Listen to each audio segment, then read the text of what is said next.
The story begins with the thoughts of my Shangfeng, emperor of the Northern Dynasty. He once believed, I am wholly devoted to ruling the empire. I will never fall for anyone. But I never imagined that I would fall for a eunuch. The eunuch beside him presented his robes with a smile. Your Majesty, please change. The eunuch then helped him dress. At the sight, his face reddened, and he thought, perhaps I am ill. The story must begin 1 month earlier. At the time, the emperor was strolling through the imperial garden, admiring the scenery in a wonderfully relaxed mood. I just rejected an old minister's proposal to expand the imperial harem. Now I can finally enjoy the beautiful scenery in peace. Suddenly, my Shangfeng's gaze sharpened. A group of black-clad assassins charged at him with swords in hand, shouting, your life is ours. My Shangfeng gave them a wild smile. You think you can kill me? Guards! The moment the black-clad men landed, soldiers emerged throughout the garden and surrounded them, shouting, assassins. They quickly bound the men with ropes and dragged them away. My Shangfeng smiled smugly. Take them away and interrogate them thoroughly. Find out who wants me dead. Before he had finished speaking, a eunuch suddenly ran past and collided with him, knocking him down. One of the assassins panicked at the sight. Thinking, it is him, he shouted. Your Majesty, he is an assassin.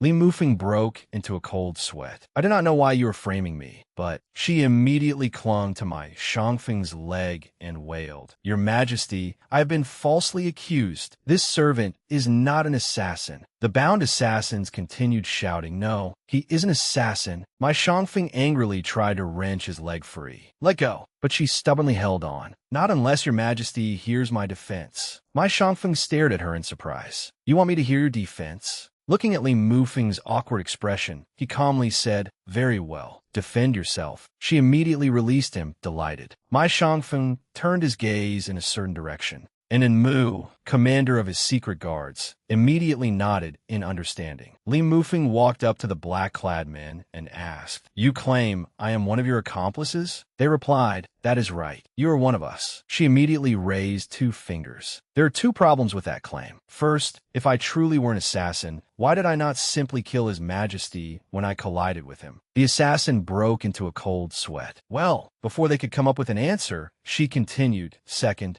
if I truly were an assassin and your accomplice, why would you expose me? You should have ignored me or allowed me to catch His Majesty off guard and assassinate him. Is that not what you should have done? The 2 assassins exchanged glances. Seizing the opportunity, Li Mufeng continued, not even a fool would believe your claims, much less our wise and mighty emperor. Is that not right, your Majesty? Li Mufeng began shamelessly flattering my Shangfeng. He became irritated. She is comparing me to a fool, a young eunuch whom not even Mu could investigate. Interesting. He smiled and said, you are correct. She immediately said, thank you, your Majesty. This servant shall take his leave. She was about to withdraw when my Shangfeng stopped her. However, I happen to need a personal eunuch attendant, and you seem rather clever. The moment Li Mufeng heard the words personal eunuch attendant, she broke into a cold sweat and wanted to refuse. But he immediately radiated killing intent. She instantly put on a brilliant smile, bowed, and replied, thank you, your Majesty. My Shangfeng gave an imperious nod. Good. She broke into a cold sweat. Becoming His Majesty's personal eunuch attendant should be like becoming a phoenix. But I am a woman. In a small courtyard within the imperial bedchamber complex, Li Mufeng was changing into her eunuch uniform. She held the clothes, placed them on the bed, and ran her hands over them as her mind descended into chaos. She did not know where to begin. What am I supposed to do now? I thought I was destined to become the Empress, but instead, I have become a eunuch, the Emperor's personal servant. Li Mufeng was a transmigrator and an officer specializing in correcting history. Her current mission was to repair an error in the Northern Dynasty's history. The identity arranged for her was supposed to be that of the Empress, yet she had somehow become a eunuch instead. She muttered to herself, scratching her head in helpless frustration. I did not choose the wrong identity. So where exactly did everything go wrong? Her gaze settled on the eunuch uniform. She picked it up and examined it carefully, trying to find some clue. She muttered, it looks like I'll have to figure this out before I can complete my mission. At that moment, a small letter slipped from the clothes and fell to the floor. She bent down and picked it up, frowning in confusion. As she opened it, she wondered, could this be related to how the original owner of this body became a eunuch? But only a few words were written inside. Yutsue Hall, Exinen Palace. She began speculating about the message's meaning, but before she could think any further, another eunuch rushed over. A shrill voice came from outside. Xiao Lizi, His Majesty has summoned you to attend him overnight. Li Mufeng spun around in shock. The speaker was Xiao Xinzi, my Shangfeng's chief eunuch. When Li Mufeng saw Xiao Xinzi and heard what she was expected to do, her eyes widened. She stammered, "Attend him." Overnight, those words instantly brought her thoughts to a halt. An image appeared in her mind of my Shangfeng dressed in his imperial robes, approaching her and whispering in her ear, "My darling, come and serve me in bed again." The thought sent a chill down her spine, and she turned to flee. Before she could move, however, Xiao Xinzi swiftly seized her by the shoulder and urged, "Hurry, if you keep dawdling, His Majesty will fall asleep." Without giving her a chance to resist, he handed her over to two other eunuchs and coldly ordered, "Take him away." The two immediately stepped forward, grabbed one arm each, and dragged her toward the imperial bedchamber. Li Mufeng struggled and wailed, repeatedly crying out, "No!" No matter how fiercely she resisted, the two eunuchs forcibly pushed her into my Shangfeng's bedchamber. The door closed behind her, and the footsteps outside gradually faded away. A deep, cold voice came from beside the bed. Li Mufeng cried out in alarm, "Your Majesty." She tried to remain calm, adjusted her hat, and cautiously suggested, "Your Majesty, perhaps this servant should find a palace maid to attend to you." Although she spoke calmly, her palms were already drenched in sweat. My Shangfeng did not reply. He merely stared at her sharply, as though trying to see through her. Li Mufeng shrank back and whispered in a voice barely louder than a mosquito, "This servant understands." She claimed to understand, but in truth, she had completely misunderstood why my Shangfeng had summoned her, believing he wanted her to serve him in bed. Li Mufeng assumed that my Shangfeng was attracted to men and silently steeled herself. "For the sake of my historical research mission, I will sacrifice myself." She turned and walked toward a lamp in the room. Seated on the bed, my Shangfeng watched her warily. As she approached, he thought, "Why does he look as though he is heroically marching toward his death? Could he be planning to attack me?" But she merely lifted the lampshade and blew out the candle. My Shangfeng asked irritably, "What are you doing?" Li Mufeng casually replied, "Going to sleep, of course." Just as Li Mufeng was about to climb onto the bed and fulfill her supposed duty, having resolved to sacrifice herself for her historical research mission, my Shangfeng kicked her to the floor. Pointing toward a corner of the room, he coldly ordered, "You sleep over there." Li Mufeng looked in the direction he indicated and saw that bedding had already been laid out on the floor. She thought in surprise, "Oh, so that is the kind of overnight service he meant." Seeing the bedding prepared in the corner, she finally realized that my Shangfeng had summoned her only to keep watch through the night. Overjoyed, Li Mufeng obediently crawled over, spread out the bedding, and lay down. Deep in the silent night, she slept soundly, unaware that the letter had slipped out of her clothes. My Shangfeng picked up the letter with a piercing gaze and repeatedly read the words, "Yutsue Hall, Exinen Palace." A cold smile appeared at the corner of his mouth, and he ordered Mu to investigate. Mu bowed, "Yes, Your Majesty." As my Shangfeng watched Li Mufeng sleep soundly, his heart filled with suspicion. I want to see why he went to such lengths to approach me while pretending to be a fool. Early the next morning, before the mist had dispersed, my Shangfeng awoke feeling refreshed, as though the long night had never happened. Li Mufeng, however, was still exhausted and haggard. She reluctantly helped him dress, yawning repeatedly as she did so. My Shangfeng glanced at her with a hint of mockery in his eyes. He casually ordered, "From this day forward, you are not to leave my side by even half a step. You must follow me closely." "Understood." Li Mufeng froze in the middle of a yawn, her mouth hanging open. "What?" she asked blankly. My Shangfeng curled his lips into a sly, teasing smile. "Follow me." With no other choice, Li Mufeng gathered up his clothes and reluctantly followed. My Shangfeng walked ahead, fully aware of her resentful gaze, but paying it no mind. He smugly thought, "You wanted to approach me, so I will grant your wish."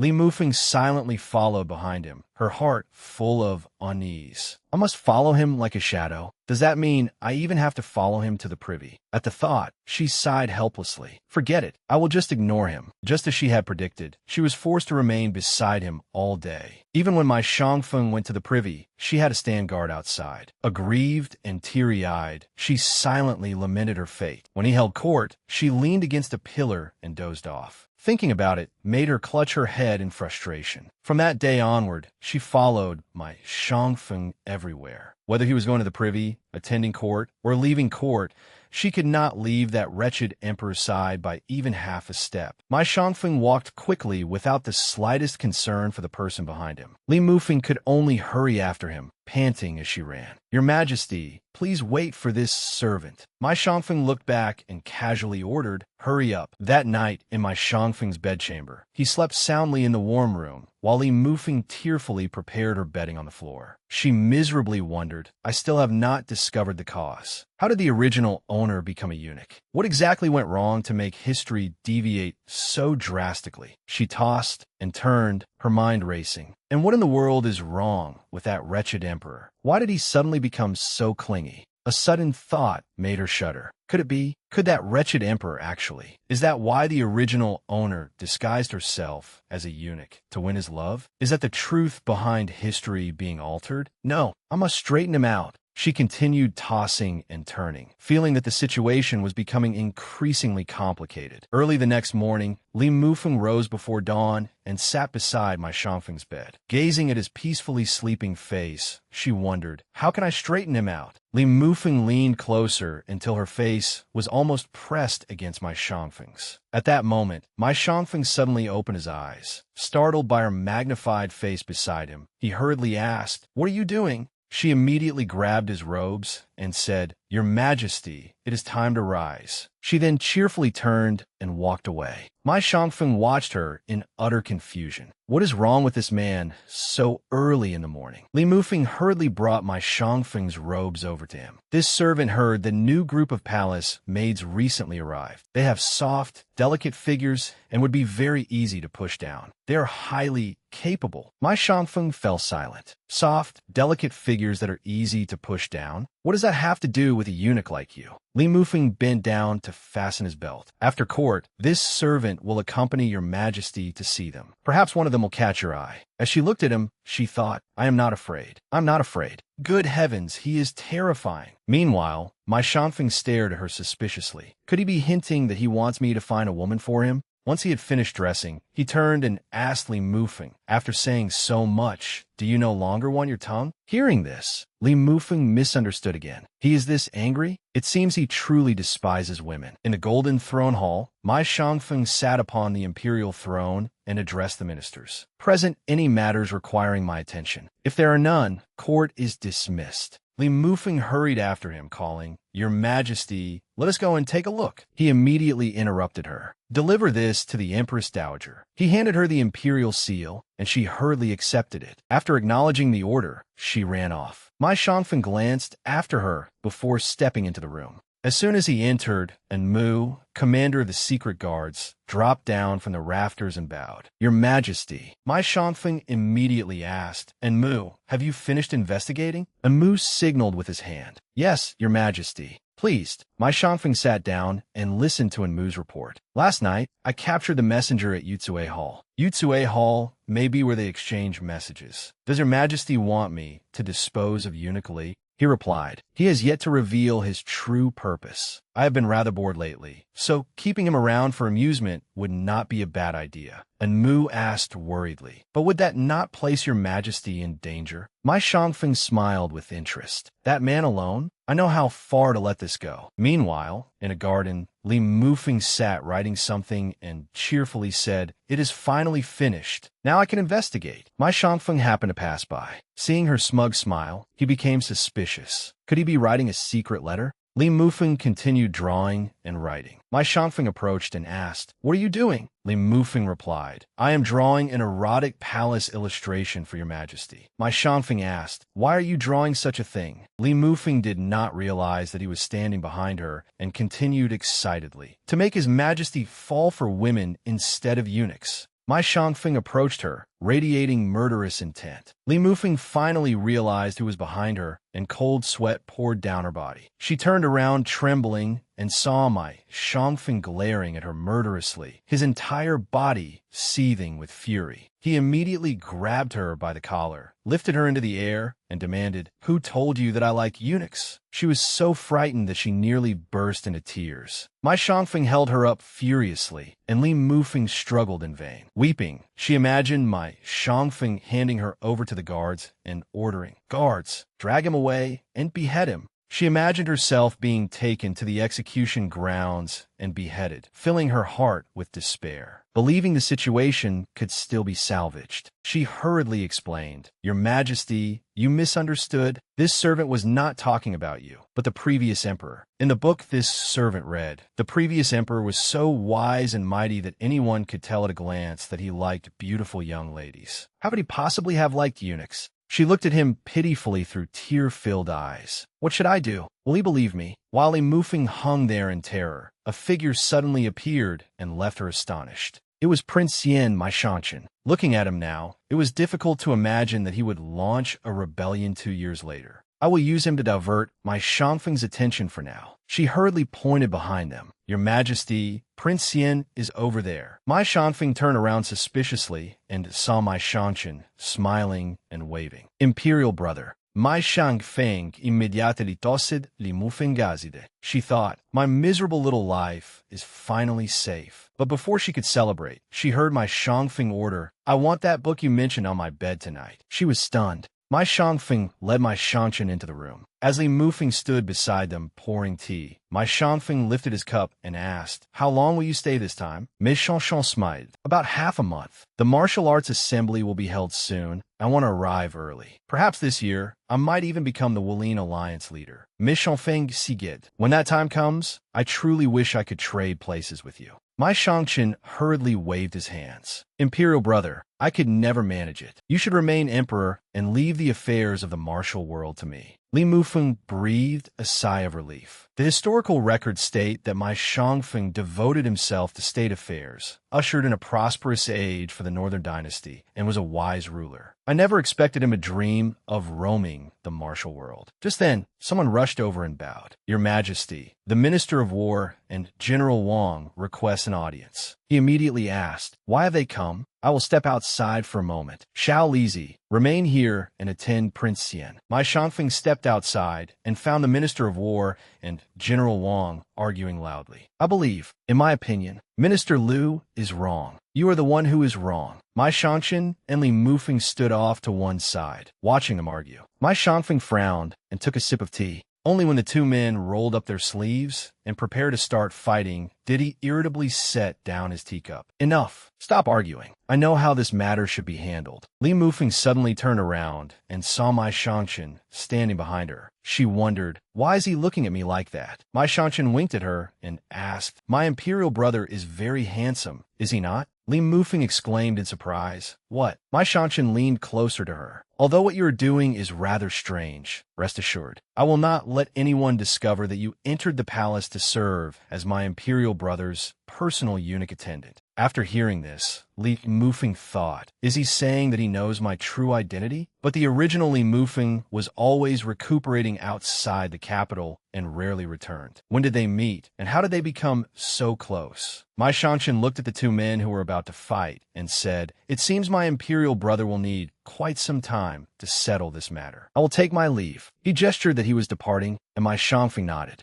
My Shanshan turned to Li Mufeng. "If you need help, send a message to Yutsue Hall in Exinen Palace." His words reminded Li Mufeng of the note mentioning Yutsue Hall in Exinen Palace. She thought, so he was the one who left that note. My Shanshan continued, "Do your best, my little imperial sister-in-law. I will be waiting for good news from you." With that, he left. Watching him depart, Li Mufeng thought, he knows the original Li Mufeng's identity and is also very close to her. What exactly is their relationship? Lying in bed, Li Mufeng thought, fortunately, he was busy with official affairs today and forgot about that novel. Otherwise, I would have been doomed. but I never expected to meet Prince Xian at this time. Historical records state that the original Li Mufeng was frail and did not appear in public until after her marriage. Prince Xian was also always away from the capital. The two of them had no connection whatsoever. There is not even a trace of their relationship in unofficial histories. What exactly is happening now? Not only has Prince Xian returned to the capital early, but his relationship with the original Li Mufeng also seems unusual. Suddenly, the system announced, "You have a new notification." Li Mufeng immediately closed her eyes and entered the system. "The History Correction Bureau has finally contacted me." She entered the system space, opened her eyes, and said, "Director, something seems wrong with the Northern Dynasty. It appears that several errors have occurred." Yang Zheng, the 26-year-old director of the History Correction Bureau, appeared. After Li Mufeng spent half an hour explaining everything, she said, "That is the situation. I need your help." Yang Zheng replied, "I understand. I will arrange for someone here to investigate. I will contact you again in half a month." Li Mufeng nodded. "All right, but I want an invisibility cloak now." Yang Zheng immediately agreed. "Very well." A spatial rift instantly appeared, and an invisibility cloak slid out of it and fell into her hands. Yang Zheng vanished, but his voice lingered. "I will see you again in half a month." Li Mufeng stood up and thought, half a month is too long. If I simply sit around waiting, what if he becomes increasingly attracted to men? She looked at the sleeping Mai Shangfeng and imagined him angrily threatening her with a blade. "I heard that you thought I was attracted to eunuchs." She shuddered. "If this continues, I will be exposed. He was the one who revealed it today, so I had better find another solution. The Empress Dowager has always wanted him to marry. I can start with her." When she awoke the next morning, she began writing a novel for Mai Shangfeng. Its title was The Domineering Emperor Falls for a Young Eunuch. That summer, a pure first love blossomed. The emperor met him for the first time. The moment he saw the young eunuch's innocent, delicate face, the emperor's heart was captivated. He stood frozen for a long time, with only one thought in his mind: cherish him. The emperor thought, so what if he is a eunuch? I must have him. She wrote from morning until night, and did not stretch until the following morning. Now that I have this story, perhaps it will put the Empress Dowager on guard. I truly am a literary genius, yet my talent has been buried by those history-correcting officials. She wiped away her tears, placed the novel inside a paper bag, and thought, I must show this touching story to the Empress Dowager today and stop the emperor from falling for a eunuch. I can only rely on her now. And Mu had been silently watching her from the rafters the entire time. After the morning court session, Li Mufeng followed Mai Shangfeng and asked, Your Majesty, are we returning to the imperial study now? He replied, yes. A moment later, he noticed in Mu signaling to him and paused in surprise. He immediately turned to her and said, Inform the imperial kitchen that I wish to eat vegetarian food today. She bowed. Yes, Your Majesty. He walked away in another direction, and Mu immediately appeared and respectfully presented him with a book. Your Majesty, I discovered Xiao Lizi writing this last night. Mai Shangfeng looked at the book. After reading it, he furiously shouted, Xiao Lizi. A short while later, Li Mufeng returned. Seeing the strange look in Xiao Xinzi's eyes, she became nervous and wondered why he was staring at her like that. Drenched in sweat, Xiao Xinzi approached and said, Go inside. His Majesty is waiting for you. Hearing this, she thought fearfully, Why is His Majesty waiting for me? She turned to look at Xiao Xinzi, but the palace door suddenly opened. A hand pulled her inside and pinned her against a bookshelf, making her break out in a cold sweat. Mai Shangfeng's stern face appeared before her. Held firmly in his grasp, Li Mufeng looked at the book in his hand. It was the novel she had written the previous night. Mai Shangfeng sneered and read a passage aloud. He lifted the young eunuch's chin. His gaze was gentle, but his voice unexpectedly carried a note of punishment. Following the passage, he lifted Li Mufeng's chin. Terrified, she stammered, Why, Your Majesty? The emperor continued reading. Young eunuch, you have successfully captured my attention. The innocent young eunuch tried to leave, but the emperor wrapped an arm around her waist. Mai Shangfeng slowly moved closer. Li Mufeng trembled in fear, clutching herself as tears welled in her eyes. Mai Shangfeng kept a firm grip around her waist, throwing her into a panic. He continued reading from her novel. The young eunuch said, Your Majesty, this servant does not want to. But the emperor sneered. You must accept it, whether you want to or not. She hurriedly cried, Why, Your Majesty?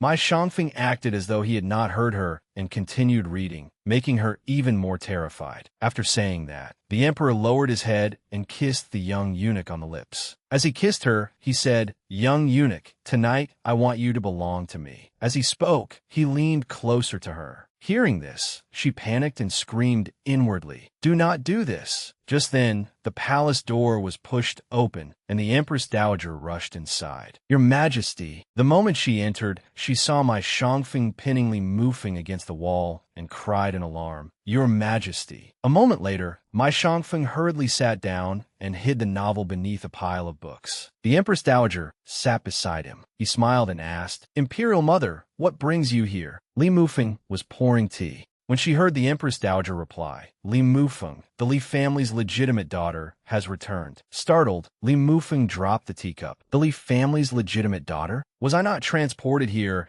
as the Li family's legitimate daughter?" Xiao Xinzi saw this and said, "How clumsy. Hurry and clean that up." Li Mufeng quickly replied, "Yes." The Empress Dowager continued, "I believe the girl has mostly recovered from her illness. Preparations for your marriage should begin. Your Majesty ought to give the matter more thought." As she spoke, she glanced at Li Mufeng, causing her to break out in a cold sweat. The Empress Dowager smiled and continued, "Chen has sent over some rare treasures. I wish to invite her to view them and hold a welcome banquet for her while she is here. Feng, what do you think?" My Shangfeng replied, "Imperial Mother may decide." Li Mufeng panicked upon hearing this. It seems someone is impersonating the original Li Mufeng. She hurriedly smiled and said, "Your Majesty, this servant will go and escort Lady Li here." She thought, "I should meet her myself and take the opportunity to meet the original Li Mufeng's family." The Empress Dowager replied, "Very well." She thought, his reaction seemed rather excessive when the Li family's legitimate daughter was mentioned. At the Li residence, an interesting young eunuch arrived. Li Mufeng waved to the other eunuchs. "Wait outside the gate." They quickly obeyed. Lin Rulan said, "Please wait a moment, Eunuch Li. My daughter is still changing." Li Mufeng looked at her and thought, this must be Lin Rulan, the original Li Mufeng's mother. She watched the woman walk away in confusion. Why did she not recognize me? Li Mufeng hurriedly called out, "Mother."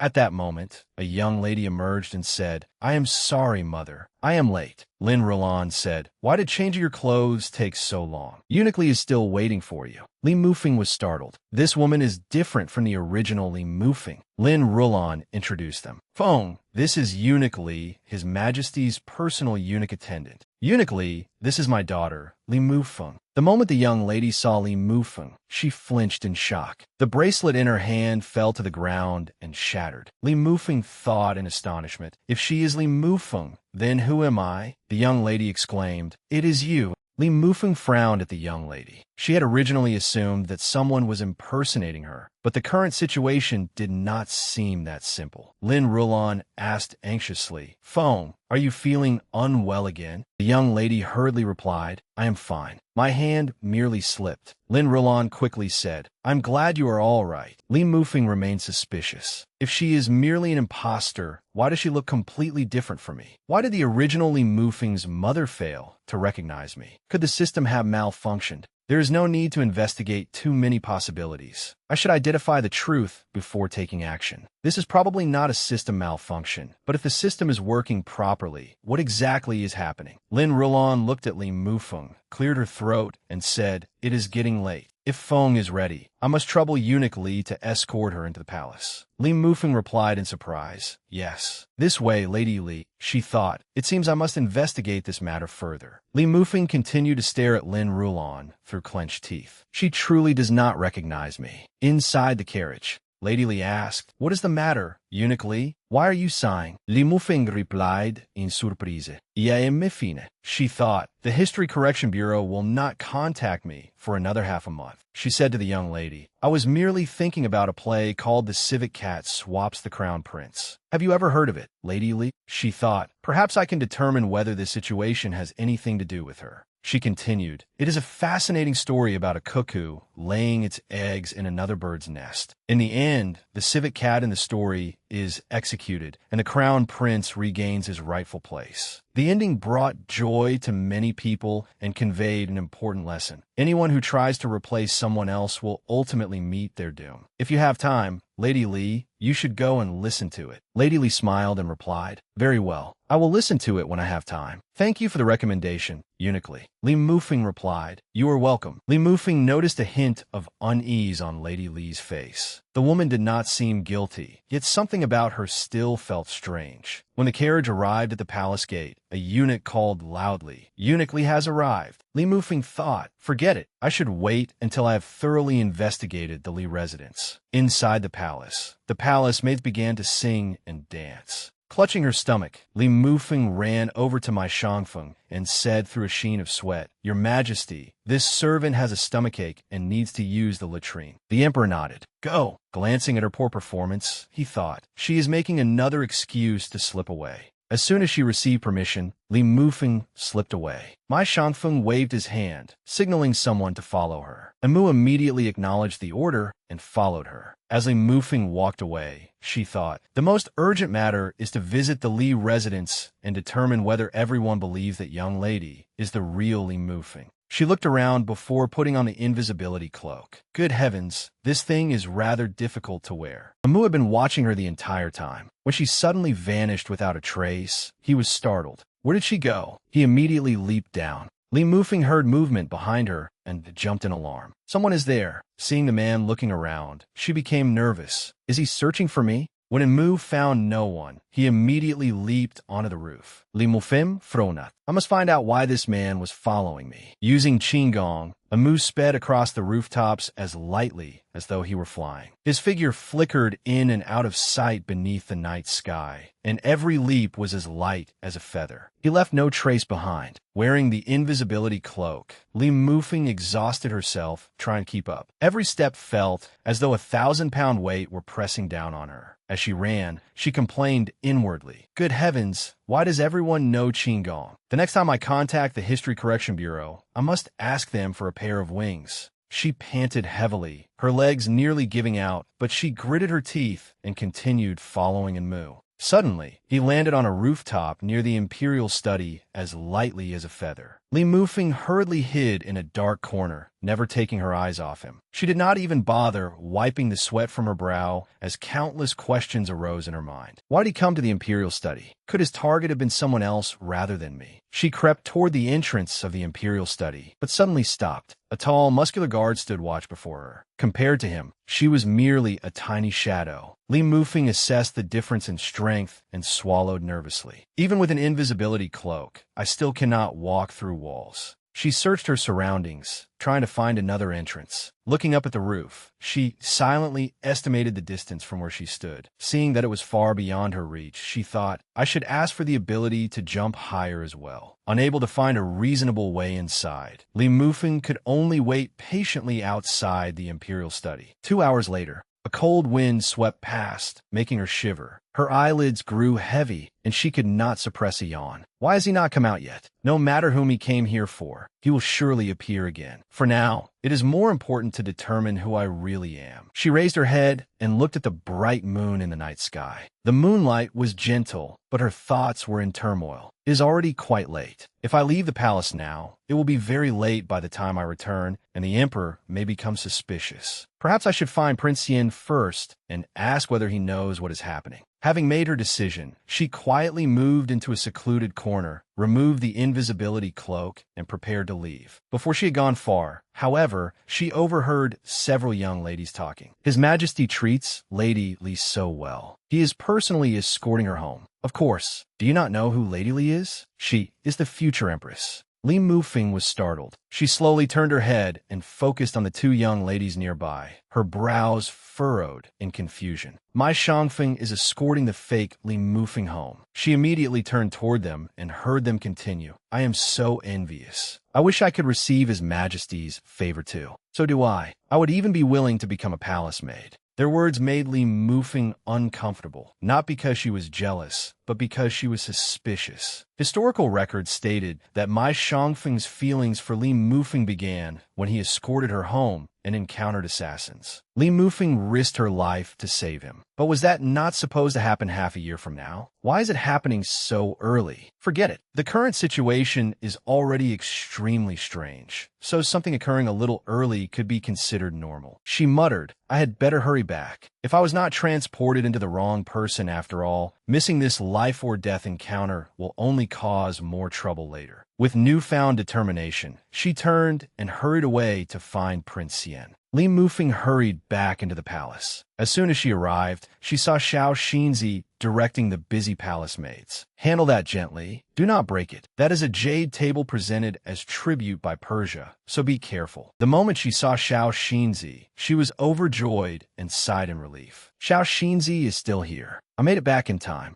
She quickly ran over and asked, Where is His Majesty? Xiao Xinzi turned around. When he saw her, he frowned and spoke reproachfully. You still have a nerve to ask about His Majesty? He has already left to escort Lady Li home. I searched for you for ages and eventually had to arrange for someone else to accompany him. Xiao Xinzi's words left Li Mufeng stunned. She asked in shock, What? His Majesty has already departed? Before she could think further, she turned to run, but Xiao Xinzi grabbed her. Frowning, he seized her arm and asked, Where are you going? Hurry back and prepare everything for His Majesty's nightly visit. With that, he dragged her away. She struggled to break free. Xiao Xinzi frowned and said coldly, Come back with me, Xiao Lizi. As a eunuch, you must know your place. Do not dream of things that can never belong to you. The moment he finished speaking, a calm, deep voice rang out. What sort of performance is this? Li Mufeng and Xiao Xinzi both turned around and saw my Shanshan watching them with interest. Li Mufeng looked at my Shanshan as though he were her savior. She and Xiao Xinzi hurriedly bowed. Xiao Xinzi respectfully lowered his head. This servant greets Your Highness, Prince Xian.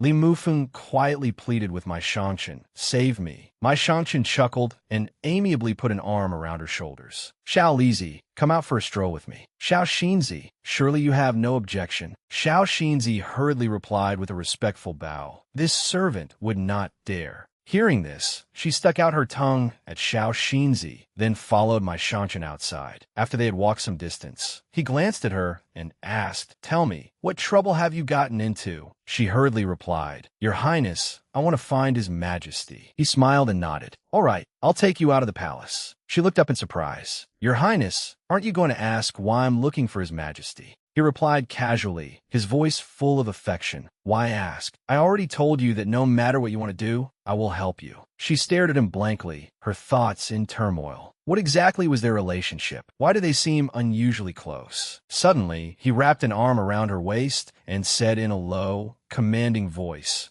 Hold on tight. Before she could react, her body became weightless as my Shanshan carried her into the air with his lightness skill. The wind rushed past her ears. She laughed and asked, Your Highness, what do you think about Li Mufeng's appearance today? When the palace's secret guards saw Prince Xian carrying Li Mufeng while bounding across the palace roofs, they began whispering among themselves. Prince Xian is causing trouble in the palace again. Let's hope no palace maid sees him this time and mistakes him for a flower thief. Last time, I really thought someone had come to steal flowers. It turned out Prince Xian was competing with His Majesty in lightness skills. The secret guards chuckled, but quickly returned to their posts and resumed their duties. In the distance, Enmu stood silently in the shadows, watching. When he saw Prince Xian leave with his arms around Li Mufeng, his gaze instantly sharpened. He frowned in astonishment. Why is she with Prince Xian? Without hesitation, Enmu used his lightness skill to follow them, gliding across the rooftops like a silent gust of wind. Meanwhile, my Shanshan turned to Li Mufeng in midair, a teasing smile on his lips. Miss Li is quite beautiful, too. The unexpected remark startled Li Mufeng, and a thought flashed through her mind. He called me Miss Li. Suddenly, my Shanshan smiled at the pensive Li Mufeng and released her. She screamed in terror, crying out as she plummeted. Just as she was falling, a strong arm reached out, wrapped tightly around her waist, and pulled her back into my Shanshan's embrace. His eyes glittered mischievously as he smiled and asked, Well, wasn't that thrilling? Then he burst out laughing. Gritting her teeth, she cursed, Thrilling my foot. She struggled to suppress her anger and muttered inwardly, He is Prince Xian. I can't beat him to death. He is Prince Xian. I can't beat him to death. My Shanshan laughed, seemingly oblivious to her fury. You're as mischievous as ever. His words made Li Mufeng freeze. As ever? That's right. I can use this chance to probe into his past with the original Li Mufeng. In the most natural tone she could manage, she asked, "Come to think of it, we haven't seen each other for a long time. Back then, you didn't seem to be planning to return to the capital so soon. Why did you come back early this time?"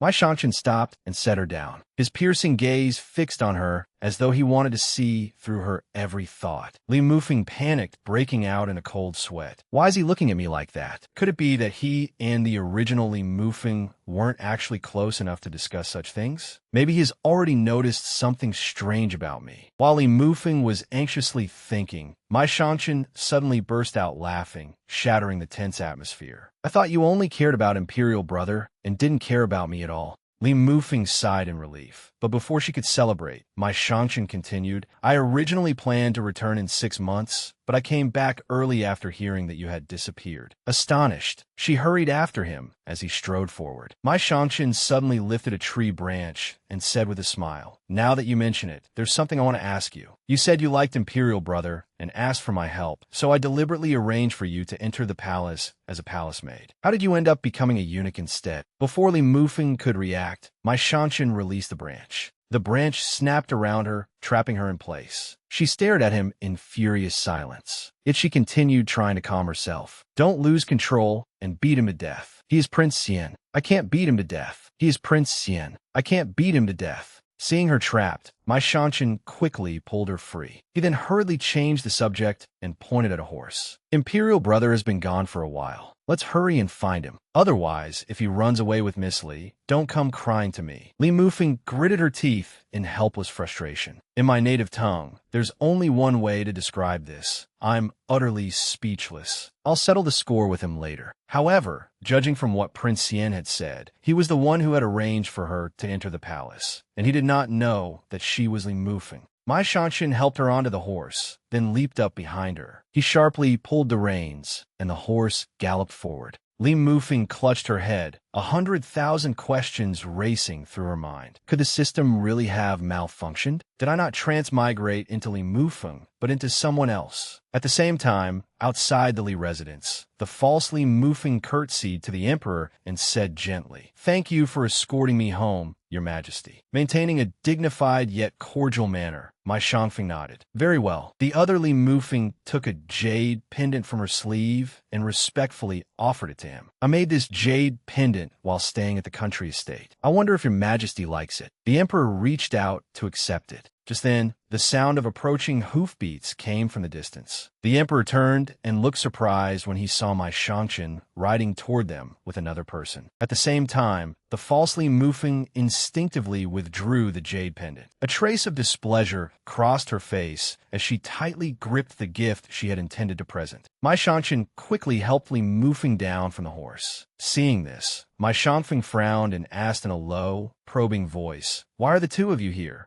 As Li Mufeng removed the branch tangled in her hair, she lowered her head and stammered, "This servant." Alarm bells rang in her mind. "This is bad. I have no idea what excuse to give my Shangfeng this time." My Shanshan stepped forward to explain. "Imperial Brother, this is what happened." But before he could finish, a cold flash streaked through the air, and a sharp arrow embedded itself deep in the ground. It landed directly in front of my Shanshan. Everyone cried out in alarm, and the guards protecting the emperor rushed forward. A group of black-clad assassins swept in like a storm and launched a frenzied attack on the guards. My Shangfeng's horse was startled. It neighed, reared, and bolted into the distance. My Shanshan shouted, "Imperial Brother!" The other Miss Li also cried out in terror, "Your Majesty!" One of the black-clad men pointed at Li Mufeng and ordered, "Seize him!" Panicking, Li Mufeng ran toward my Shangfeng. However, the assassins pursuing her kept tripping over branches and rocks. The strange sight made her pause in confusion. "Forget them. I don't have time to worry about them. Saving my Shangfeng is more important." She charged forward. She arrived just in time to see the black-clad men forcing my Shangfeng toward the edge of cliff. Sweat covered her forehead as anxiety filled her heart. What is happening? Wasn't this supposed to be a simple scene where a beauty saves the hero? How did it turn into a life-or-death crisis?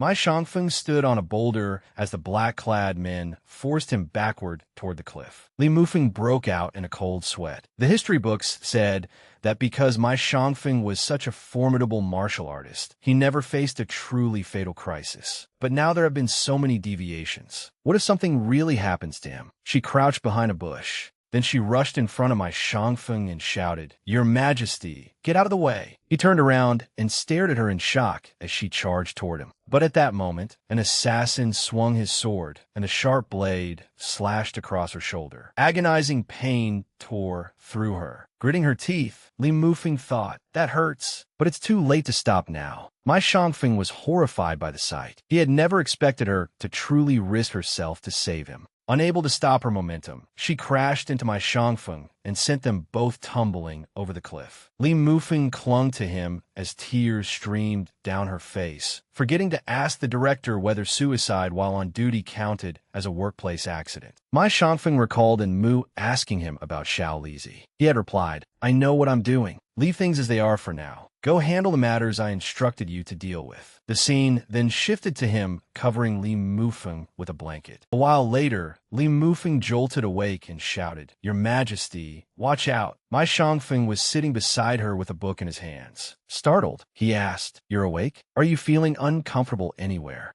The moment she saw him, she climbed out of bed and said, "This servant is fine. Is your Majesty all right?" Suddenly, she lowered her head and looked at herself. She was startled to discover that she was wearing only her inner garments. She glanced at my Shangfeng again, smiling stiffly as cold sweat poured down her face. She thought, my clothes were removed. Did he? She imagined my Shangfeng undressing her and seeing the light fall across her chest. Cold sweat covered her body. Does he know I'm a woman now? My Shangfeng cleared his throat. The sound caught her attention, and her face instantly turned bright red. Then they both exclaimed, "Ah!" Miss Shangfeng smiled. "You go first." As he looked at her, he thought, "She's blushing so intensely. It seems that matter really is true." Li Mufeng asked softly, "Already know?" Miss Shangfeng nodded. "Yes." His answer struck Li Mufeng like a bolt of lightning. She wailed inwardly, "He knows everything." She hurriedly said, "Your Majesty, this servant never intended for things to turn out this way." But my Shangfeng replied, "I understand." She scratched her head. "Does your Majesty truly understand?" He nodded. "Yes."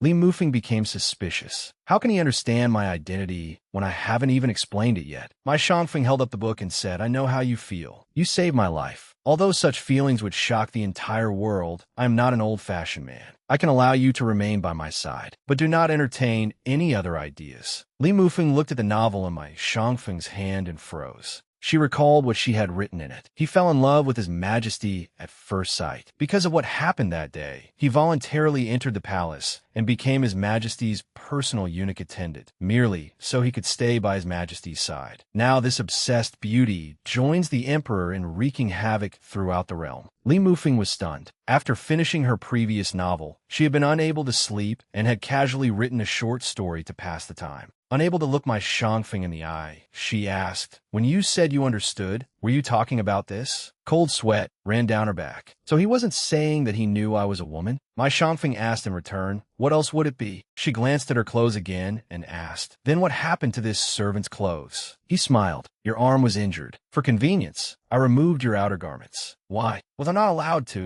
Hearing this, she understood what he meant. Since he believed she was a man, removing her outer garments was no great matter. She said miserably, "It's nothing. Nothing at all." Inwardly, however, she screamed, "My Shangfeng removed my clothes and still couldn't tell that I'm a woman. Is my chest really that flat?" My Shangfeng said, "All right, don't think too much. Get some rest." She could only answer, "Yes." Inwardly, she cursed, "I don't know whether he's grateful, but I truly want to gouge his eyes out. That blind fool." That night, after Li Mufeng fell asleep, and Mu appeared by the window and handed my Shangfeng a letter. "Your Majesty, everything happened as you predicted. After learning that you had fallen from the cliff, Prince Jin secretly contacted numerous senior officials and is preparing to return to the capital. This is the list." My Shangfeng accepted it and asked, "Where's Prince Xian?" And Mu replied, "Prince Xian has informed the Empress Dowager about what happened to you. She is now sending people to search for you. Prince Xian has also arranged for someone to impersonate you in the palace." Miss Shangfeng nodded. "Good. Continue monitoring the situation there. Bring that person here tomorrow." And Mu immediately agreed. My Shangfeng smiled, thinking that the time for revenge had arrived. The next morning, a rooster crowed outside. Li Mufeng jolted awake and looked around, wondering where the emperor had gone. Hoofbeats sounded outside. Someone was coming. She hurriedly dressed and hid in the shadows, trembling as she thought, I need to put my clothes on first. What if the newcomers are enemies rather than friends? Her fears came true. A group of black-clad men kicked open the door and charged inside. The master ordered us to find that person at all costs and kill him on sight. As the men entered, she breathed heavily. Thank goodness I realized it in advance. She was about to step out when she saw my Shangfeng walking toward the room, and fear seized her. My Shangfeng looked past the building, saw the black-clad men, and became even more alarmed. One of the men heard something and immediately turned toward my Shangfeng. Li Mufeng was startled. There's no time. I have to act first. Ignoring everything else, she immediately ran over and knocked my Shangfeng to the ground. The black-clad man turned to his subordinates. Search this area. I'll check over there. They answered in unison.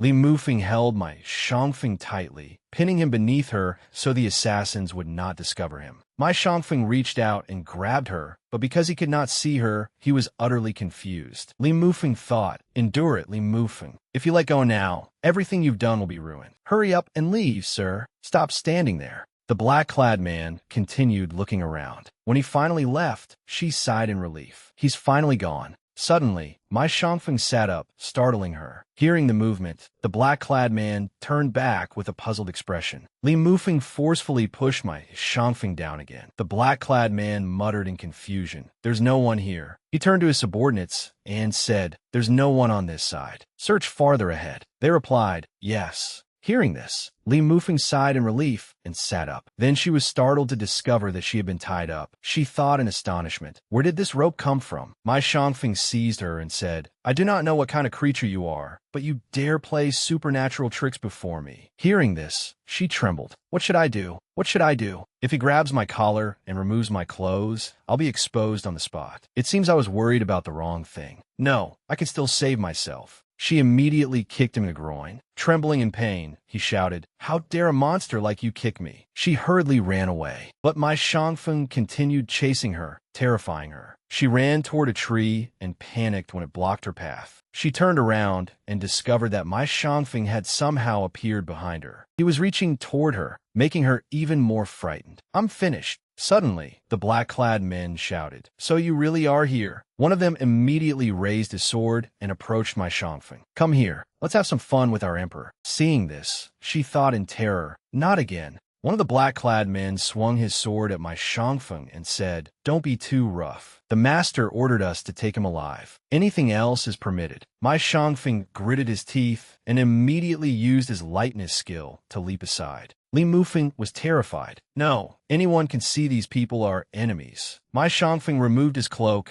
kicked one black-clad man away, and flung the cloak at another. One of the assassins dropped his sword. Li Mufeng stared at the sword and thought, I absolutely cannot let my Shangfeng fall into their hands. She immediately ran toward a tree. She rubbed the rope against the trunk until it snapped, then immediately ran toward the sword. Meanwhile, one of the black-clad men was using his own blood to draw a symbol on the stone pavement. Li Mufeng tried to lift the sword, but she was too weak. It's so heavy, Your Majesty. I'm coming to save you, but this sword is far too heavy. At that moment, Enmu was hiding on a tree branch. When he saw a piece of fabric fluttering in the air, he frowned thoughtfully. Li Mufeng struggled to lift the sword, but it was too heavy and fell back to the ground with a loud clang. Hearing the sound, one of the black-clad men looked suspiciously toward its source and asked, what was that? Li Mufeng was startled. Oh no, how did the invisibility cloak get torn? She felt behind her and fearfully muttered, you can't see me. You can't see me. In reality, a huge hole had been torn in the cloak. Realizing this, she squeezed her eyes shut. She hurried into a bush and hid, placing 2 bamboo leaves on her head. You can't see me. You can't see me.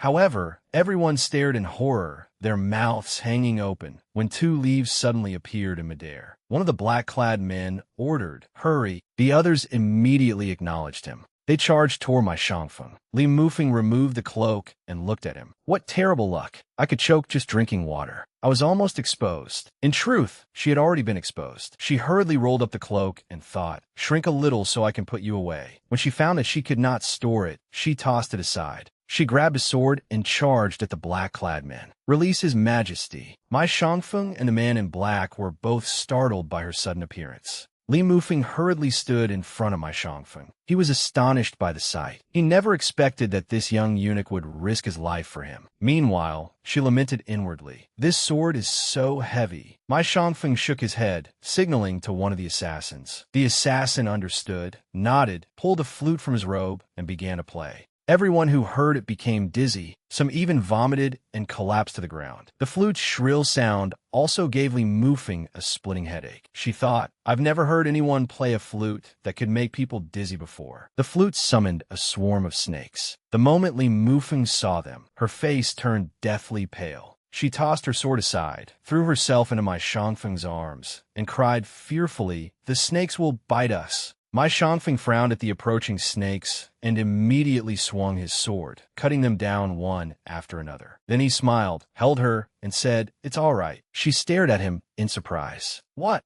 Suddenly, she saw him collapse and cried in alarm. Your Majesty. She immediately rushed forward to support his head, thinking, I can't let him hit his head, or he might become an idiot. But she moved too quickly and struck her head against my Shangfeng's instead, causing both of them to fall. Suddenly, a sword appeared before her. The man in black ordered, take them away, and Mu then ran over to the invisibility cloak, picked it up, and exclaimed, this is... A short while later, the black-clad men captured Li Mufeng and my Shangfeng and locked them inside a room. Keep them imprisoned. Li Mufeng looked at my Shangfeng and thought anxiously, Your Majesty. She reached out to check his breathing. Fortunately, he was still alive. As for the snake venom, before traveling through time, I was worried I might encounter trouble in the Imperial harem, so I took a universal antidote in advance. It has finally come in handy. She immediately helped him sit up and began sucking the venom from the snake bite. In truth, he was not unconscious at all. Seeing what she was doing, he thought, I never imagined he would truly cast everything aside for me. Meanwhile, Li Mufeng said anxiously, listen, sir, I'm working very hard to save you, so you absolutely must not die. If you die, history will collapse, and I'll lose my bonus too. After sucking the venom from my Shangfeng's wound, Li Mufeng breathed a sigh of relief. I finally got it all out, but why does he still look unwell? She turned around and was shocked to discover that my Shangfeng was awake. When their eyes met, she blushed and stammered. You're... Li Mufeng called softly. Before she could finish, she suddenly heard a noise in the distance. By reflex, she covered my Shangfeng's mouth, leaned close to his ear, and whispered, Shoo, don't say anything. My Shangfeng looked at her doubtfully. I wasn't planning to speak. Before he could react, Li Mufeng forced him to lie down and held him firmly in place. At that moment, a figure appeared on the other side of the wall. A deep voice asked, Are you awake? The moment Li Mufeng saw the figure beyond the wall, an idea came to her. Feigning weakness, she turned pale and whispered, No, I'm asleep. Come back later. She immediately collapsed to the floor and pretended to faint, giving an extremely convincing performance. Song Tsong sneered, completely unmoved by her clumsy act. He stepped over Li Mufeng and walked straight toward my Shangfeng. Seeing this, Li Mufeng immediately sprang up, stood in front of my Shangfeng, and declared, I'm awake. Whatever you want, speak to me. I'm His Majesty's personal eunuch attendant. Speaking to me is the same as speaking to him. She was weeping inwardly as she thought, it would be better for me to die than for him to die. If I die, I can return to the modern world. But if he dies, history will collapse. My Shangfeng sat up and gazed at Li Mufeng, an indescribable feeling rising in his heart. I never expected him to love me this deeply. It seems everything written in that book was true. Song Tsong approached and leaned close to Li Mufeng. He said contemptuously, You are this wretched emperor's personal eunuch attendant, so you must know everything about him. Li Mufeng bit her lip and nodded firmly. Of course. As His Majesty's personal eunuch attendant, I know everything, from which young lady he favors to win and where he wets the bed. So whatever you want, direct it at me. She was terrified and regretful as she spoke, but she still tried to remain calm. My Shangfeng's face turned crimson. The words, "What's the bed?" made him so embarrassed that he wanted to hide. Song Tsung nodded, searched his clothes, and pulled out a small medicine bottle. He chuckled coldly. Good. Li Mufeng was terrified by the sight. He isn't about to pull out some dragon saber and kill me, is he? I still need to think of a way to report this failure to Director Li. Unexpectedly, Song Tsung took out a medicine bottle. Shaking it, he said sinisterly, "Although killing you would be simple, I am a civilized man and do not wish to take a life. Therefore, I can only invite you to eat some candy. This bottle contains all kinds of poisons, including heartbreak grass and heart-severing pearls. Only one pill is harmless." Before he could finish, Li Mufeng snatched the bottle away. She poured all the pills into her mouth and swallowed them without hesitation. Song Tsung froze, his expression changing dramatically. Li Mufeng wiped her mouth and calmly asked, "Is that all? If it isn't enough, I can eat some more. By the way, what was the final poison in your bottle? It tasted rather good. I could eat a few more." As she spoke, she tossed the empty bottle aside and thought, "Thank goodness it was only poison. I was scared to death. Fortunately, it was just poison." Song Tsung stared at her speechlessly. My Shangfeng was also more shocked than he had ever been in his life. In his eyes, Li Mufeng suddenly seemed more unfathomable than ever. Seeing that she had decisively swallowed the poison, yet remained perfectly unharmed, Song Tsung broke out in a cold sweat and stammered, "There is no need. Since you have taken the medicine, we can now have a proper conversation. Young eunuch, do you know where that wretched emperor has hidden the imperial seal?" Li Mufeng's eyes lit up, and she answered excitedly, "You want me to steal the imperial seal for you? No problem." Song Tsung jumped in fright and trembled with astonishment. What is wrong with this person? Why is he completely different from what I expected? Li Mufeng, however, was brimming with confidence and secretly delighted. Having read countless novels and watched countless palace intrigue dramas, she had guessed correctly. After taking poison, she would inevitably be ordered to carry out some task. Song Tsung glanced at my Shangfeng as though seeking his opinion. My Shangfeng hurriedly shook his head, his gaze filled with vigilance. Seeing this, Li Mufeng looked at my Shangfeng in confusion. My Shangfeng immediately lay down, closed his eyes, and pretended to still be unconscious without moving a muscle. Seeing him lying there, Li Mufeng grew annoyed and turned to Song Kong. "I told you to speak to me if you wanted anything. Why do you keep looking at His Majesty? Do you think staring at him will wake him up? Tell me, how do you want me to steal the imperial seal?" Before Song Song could answer, she sighed. "Forget it. You look completely useless. Send someone into the palace to keep watch over me. I'll claim that person is a eunuch assigned to accompany me. Then I'll steal the imperial seal and bring it to you in exchange for my antidote. What do you think? Stop hesitating. They will soon discover that His Majesty is missing, so hurry." I still want to look at His Majesty a little longer. After devising an elaborate plan to help her own kidnappers steal the imperial seal, Li Mufeng patted Song Tsung on the shoulder. Terrified by her plan, Song Tsung nodded shakily and answered weakly, "All right." Looking at his miserable expression, she thought, which one of us is supposed to be the villain? Before leaving, Li Mufeng remained worried. She turned back, bent down, and told my Shangfeng, "Your Majesty, don't be afraid. Once I get out, I will find someone to rescue you."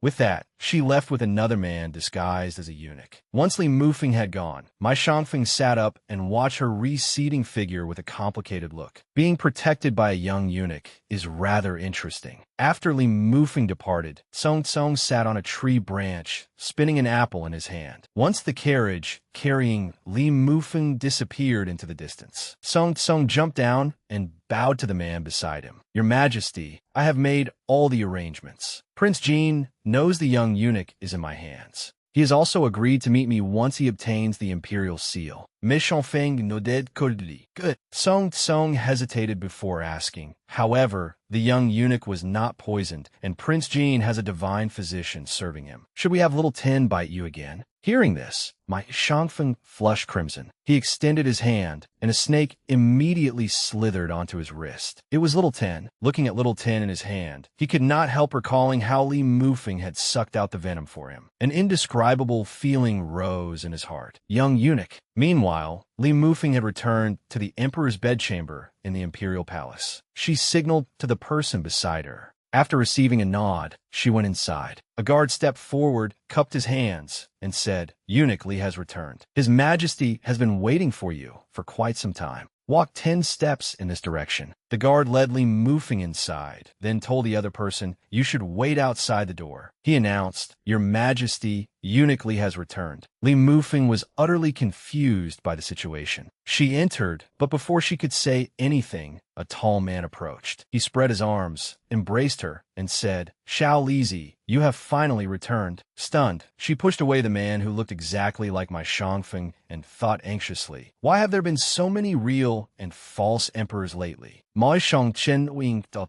Upon looking more closely, she suddenly recognized the familiar expression in his eyes, and her heart tightened. No, wait, that expression belongs to Prince Xian. She thought fearfully, could Prince Xian have arranged everything this time? My Shangchen, who was impersonating my Shangfeng, raised an eyebrow and asked, "Xiao Lizi, where is my imperial brother? How is he? Where is he now?" Just then, a series of footsteps rang out. Another man entered, bowed his head, and announced, "Your Majesty, General Wang has arrived." The newcomer pushed open the door and said in a deep voice, "Your Highness, I have discovered His Majesty's whereabouts." My Shanshan raised his head, his eyes flashing as he looked at the newcomer. The moment Li Mufeng saw the newcomer, she froze, her heart thrown into turmoil. Why does this man's voice sound so familiar? When she saw him clearly, her eyes nearly bulged from their sockets. She grabbed Prince Xian's hand and stammered, "Prince Xian, Prince Xian," he asked in surprise. "What is it?" General Wang entered and asked upon seeing her reaction, "Does Eunuch Li have news about His Majesty to report to Prince Xian?" Li Mufeng hurriedly looked between their faces and said, "No, this servant is merely a little tired. General Wang must have business with His Highness, so please continue your discussion. This servant will not disturb you." She tried to flee, but my Shanshan stopped her. After much evasive conversation, Li Mufeng walked away and thought, there is something suspicious about Prince Xian and General Wang. Asking him for help would be no different from walking straight into a trap. But who should I seek out now? At that moment, a squad of soldiers passed by. She was surprised when she saw the man leading them. It was Ji Fanfan, commander of the Imperial Guards, who was said to be my Shangfeng's most devoted supporter. "I have a plan." As they were about to pass each other, she gritted her teeth. "Whatever, I'll do it." She immediately fell to the ground and cried, "Your Majesty." The moment Ji Fanfan saw her, he jumped aside and shouted, "It's an extortion scam. Help!" He hurriedly backed away. Lying on the ground, Li Mufeng stared at him in utter confusion. Ji Fanfan's subordinates hurried over and said, "It's all right, Commander. Don't be afraid. We are all here." Ji Fanfan trembled and said, "Yes, that's right. They're all my subordinates." I was truly terrified just now. Seeing this, Li Mufeng flew into a rage. Ji Fanfan's subordinates cried in alarm. "Oh no, the commander has fainted." A short while later, Li Mufeng regained consciousness. She saw Ji Fanfan looking at her worriedly. Seeing her awake, he smiled joyfully and said, "That's right, it's me." She shouted angrily, "Good heavens! Is this truly Ji Fanfan, commander of the Imperial Guards, the man said to be able to defeat 10 enemies alone and strike terror into anyone who hears his name? How can I possibly entrust the vital mission of rescuing His Majesty to him? Save me." She sat up and thought, "Forget it. I can't find anyone else right now, so I'll just make do with what I have." Ji Fanfan asked, "Are you still feeling unwell anywhere?" "The young eunuch attending to you went out to fetch medicine and will return shortly. If you feel unwell, I can summon an imperial physician." She hurriedly said, "Wait, I have something to tell you." After explaining everything, she continued, "That is roughly what happened. Forget it. I will be better off relying on myself than on you. Listen carefully. Send people to follow me secretly. Wait until I have visited His Majesty in the prison and return before revealing yourselves. For now, prepare a counterfeit imperial seal and some sleeping incense." Ji Fanfan nodded in agreement. 15 minutes later, Li Mufeng emerged carrying the counterfeit imperial seal and told the fake eunuch, "Look, I have obtained the imperial seal. Let's go." Li Mufeng climbed into the carriage and thought, at least the Li in my name is dependable, and the phone is even more dependable than Ji Fanfan. Can I really rescue my Shangfeng by relying on him? Meanwhile, Ji Fanfan, whom she was thinking about, was happily smiling as he plucked a flower. A short while later, the carriage reached the place where my Shangfeng was imprisoned. "We're here." The moment Li Mufeng stepped out of the carriage, someone appeared and shoved her to the ground. She climbed back up and dusted herself off. As soon as she saw my Shangfeng, she rushed over and examined every part of his body. Seeing that he was unharmed, she took his hand and said, "Your Majesty, this servant met Commander Ji after leaving. We have arranged everything. Please do not be afraid. Leave everything here to this servant. We will rescue you very soon." He gazed at her and thought, he truly left only to find someone to save me, not to ensure his own safety. He entered the palace for my sake, and now he is risking his life to rescue me. He truly loves me. Li Mufeng breathed a sigh of relief. Thank goodness he is all right. Otherwise, I would lose my bonus. Seeing him staring at her, she asked, "Your Majesty, what is it?" He answered, "Nothing. How is your wound? Let me examine it for you." Because she was disguised as a eunuch, Li Mufeng hurriedly said, "There is no need to trouble yourself." My Shangfeng misunderstood her again, believing that this eunuch was madly in love with him. As he patted her shoulder, he thought, "Does he not want me to worry?" As he pulled her closer, she suddenly turned around and fell into his arms from the momentum. Supporting her, he said, "Xiao Lizi, do not worry. I will feel guilty otherwise. I merely wish to take responsibility. Rest assured, I will only look. I will not do anything else." As he spoke, he raised his hand. Li Mufeng y noir li vip. Why do those words sound so familiar? I'm not afraid that you'll feel guilty. I'm afraid you'll take off my clothes and still think I'm a man. My Shangfeng gently caressed Li Mufeng's waist, feeling its softness through the thin fabric. Although his movements were natural, they made her entire body stiffen and her heart pound like a drum. Her outer robe slowly slipped down, revealing one slender, fair shoulder. The distance between them rapidly narrowed, and their breaths seemed to mingle, warm and intimate, as though the air around them had frozen.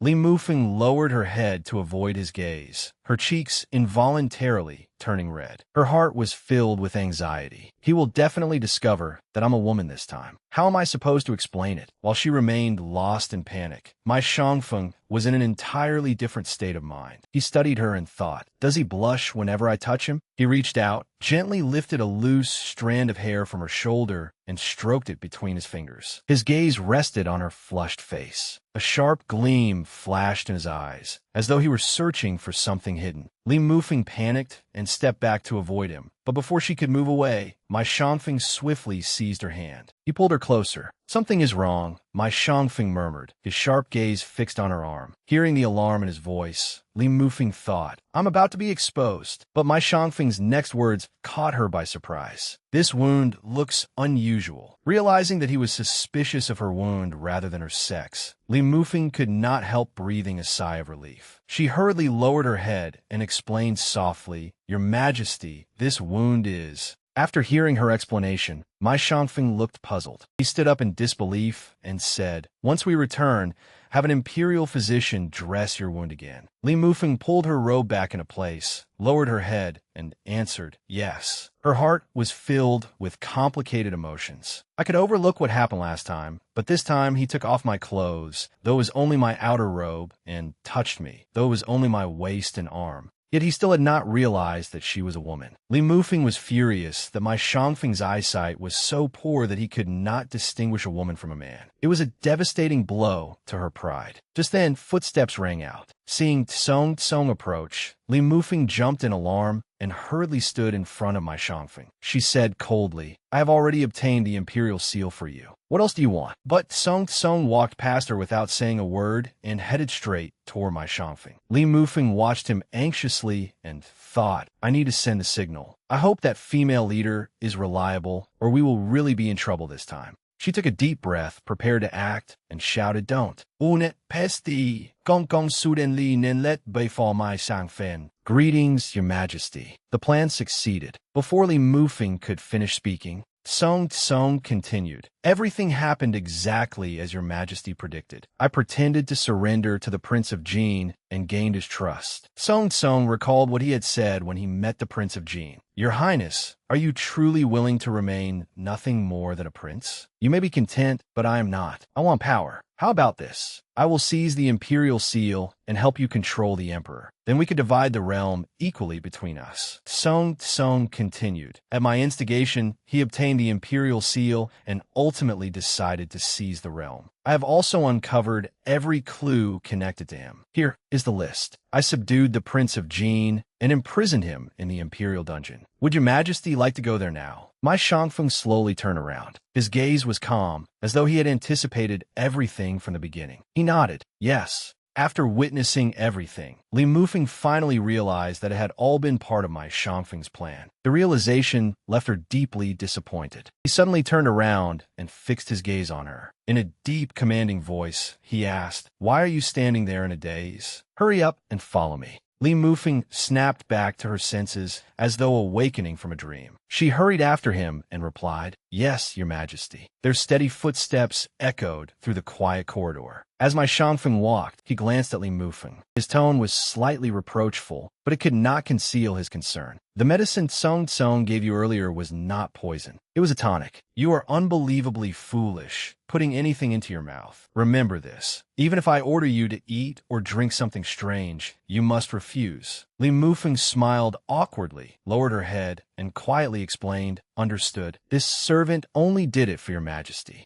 My Shangfeng did not reply, but a trace of tenderness flashed through his eyes. Distracted as he walked, he failed to notice a small book falling from his robe. Song Tsong, who was following behind, picked it up by chance. When he read the title on the cover, his gaze froze. "The Domineering Emperor Falls for a Handsome Young Eunuch." He slowly raised his head and stared at the retreating figures of my Shangfeng and Li Mufeng. He thought in shock, "The domineering emperor falls for a handsome young eunuch? Everyone will gradually come to believe that my Shangfeng and Li Mufeng are deeply in love." Elsewhere, the atmosphere in the imperial palace was entirely different. My Shangfeng sat calmly upon a high chair. A middle-aged man stood before him with a cold expression, while my Shangfeng's eyes radiated authority. The corners of his lips lifted slightly, and he spoke in a calm but oppressive tone. "Imperial uncle, it has been a long time." Li Mufeng stood behind him in attendance, silently observing the situation. She could not help feeling emotional. The moment had finally come. She now understood that he was a true emperor. To uncover all of the Prince of Jin's agents, he had not hesitated to risk his own life. A eunuch approached carrying a cup of wine. He handed it to the man kneeling on the floor, the Prince of Jin. My Shangfeng said coldly, "Drink." Li Mufeng's gaze rested on the Prince of Jin, who had been forced to his knees and was covered in blood.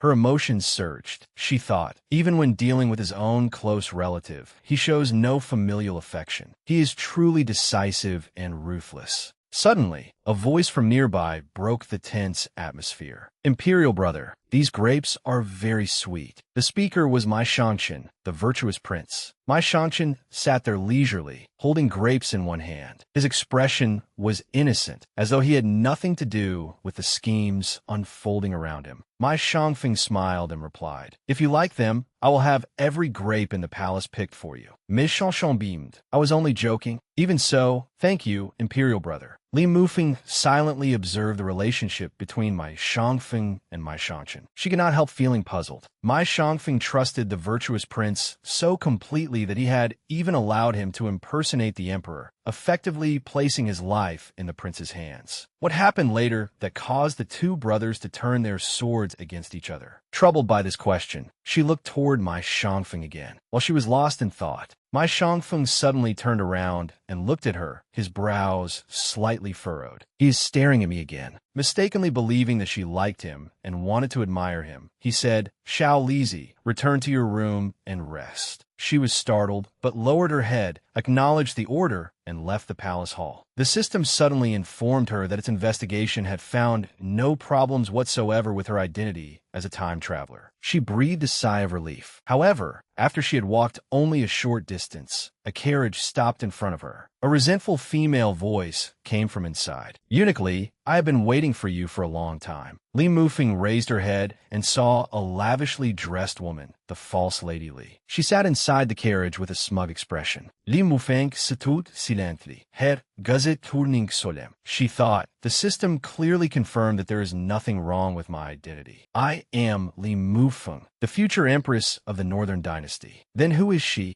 What exactly happened that allowed my identity to be changed without anyone noticing? Could this be what truly happened in history? The woman rang a hypnotic bell and said, "Eunuch Li, you should get into the carriage now." Li Mufeng was startled and thought, "This is bad." Pretending to obey, she said, "Yes, I should get into the carriage." The woman continued ringing the hypnotic bell. "Eunuch Li, do you remember who you are?" Li Mufeng answered blankly, "I no longer remember." The woman continued, "Then how did you enter the palace?" "I do not know. When I woke up, I was already inside the palace." The woman smiled. "Very good. Eunuch Li, remember this carefully. You are Li San. You were raised by beggars from childhood and entered the palace through a twist of fate, becoming the emperor's personal eunuch attendant." Li Mufeng pretended to comply. "I am Li San. I was raised by beggars from childhood and entered the palace through a twist of fate, becoming the emperor's personal eunuch attendant." After completing the hypnosis, the woman said, "Very good. Go to sleep. Everything will be better when you wake up." She then spoke to someone outside. "Tell your master that I do not care how she appeared here, but she must die. Otherwise, our agreement is over." The person replied, "Yes." After hearing this, Li Mufeng thought, "So that is how it is." A short while later, and Mu returned and entered the imperial study to report, "Your Majesty, I have finished handling everything. All the agents left behind by the Prince of Jin have been eliminated." Amu leaped inside. My Shangfeng praised him. "You did very well." Amu took out the cloak he had found. The moment he lifted it, he discovered that his hand had disappeared. Both my Shangfeng and my Shangshan were startled. My Shangshan pointed at Enmu and asked, "What is that?" Enmu explained, "I found this among Xiao Lizi's belongings." "Look, Your Majesty, whoever wears it can disappear." After speaking, Enmu put on the cloak. Sure enough, he vanished completely.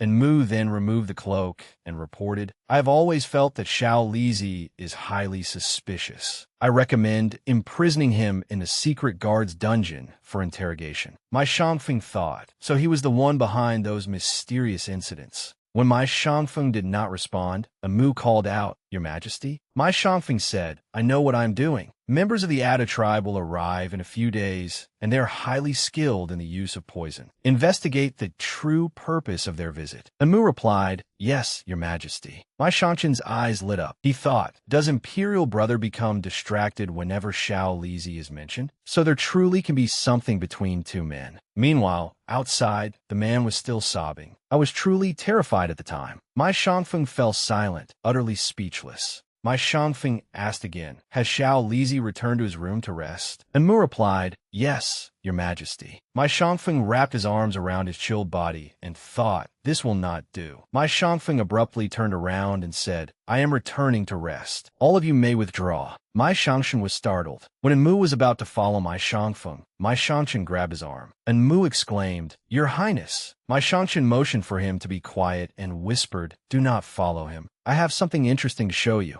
And Mu frowned as my Shangshan handed him a book titled "The Domineering Emperor Falls for an Innocent Young Eunuch." Meanwhile, Li Mufeng was resting in her room. She thought, that woman is a hypnotist. Moreover, there must be an immensely powerful figure supporting her, or she could never have accomplished all this. Perhaps history changed because something went wrong with the original Li Mufeng's identity, causing her to be raised away from home. The only people in the capital who know her are members of the Li residence. But what if they have all been hypnotized? Perhaps I can ask the virtuous prince for help and locate the servants who attended the original Li Mufeng at the country estate. One of them might not have been hypnotized. The virtuous prince should be at the Empress Dowager's palace right now. I must seize this opportunity to find him. With that thought, she immediately stood up, changed her clothes, and hurried outside. She hurried past my Shangfeng. Seeing her, he smiled and thought, why is he in such a hurry? Could he be rushing to see me? My Shangfeng eagerly followed Li Mufeng, but when he saw where she was going, his expression immediately darkened. Li Mufeng had run straight to my Shangshan. "Virtuous prince, you really are here." My Shangfeng hid nearby, and a sharp smacking sound suddenly reached his ears. Li Mufeng grabbed my Shangshan's hand and said, "Come with me for a moment." Seeing the two holding hands, my Shangfeng thought, I never expected Xiao Lizi and my younger brother to be so close. Li Mufeng pulled my Shangshan into a corner and said, "You once said that whenever I needed help, I could come to you, and that you would not ask for a reason. Is that still true?"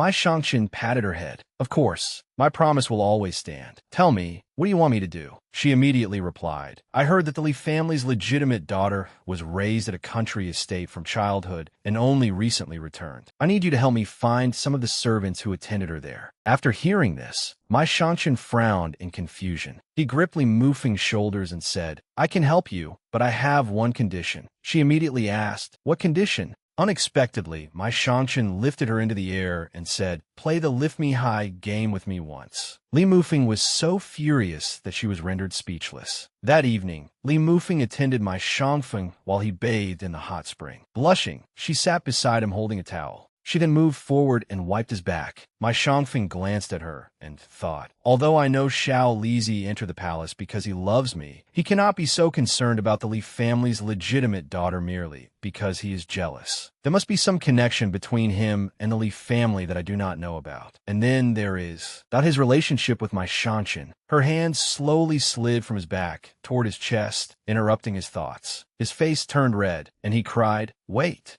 He grabbed her hand tightly. Confused, she asked, what is wrong, Your Majesty? She thought, it took me so long to create the right atmosphere. Do not ruin it now. My Shangfeng looked at her, appearing hesitant to speak. She looked at him in confusion. Your Majesty? Blushing, he avoided her gaze. I no longer require your attendance. You may withdraw. He thought, I cannot believe I have developed feelings for a eunuch. Having been dismissed, Li Mufeng walked outside and closed the door. She wondered, what is wrong with him today? Why do I have such a strange feeling? Forget it. I will ignore him and return to my room. Back in her room, Li Mufeng tossed and turned in bed, feeling grateful that my Shangfeng had granted her a private bedroom. She did not have to sleep on the floor, and even the blankets smelled wonderful. Wait, this scent. She suddenly detected an unusual fragrance. Sitting bolt upright, she exclaimed, this is a sleeping incense. Because she was immune to all poisons, the incense had no effect on her. She remembered how the false lady Li had previously exchanged signals with someone and thought anxiously, it must be her. This place is remote and there are no guards. Poison cannot harm me, but I no longer have my invisibility cloak, nor can I contact the editorial team. She looked toward the lamp and came up with an idea. A short while later, someone shouted, fire, hurry and put it out. Before losing consciousness, Li Mufeng saw my Shangfeng running toward her and calling, Xiao Lizi. She thought in astonishment, he actually came to save me. Upon learning that her residence was on fire, my Shangfeng immediately carried her outside. Wake up, you cannot fall asleep. I will get you out immediately. Hurry and summon the imperial physician. Another eunuch quickly acknowledged the order. My Shangfeng carried her to another palace building and laid her down. As he gazed at her, he thought, he is rather adorable when he is quiet. He breathed a sigh of relief and reached out to caress her face. Just before touching her, however, his hand stopped and withdrew. Panic appeared on his face. What was I just doing? Why did I suddenly? Li Mufeng woke up, sat upright, and asked, Your Majesty? My Shangfeng said, You are awake. She nodded. Yes, Your Majesty. Seeing his expression, she wondered, what is wrong with him? Still, he looked rather handsome when he saved me.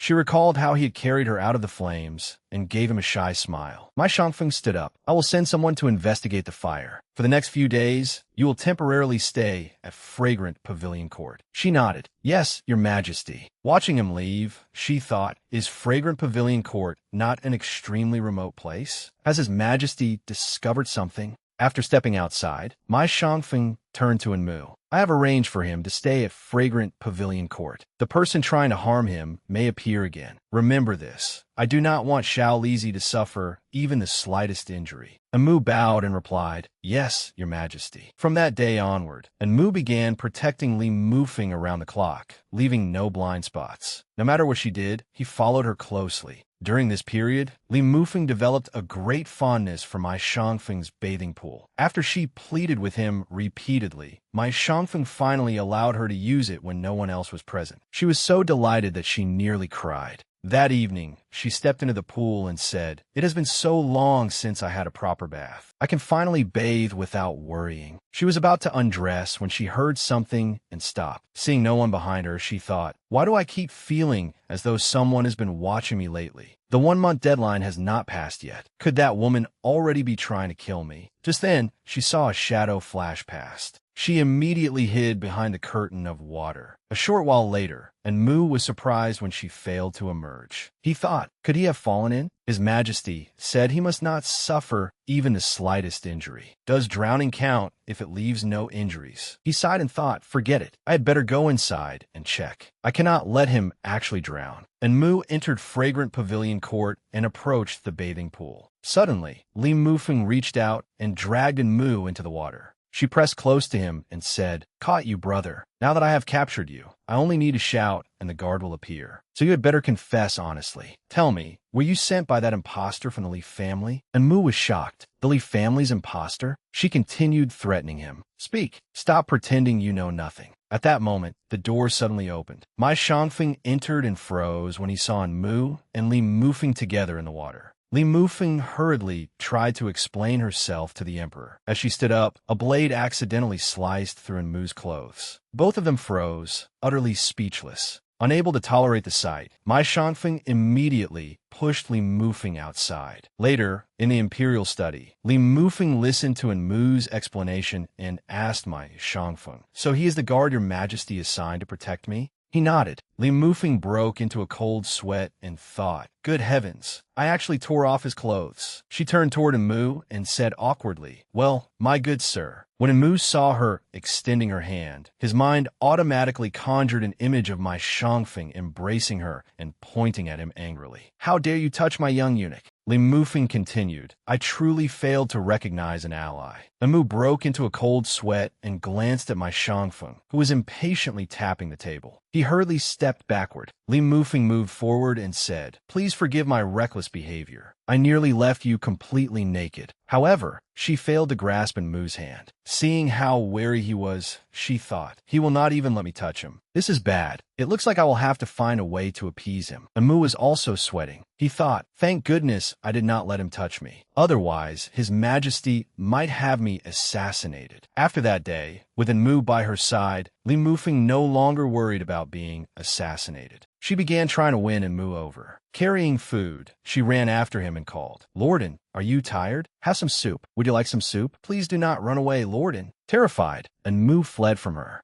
A moment later, she poked her head out again and said, Lorden, are you tired? Shall I give you a massage? She kept following Mu around, calling him Lorden. All Mu could do was turn around coldly and walk away. After hearing her call him Lorden for the umpteenth time, he blushed. A month later, Mu went to report to General Wang and Ji Fanfan. I suspect the young eunuch may have started liking me. Ji Fanfan asked in shock, what? He then angrily tried to charge at Mu. General Wang hurriedly stopped him. Don't attack him. You can't beat him. It'll be bad if he fights back. Ji Fanfan was still furious. He stole His Majesty's young eunuch. And Mu waved his hands and explained, I didn't. How could I steal His Majesty's man? Ji Fanfan grew even angrier. Look, he's even blushing, General Wang. General Wang advised, calm down. Let Mu seduce the young eunuch. That will turn His Majesty straight again. Ye Fanfan nodded. That makes sense. The two of them patted Mu on the shoulder. Mu, we'll leave this to you. His Majesty is the supreme ruler. After all, it wouldn't be good if he truly started preferring men.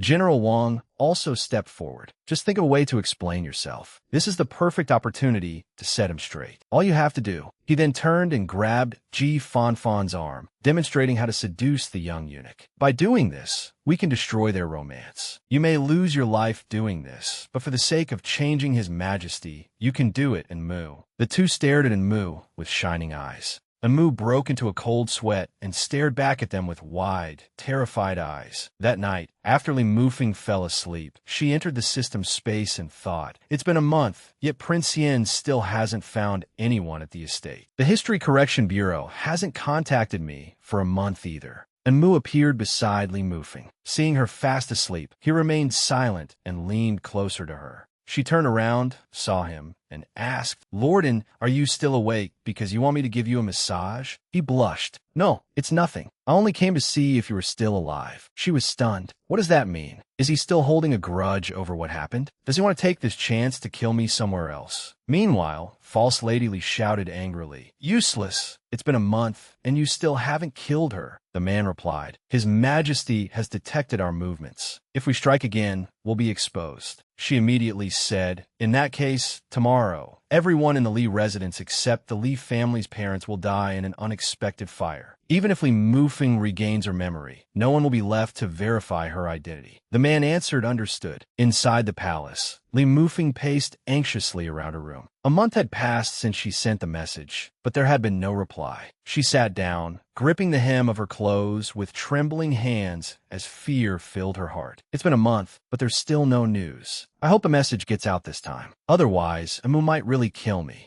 Just then, the system suddenly announced, "Your message has been sent." She sighed in relief, but her unease remained. She knew that in this palace, which was rife with schemes, a single mistake could lead to death. Lee Mufeng recalled the previous night, when Mu had suddenly appeared beside her bed and stared at her with icy eyes without saying a word. She could only remain silent and endure the crushing fear in her chest. She had not dared to close her eyes all night, silently praying that she would survive this ordeal. The door suddenly opened, startling her. Ji Fanfan rushed in and said, "Xiao Lizi, and Mu wants you to meet him in the Imperial Garden." Lee Mufeng's face turned deathly pale. The Imperial Garden? Is he finally going to kill me? Before she could think further, Ji Fanfan grabbed her hand and urged, "Hurry up. Once I put you two back on the right path, I still have to go find myself a husband." As she was dragged away, Lee Mufeng silently wailed, "No, I don't want to die." Upon reaching the Imperial Garden, she was pushed into an extraordinarily romantic setting. A pavilion was surrounded by a magnificent sea of colorful flowers in full bloom. And Mu stood in the middle of the pavilion, staring deeply at her with an expression that seemed to conceal countless unspoken thoughts. When he saw her arrive, he spoke as if he had been waiting for a long time. "You're here." Looking at the surroundings, Lee Mufeng thought, "Do people in this era have to make murder look romantic too?" Ji Fanfan quietly slipped away, leaving her alone with Mu. And Mu stammered, "Before you came, I had many things I wanted to say, but I didn't know how to say them. Now that I see you, I suddenly feel that none of those words matter anymore." After saying this, he walked toward her while holding something. Lee Mufeng immediately backed away and answered fearfully, "If they don't matter, then let's not say anything." And Mu continued advancing, his gaze growing more intense. "Yes, I think taking action is more important than talking." Lee Mufeng frantically tried to evade him. "Please don't, sir. I think I can still be redeemed. Don't rush. At least let me defend myself first." And Mu continued approaching her. "There's no need to defend yourself. Just watch what I do." She said fearfully, "No, and Mu, listen to me. There's no point in doing this. It'll only cause trouble for you." And Mu pulled a sharp sword from his bag and held it before her. "It won't cause any trouble. Look, isn't this sword sharp enough? Do you like it?" Her face turned pale as she repeatedly backed away. And Mu then pulled out an axe and held it before her. "Or do you prefer this axe? Or perhaps," before Mu could take out anything else, Lee Mufeng screamed, "Help!" Ji Fanfan and General Wang were watching everything from behind a nearby cluster of flowers. Seeing Lee Mufeng scream in terror, General Wang murmured, "Something doesn't seem right. Xiao Lizi doesn't look very moved." Holding a book,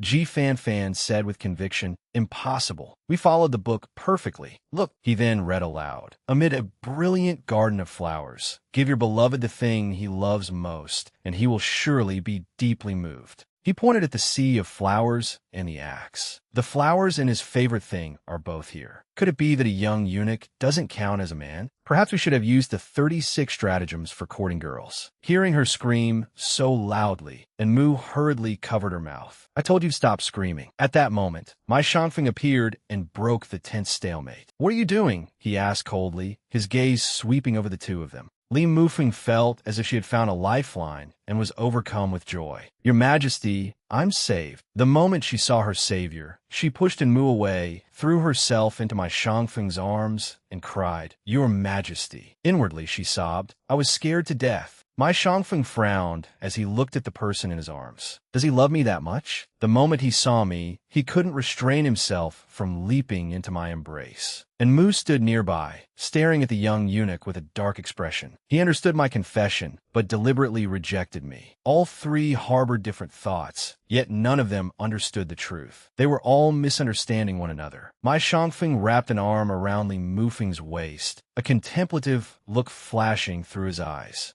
Just then, Mai Shangchen hurried over from a distance. "Imperial brother, it's getting late. If we return too late, the Li family's legitimate daughter may be burned to death." Li Mufeng turned around in shock. "What? My Shanshan sighed and explained, a fire broke out on Chang'an Street. The entire Li residence has burned down. She stood frozen, her eyes full of shock, then said to the emperor, I want to go and see it too. My Shangfeng glanced at her and thought, whenever the Li residence is mentioned, he behaves strangely. Perhaps he has some connection to the Li family. He nodded. Very well. They hurriedly set out. Not far away, Ji Fanfan emerged and said breathlessly, that scared me to death. We were almost discovered. General Wang calmly said, our plan was flawed this time, but don't worry. Next time, we'll use the 36 stratagems for courting girls. Standing between them, Amu pursed his lips and replied, all right. At the Li residence, the devastated ruins filled Li Mufeng's heart with sorrow. She watched charred bodies being carried out of the wreckage. Everything is burned down. The Li residence was so large, yet aside from the Li family's parents and that impostor, everyone perished in the flames. At that moment, false Lady Li ran to my Shangfeng and called, Your Majesty. She gritted her teeth and thought, who could possibly verify her identity now? False Lady Li rushed over without concealing her smugness. She threw herself into my Shangfeng's arms and stared arrogantly at Li Mufeng. Li Mufeng clenched her teeth, her heart filled with rage. To steal my position, she was cruel enough to kill all these people without hesitation. It seems this correction mission will be extremely difficult, but I refuse to stand by while she continues harming people and disrupting history. Just then, a familiar voice called, Sister Feng. She turned around in surprise, and her heart began pounding when she saw the man running toward her. It was Bai Tang, Li Mufeng's childhood sweetheart. She stared at him in astonishment. The general who grew up with the original Li Mufeng has appeared. She glanced at false Lady Li, who was covering her face. Judging by her expression, could it be that she hasn't had time to hypnotize Bai Tang yet? Bai Tang, Li Mufeng's childhood sweetheart, rode up on horseback. He jumped down and hurried toward her, his eyes full of concern. Sister Feng, are you all right? Li Mufeng turned toward him and thought, he's definitely looking at me. If I count to 5, he'll reach me. She began counting silently. 5, 4, 3. But then she looked toward false Lady Li. If I expose her here and now, it still won't be the right time to reveal myself. She thinks I've been hypnotized, and the truth hasn't been fully investigated yet. I still need to be careful. But finally, someone recognizes me. I'm so happy. Just as she counted to 2, Bai Tang arrived before her and called, Sister Feng. False Lady Li also panicked, but she hurriedly interrupted him. Your Majesty, Your Majesty. Lady Li seems unwell. Perhaps she should go and rest first. Only then did my Shangfeng look at false Lady Li. Seeing her suddenly collapse, he hurriedly said, I will take Lady Li to the secondary residence to rest. Bai Tang looked toward Li Mufeng.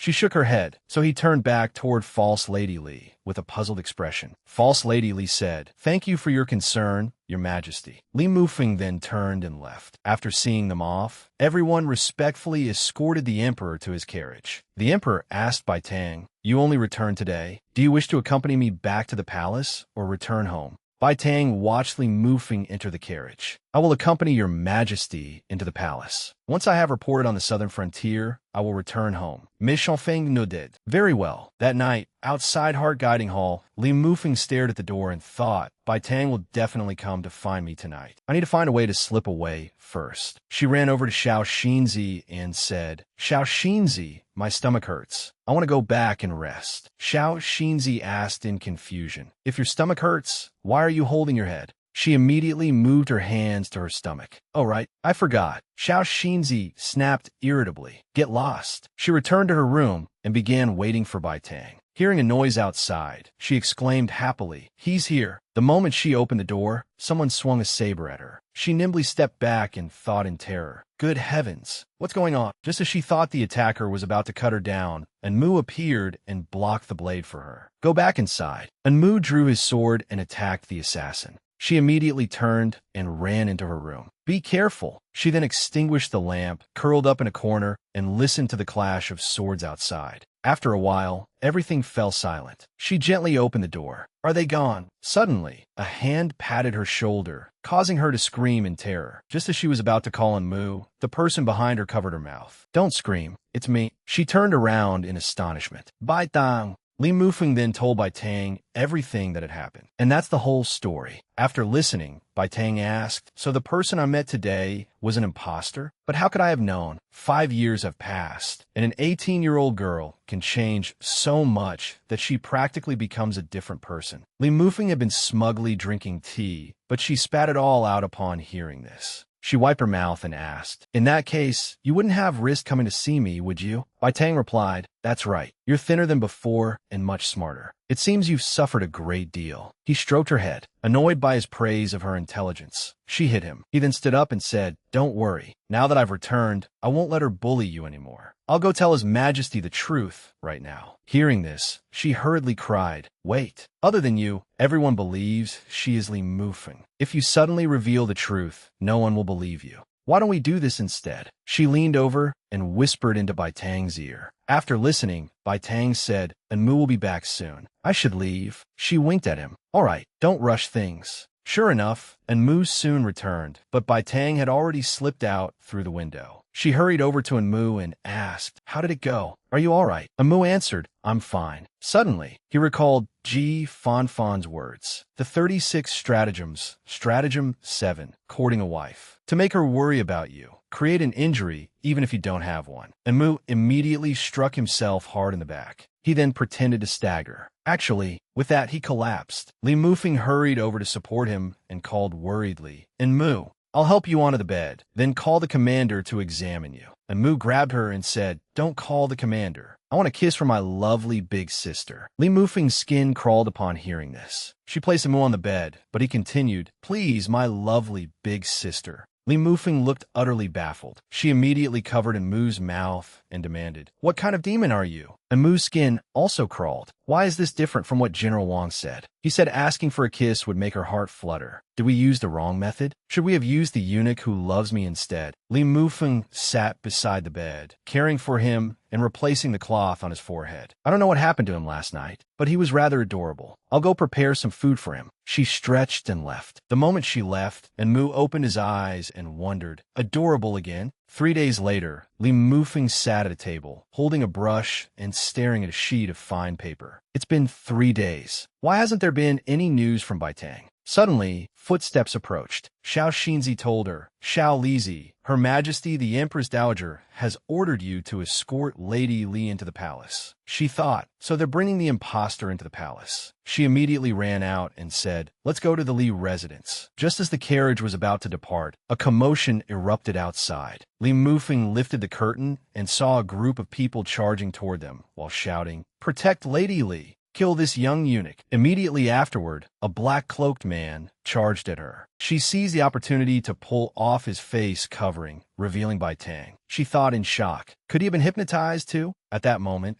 the palace soldiers shouted, Xiao Lizi is over there. Hurry and save him. Others cried, Lady Li, you cannot go over there. It's too dangerous. Bai Tang thrust his sword at her. She hurriedly cried, Brother Tang, and twisted aside to evade it. Suddenly, another sword flew over and knocked Bai Tang's weapon away. Enmu appeared and shouted, Xiao Lizi. Li Mufeng stared in confusion at Bai Tang's sword, which Enmu's weapon had pinned to the carriage. She noticed a letter hidden inside the sword and realized, these are Bai Tang's orders to his subordinates. The situation has changed. Retreat. Li Mufeng stepped forward, pulled out the sword, and took the note. Enmu ran over and asked, are you all right? She hurriedly hid the note, returned his sword, and said, I'm fine. Only your sword was damaged. Enmu said, as long as you're safe, the sword doesn't matter. Don't be afraid. I'll secretly protect you. I abandoned you once before. He stroked her head and pressed his forehead against hers. She blushed and thought, why does he seem so adorable? Enmu suddenly vanished. Someone ran over and asked, Eunuch Li, are you all right? She turned around and answered, I'm fine. His Majesty and Her Majesty the Empress Dowager are waiting. Let's hurry back to the palace. False Lady Li said, very well. She entered the carriage and thought, it seems he was right. His Majesty truly is supporting her from behind the scenes. Or perhaps there's simply a group of useless fools. It seems I'll ultimately have to handle this myself. In the end, I'll still have to resort to that method. She smiled at Li Mufeng. Seeing this, Li Mufeng wondered, why does she look so nervous? The carriage then entered the palace. As soon as Li Mufeng and False Lady Li stepped out, they saw the emperor appear. False Lady Li ran over to him and said with a smile, "Your Majesty." He walked straight past her and hurried to Li Mufeng's side. "Xiao Lizi, I heard you encountered assassins.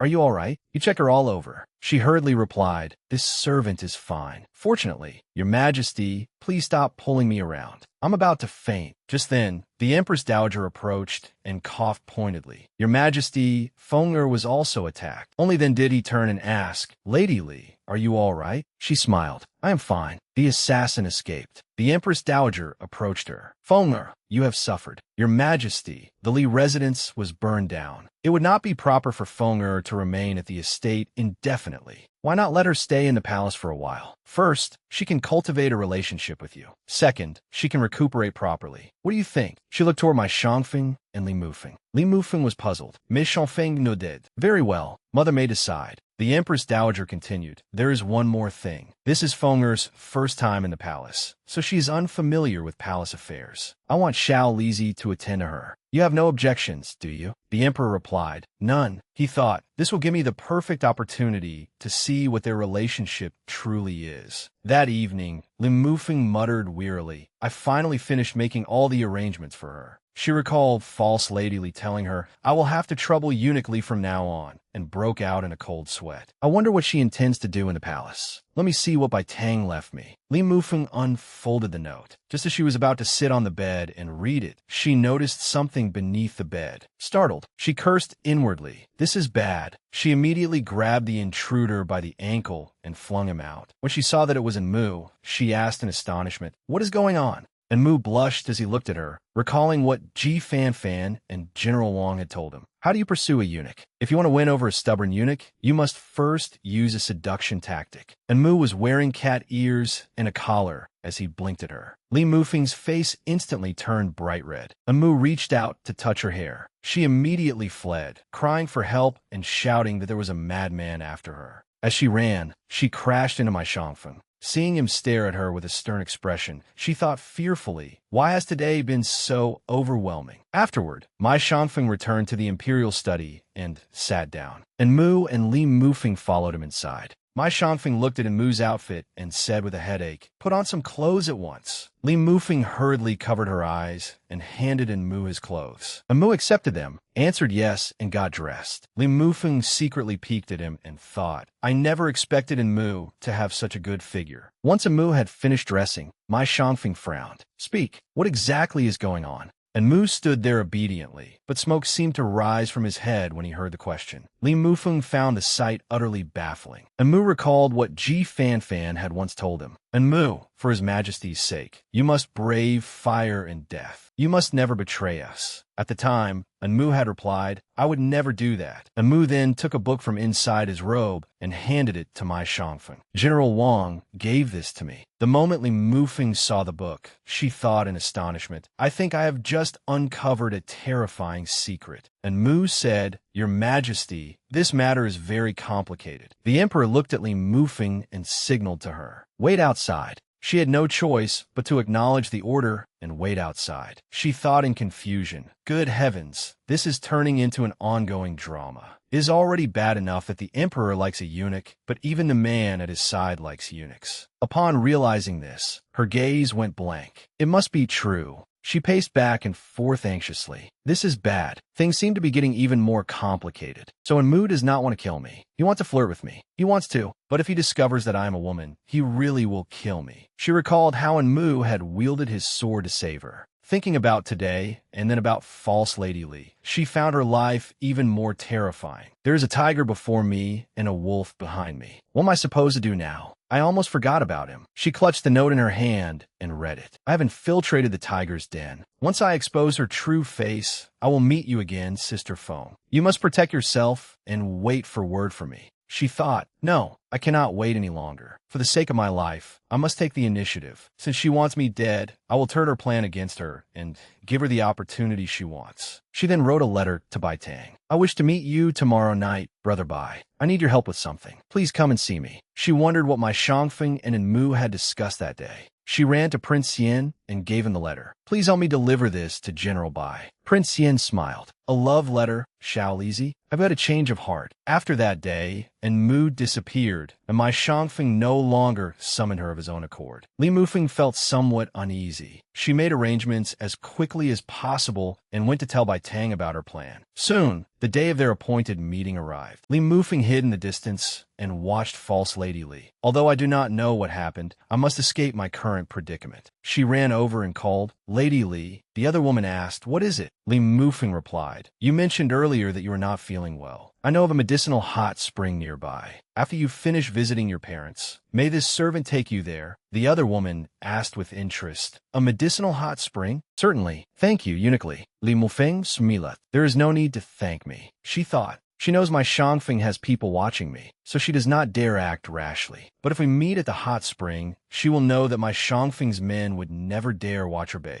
That will be the perfect opportunity for her to strike. She will not let it pass. After returning to the Li residence, Lin Rilan asked false Lady Li, Fenger, how does His Majesty treat you? She replied, His Majesty treats his daughter very well. Li Mufeng sat outside waiting and thought, unless something unexpected happens, we should be able to catch her today. But what happens after we catch her? I still have not figured out my next step. And Mu was hiding in the shadows, watching Li Mufeng. He thought, what is wrong with him? Seeing that she looked dejected, and Mu appeared and handed her some flowers. These flowers are for you. She jumped in surprise, and Mu continued, you may be a eunuch, but you should still keep your spirits up. Do not look so gloomy all day. Come on, smile. You look very beautiful when you smile. Li Mufeng accepted the flowers and felt as if in Mu's imaginary tail were wagging all the way up to the sky. She remembered the book and Mu had presented and asked him about it. His eyes lit up. Yes. She sighed inwardly. Who could withstand this puppy-like flirting? But I truly am not the eunuch he thinks he likes. Besides, did he not disappear? Why is he here? She then said, is it possible that you do not actually like me, but merely like my current identity?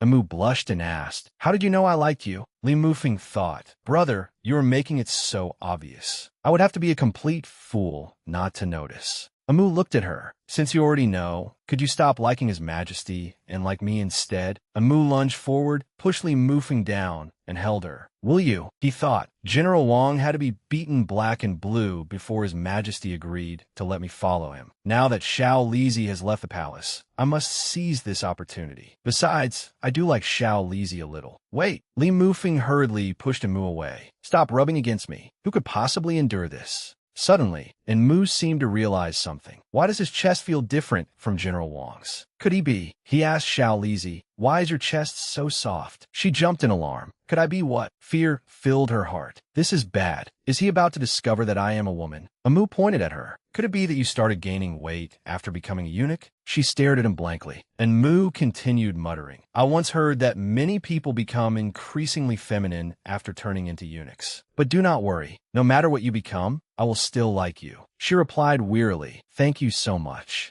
Amu looked at her and thought, I did everything General Wang and the leader told me to do. Why did Xiao Lizi not shyly nestle into my arms, as the leader said he would? He was about to continue speaking when someone called, Eunuch Li. Hearing this, Amu hurriedly said, someone is coming. I will hide. False Lady Li appeared. Sorry to keep you waiting. Let's go to the hot spring you mentioned. Li Mufeng replied, certainly. She led her to the hot spring and instructed the servants. Lady Li wishes to bathe in the hot spring. Stand guard here and do not let anyone enter. They all acknowledged the order. Li Mufeng led false Lady Li inside. Lady Li, this way, please. Outside, my Shangfeng asked my Shanshan, is there not a hot spring in the palace? Why do we have to travel so far? My Shanshan replied, Imperial brother, you do not understand. How could the hot spring in the palace compare with one outside? I guarantee that once you arrive, you will immediately notice the difference. Oh, why is there a palace carriage here? It seems to belong to Lady Li. The servants immediately bowed when they saw my Shangfeng. Greetings, Your Majesty. He stepped out of the carriage and asked, is Xiao Lizi inside? The servants found the question strange. Why did His Majesty ask only about Xiao Lizi? One servant answered, Xiao Lizi took Lady Li to bathe in the hot spring. His face darkened. He took Lady Li to bathe in the hot spring. My Shangfeng strode inside and ordered, stand guard here.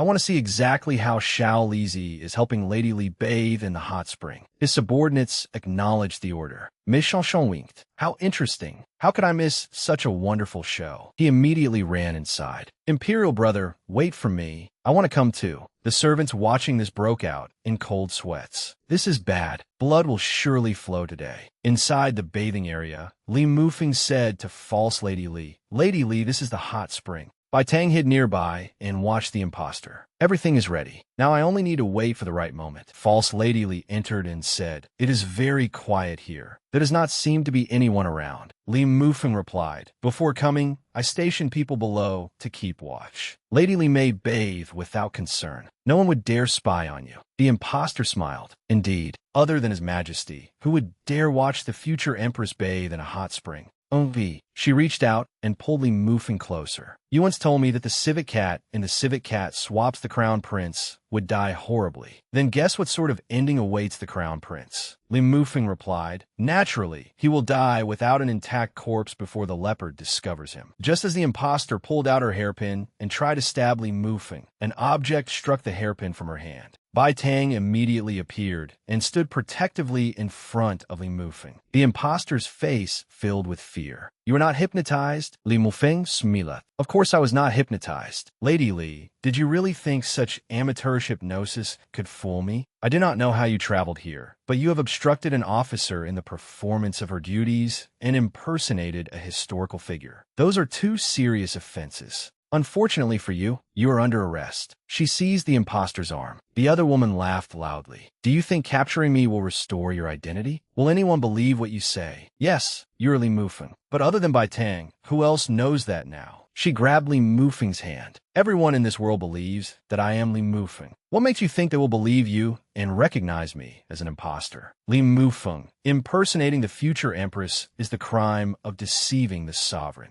Do you dare tell His Majesty that you are the real Li Mufeng? Do you dare risk having both you and Bai Tang beheaded? What if His Majesty does not believe you? Do you dare? At that moment, my Shangfeng and my Shanshan appeared. The impostor brushed past Li Mufeng. Bai Tang said to her, His Majesty is here. Do not be afraid, Feng. I will help explain everything. The impostor smiled smugly. Explain? Even my parents believe I am Li Mufeng. What good can the explanation of an outsider like you possibly do? Li Mufeng thought, she is right. Everyone in this world believes that she is Li Mufeng. Even Bai Tang's testimony will be useless. But my identity has already been exposed. If I miss this opportunity, things will only become more difficult. Watching the impostor run toward my Shangfeng, she recalled Prince Xian's words. If anything happens, come to me. I will certainly help you. She also remembered my Shangfeng saying, Although you harbor improper intentions toward me, rest assured that I will not allow anyone else to bully you. She looked at him and wondered whether she should reveal the truth. Li Mufeng approached my Shangfeng. Your Majesty. He nodded. I was merely bored today, so my imperial brother dragged me here to relax. I did not expect to witness such an interesting performance. My personal eunuch attendant, Lady Li, and a general have all gathered at this hot spring. How amusing. Tell me, what are all of you doing here? Bai Tang said to her, Do not worry, Sister Feng. Leave everything to me. Li Mufeng answered, All right. Bai Tang Nen let. Your Majesty, I have something to report. Prince Xian, who had been eagerly watching the spectacle, was astonished. The emperor looked at Bai Tang and ordered, Speak. My Shanshan continued watching eagerly. Li Mufeng thought, No, if we reveal the truth now, Bai Tang and I may be punished for falsely accusing the future empress. It does not matter if something happens to me. At worst, I will return to the modern world. But Bai Tang continued, Your Majesty, I wish to expose this person. Unexpectedly, Li Mufeng stepped forward, knelt, and said, Your Majesty, this servant is General Bai's younger brother, who went missing many years ago. My Shanshan froze in the middle of watching the spectacle. Bai Tang glanced at her.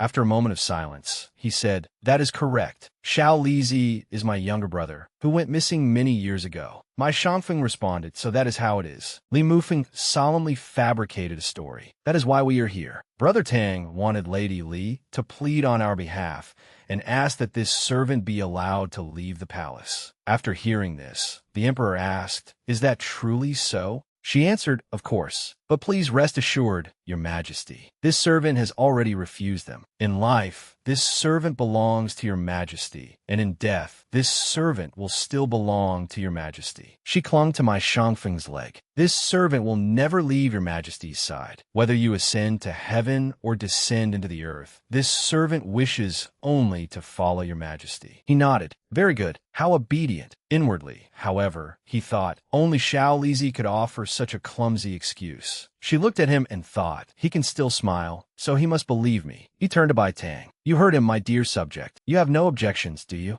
Bai Tang Thou Win. None. It ultimately depends on my younger brother's wishes. The emperor replied, in that case, Xiao Lizi will return to the palace with me. With that, he turned and left. She hurried after him. Yes, Your Majesty. This way, please. False Lady Li smiled artificially. I will also take my leave. This hot spring is quite pleasant. Prince Xian and General Bai may enjoy it at your leisure. Bai Tang and Prince Xian, who had been watching the spectacle, looked at each other. After returning to the imperial palace, Li Mufeng tucked my Shangfeng beneath his blanket. Although she had escaped danger today, nothing had truly been resolved. What is happening with the development team? Why is there still no news? At that moment, a system notification sounded. She thought in astonishment, that is the game's notification sound. Did they arrive as soon as I mentioned them? She closed her eyes and entered the system space. Yang Zheng said to her, Xiao Feng, you have worked hard. She burst into tears. Director, you finally remembered me. First this happened, then that happened, and after that. After listening to her story, Yang Zheng said, yes, that person is indeed from the modern world. Her real name is Su Li, and she is a hypnotist. 3 months ago, she applied for a time travel vacation and received approval. The game does not care about the form, only the content, so travelers can enter the game world. Li Mufeng asked, then what should we do now? Can the Time-Space Administration send someone to arrest her? Yang Zheng replied, no more. She exploited a loophole in her travel contract, so her time travel is legal. We must wait until we finish negotiating with the Game Tourism Bureau. However, I consulted several hypnotists and found some methods for breaking hypnosis. You could try them. A book fell from the system space, and she caught it. All right, she thought, by the time they finish negotiating, I will probably already be dead. It seems that I will ultimately have to rely on myself. But to become Li Mufeng, she willingly abandoned her modern identity to become an ancient woman and committed so many crimes. What exactly is she trying to accomplish? Back in the present, my Shangfeng sat up and looked at the young woman sleeping soundly beside him. She opened her eyes, saw him watching her, and jumped in fright. She instinctively grabbed the book and struck him with it. Realizing she had hit my Shangfeng, she stammered, I didn't mean to do that. Oh, it was you. Seeing that he was still awake, she hurriedly apologized. Your Majesty, I was wrong. Why don't I kowtow and beg for your forgiveness? Just then, his stomach growled. He looked at her coldly. What are you staring at? Hurry and prepare dinner. She immediately nodded and replied with a smile. Yes. She thought, I never knew he had such an alluring side. But this is good. At least he doesn't suspect me. She was about to leave when my Shangfeng got out of bed and said, it's already very late. Don't disturb anyone else. Make it yourself. Yes, Your Majesty. She ran off, thinking delightedly, I can finally undo it. After finishing the meal, she brought it to my Shangfeng. He stared in disbelief at the plate of plain food before him. Li Mufeng thought, I can't believe someone actually dares to eat my cooking. He's a true warrior. My Shangfeng could hardly believe food could taste this awful. No, I can't endure this anymore. Li Mufeng asked, Your Majesty, what's wrong? His lips trembled as he replied, nothing. He took another bite and thought, this really is terrible. Then he looked at Li Mufeng's sparkling, expectant eyes and thought, but he looks so hopeful. He entered the palace without hesitation for my sake, wishing only to remain by my side. How could I hurt him? But this is truly awful. I can barely swallow it. In the end, he forced himself to finish the entire plate. Once full, he returned to bed and fell asleep, sinking into a dream. He dreamed of that scene again. He pinned Li Mufeng tightly against the bed while she anxiously called his name. The emperor awoke with a start and sat bolt upright. He looked down and saw his little bird happily chirping. His face turned bright red, and he clutched his head. I can't go on like this. The next morning, Li Mufeng happily headed toward the palace hall, only to be stopped by Xiao Xinzi. His Majesty has ordered that today will be your day off. Surprised, she asked the day off? Then may I leave the palace and return to the Bai residence? Xiao Xinzi glanced up Moi Shongfeng. Only after seeing him nod did he answer. General Bai has probably already received word. A carriage has arrived to collect you. Delighted, she rubbed Xiao Xinzi's head. All right, thank you, Xiao Xinzi. I'll be going now. See you tomorrow. Infuriated by her rubbing his head, Xiao Xinzi shouted, Xiao Lizi, who gave you permission to touch my wig? She happily ran away. I've finally found a chance to leave the palace. I can finally put the plan to break the hypnosis into action. Meanwhile, the Empress Dowager demanded angrily, Are you saying Xiao Lizi has ulterior motives toward the Emperor? The Li family impostor replied, Although I also find it difficult to believe it may be true. I found this among His Majesty's possessions. She handed the book to the Empress Dowager. His Majesty also appears to treat this young eunuch very differently. The Empress Dowager took the book, titled The Domineering Emperor Falls for a Young Eunuch, and thought, It seems this is indeed true. That young eunuch cannot be allowed to remain. Later, at the Bai residence, Bai Tang told Li Mufeng, Everything is ready. Our people will perform that play shortly. But are you certain this will work? Sister Feng, why don't I speak to His Majesty? I'm a general, after all. Perhaps he will believe me. He thought, I never expected Sister Feng to have matured so much since her return. She held his arm. No, we can't take that risk, Brother Tang. Wait a little longer. I can handle this. All right, I'll listen to you. He looked at her and thought, She's also become more beautiful. Bai Tang said, Sister Feng, if you still cannot recover your identity in the end, perhaps we could. She immediately asked, We could what? He hesitated before replying, It's nothing. Don't worry, little sister. No matter what happens, I will always stand by your side. She thought the historical records were right. Bai Tang truly is a good person. The carriage soon stopped. Bai Tang helped her out and said, We're here. She looked at the building as a voice echoed from within. Sir Eunuch, telling the truth will only bring disaster. She said delightedly, The seed is about to sprout. A play was being performed inside. How could I not grieve when I see my mistress weeping? Holding the golden butterfly box, I bid the golden butterflies play their song. Consort Liu is now too vicious, sending word that the golden thread has changed hands. Junhua, Changyu, and Shunlin have all pledged their loyalty. By imperial decree, I distributed grain in Qinzhou. Upon returning to the capital, I entered the court with my fellow officials, carrying gold into the hall and approaching the imperial dais to pay respects to the sovereign. While distributing grain in Qinzhou, I encountered a blind woman crying out for justice at noon. She said she once lived within the imperial palace, in Jade Spirit Palace, as a companion to Empress Li. Impersonating an imperial relative is punishable by beheading, but she had a handkerchief as proof. I returned to court under orders and entered the hall with my fellow officials, bearing gold before the imperial dais and paying respects to the sovereign. While distributing grain in Qinzhou, I encountered a blind woman crying out for justice. She said she once lived in Jade Spirit Palace within the imperial palace as a companion to Empress Li. Impersonating an imperial relative merits execution, yet she possessed a handkerchief as proof. What proof could a mere handkerchief provide? Clearly, the dragon and phoenix conspired to seize the palace.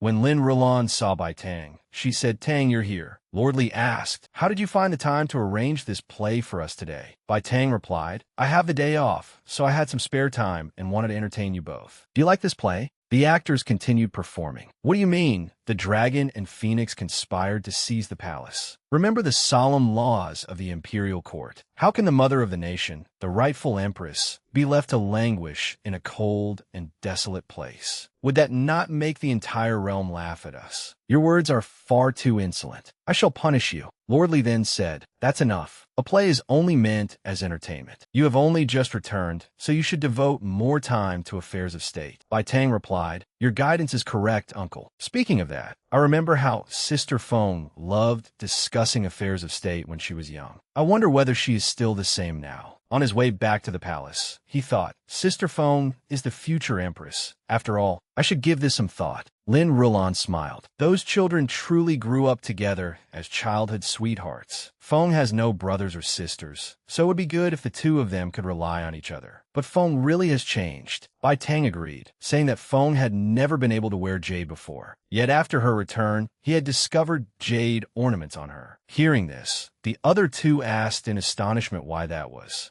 Li Mufeng thought. The historical records only stated that Empress Li disliked wearing jade. They never recorded the reason. Fortunately, before coming here, I read both the historical romance and the unofficial biography. I learned that she avoided jade because she was allergic to it. That time traveler certainly doesn't know this. She was too arrogant and forcibly turned herself into Li Mufeng. In the eyes of the Li family's parents, after killing everyone who knew the truth, she neglected to erase their memories. That is what created this flaw. Once someone plants a seed of psychological suggestion, and that seed of suspicion sprouts and blossoms, cracks will appear in her hypnosis. Su Li, your downfall is near. We'll go to the place outside tomorrow. Li Mufeng told Bai Tang, Brother Tang, you must continue investigating to see whether anyone recognizes me. If you find anyone, quietly bring them here. Also, tomorrow you must bring my parents to that place. He replied, you must be careful inside the palace. If anything happens, inform me at once. I'll find a way to leave the palace over the next few days. It's getting late. You should go inside. She waved farewell to Bai Tang and entered the palace. The moment she stepped inside, she found herself surrounded by soldiers. Su Li approached with the Empress Dowager and said with a smile, Good evening, Eunuch Li. Meanwhile, inside the Emperor's hall, and Mu knelt and reported, Your Majesty, the Empress Dowager has taken Xiao Lizi away. In Heart-Guiding Hall, Mai Shangfeng was reviewing memorials. He asked in Mu, You said Lady Li Mufeng entered the Empress Dowager's palace today. The Empress Dowager first became angry and then had Xiao Lizi arrested, and Mu saluted. Yes, Your Majesty. Miss Shangfeng phoned. Do you know what they discussed? And Mu replied, Lady Li Mufeng claimed that Xiao Lizi had seduced Her Majesty. Hearing this, the Emperor angrily snapped his brush. With murderous fury, he demanded, Seduced me? A woman who has not even entered the palace dares meddle in my affairs. I would like to see who dares touch the person I intend to protect. He furiously threw the broken brush onto the desk and rose. Meanwhile, in the Empress Dowager's palace, Li Mufeng had already been tortured until her entire body was covered in wounds. A palace maid entered, knelt, and reported, That day,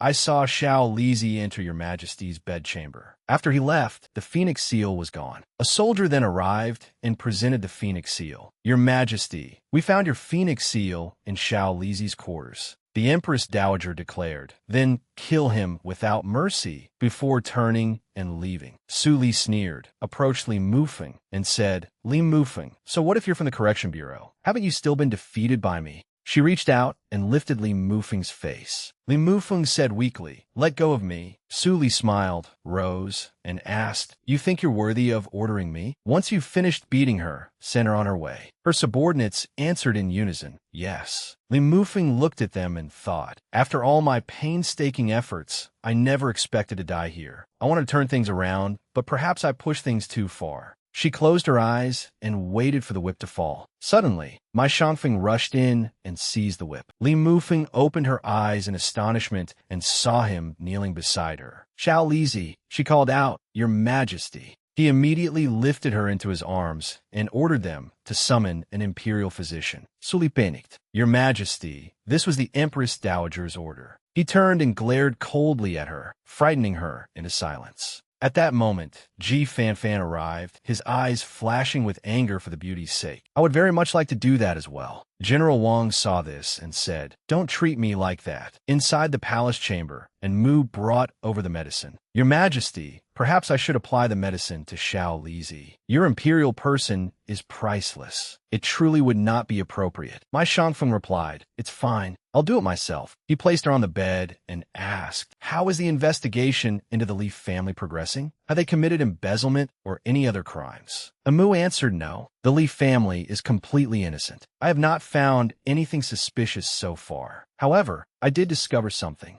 While Lady Li was recovering from her injuries, an accident occurred that killed 59 people. Not a single person survived. Hearing this, the emperor asked coldly, "Not a single survivor?" As he spoke, he reached out to remove Li Mufeng's clothes. She woke up, saw what he was doing, and hurriedly grabbed his hand. "Stop." Seeing that she was awake, my Shangfeng asked, "You're awake? I was going to apply medicine to your wounds. Why are you so nervous? What's wrong? Do you have other injuries? Hurry and remove your clothes so I can examine you thoroughly." Li Mufeng broke into a cold sweat. No, there's no need to trouble yourself. Your Majesty's person is far too precious. It would be inappropriate for you to personally apply medicine to a lowly eunuch like me. Suddenly, a sharp pain shot through her wounds, making her cry out. My Shangfeng hurriedly said, "I told you not to move while you're injured. You touched your wounds, didn't you?" He turned to Enmu. "Leave us." Enmu saluted and withdrew. My Shangfeng continued, "I know you would feel embarrassed with someone else here, so I sent Enmu away. There is no emperor here now. There is only me, my Shangfeng." She exclaimed in astonishment. "My Shangfeng?" He nodded. "Yes. Now, sit still and behave. I'll remove your clothes, examine your body, and apply the medicine." Hearing this, she jumped in fright. He reached toward her. "Don't move." As he spoke, he quickly tied her hands. "I knew you wouldn't obey, so now you can't resist, can you?" Realizing that she had been bound, she panicked. "What should I do? Is my identity about to be exposed?" My Shangfeng reached out to remove her clothes. Terrified, she thought, "No, I can't just sit here and wait for disaster." She immediately rammed her head into him. Clutching the swelling on his forehead, he roared angrily, "Xiao Lizi." She hurriedly said, "Your Majesty, I truly don't need your help." He stared at her silently for a moment before leaving. Why did Xiao Lizi resist so fiercely just now, even going so far as to do that? Enmu followed him and asked, "Your Majesty, are we going to the Empress Dowager's palace now?" He nodded. "Yes." Suddenly remembering something, he stopped. "Could it be?" My Shangfeng asked, "Enmu, when you investigated before, you never specifically investigated Xiao Lizi, did you?" Enmu replied, "That is correct." The emperor immediately said, "Change your approach. Don't investigate men. Investigate women." Enmu asked in astonishment, "Women, Your Majesty?" He recalled her appearance and thought, "No one can live in this world without leaving some trace, unless we were searching in the wrong direction. Our approach was wrong from the very beginning." That would explain her expressions and why we could never uncover her identity. Meanwhile, in the Empress Dowager's palace, the Empress Dowager was sweating nervously, with the Li family imposter standing behind her. My Shangfeng sat down and calmly drank his tea. The Empress Dowager asked, "What is this? Has the emperor come to cause trouble for the sake of that young eunuch?" My Shangfeng said, "Why would you say that, mother? I only came to tell you the truth. Could it be that you don't wish to hear it?" The Empress Dowager hurriedly replied, "Of course I wish to hear it." My Shangfeng gestured with his hand. "In that case, Li Quan, tell the Empress Dowager." Li Quan immediately replied, "Yes. Your Majesties, I was on duty this month. While checking the records, I discovered that aside from the people serving in the Empress Dowager's palace, only these individuals entered her residence this month. I investigated them one by one and found that none of them had any relationship or contact with Xiao Lizi. I also investigated the claim that Xiao Lizi stole the Phoenix Seal. That night, he was serving Prince Xian in the side hall and never left." The Empress Dowager angrily slammed the table. "So what? Are you suggesting someone framed him?" My Shangfeng immediately said, "Mother, why are you angry? He is only stating the facts. No one suspects you. The truth is now almost completely clear. Xiao Lizi did not steal the Phoenix Seal. I ask that you handle the remaining matters yourself." "Mother, Xiao Lizi belongs to me. I am no longer a prince, so you can no longer control me as you please. I will not allow what happened years ago to happen again." He then turned and left.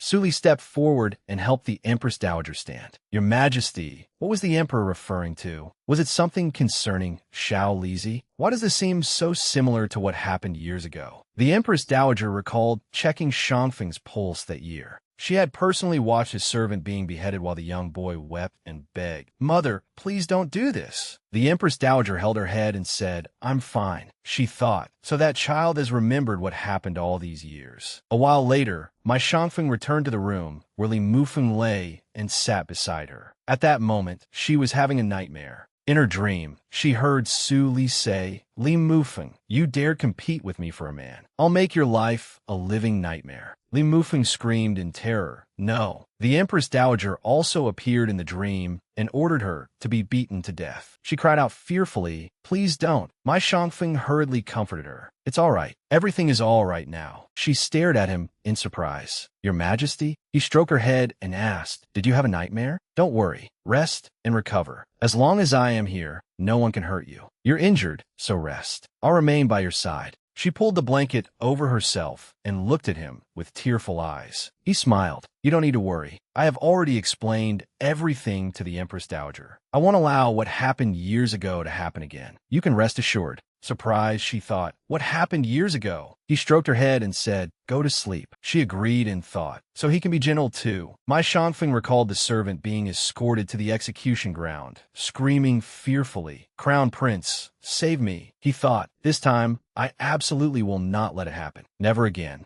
The next day, Li Mufeng woke to find that Mu had prepared delicious food for her. Just as she was rejoicing, someone called out, "Eunuch Li, His Highness Prince Xian and General Bai have arrived." Bai Tang rushed in and called, "Little brother Feng." Li Mufeng turned around and discovered that Mu had vanished, leaving her astonished. Bai Tang circled her anxiously, asking, "How are you, little brother?" Prince Xian ran over and embraced her. "That's enough. She's already injured. If you keep spinning her around, you'll make her dizzy." Bai Tang asked in confusion, "Injured? Sister Feng, you should come back with me. Considering that impostor, I can't allow you to stay here any longer. Otherwise, she will certainly try to kill you again." Li Mufeng hurriedly said, "Brother Tang, don't be impulsive." Just then, Prince Yin spoke. "An impostor, Sister Feng? Are you saying Li Mufeng is an impostor who wants to kill Xiao Lizi? How did she suddenly become an impostor?" Li Mufeng felt as though she had been struck by lightning. "Oh no, I forgot he was here." Bai Tang and Li Mufeng stood together, glaring at Prince Xian. Radiating murderous intent, Bai Tang asked, "What do you think, Sister Feng? Should we just attack and eliminate him?" She broke into a cold sweat. "Brother, wouldn't that just make an even bigger mess?" She thought, "It seems the struggle between Su Li and me won't end anytime soon. Although Bai Tang is only a general and is less powerful than Prince Xian, if he can help me." Prince Yin looked at her suspiciously. She began to explain, "Prince Yin, we mean no harm. Please allow us to explain." Holding his saber, Bai Tang said, "That's right. We mean no harm." Li Mufeng then took out a storyteller's sunglasses and wooden clapper and began her tale. This is what happened. After 100,000 words of irrelevant details were omitted, Prince Xian was stunned by the story. Li Mufeng immediately said, "That is essentially what happened. No wonder I found your previous behavior so strange." If that is the case, Bai Tang stepped forward and said, "That impostor has already won the Empress Dowager's favor. It is truly unsafe for you to remain in the palace. You should come with me." She shook her head. "No, if I leave with you, I won't know what she is planning." Li Mufeng thought, "If she says anything to my Shangfeng, I'll be doomed." Bai Tang hurriedly said, "But how can I feel at ease if you stay here, Sister Feng?" His Majesty arrived in time this time. "But what about next time? What will you do then?" He seized her hand and said, "I must take you away this time." She immediately pulled her hand free. Prince Yin smiled and stepped forward. "I have something to say. I'm sure Imperial Brother will not allow Xiao Lizi to be harmed again, so you need not worry. That impostor will not dare attack Xiao Lizi. Besides, you cannot remain beside Xiao Lizi every hour of the day. The most dangerous place is often the safest." Bai Tang was astonished.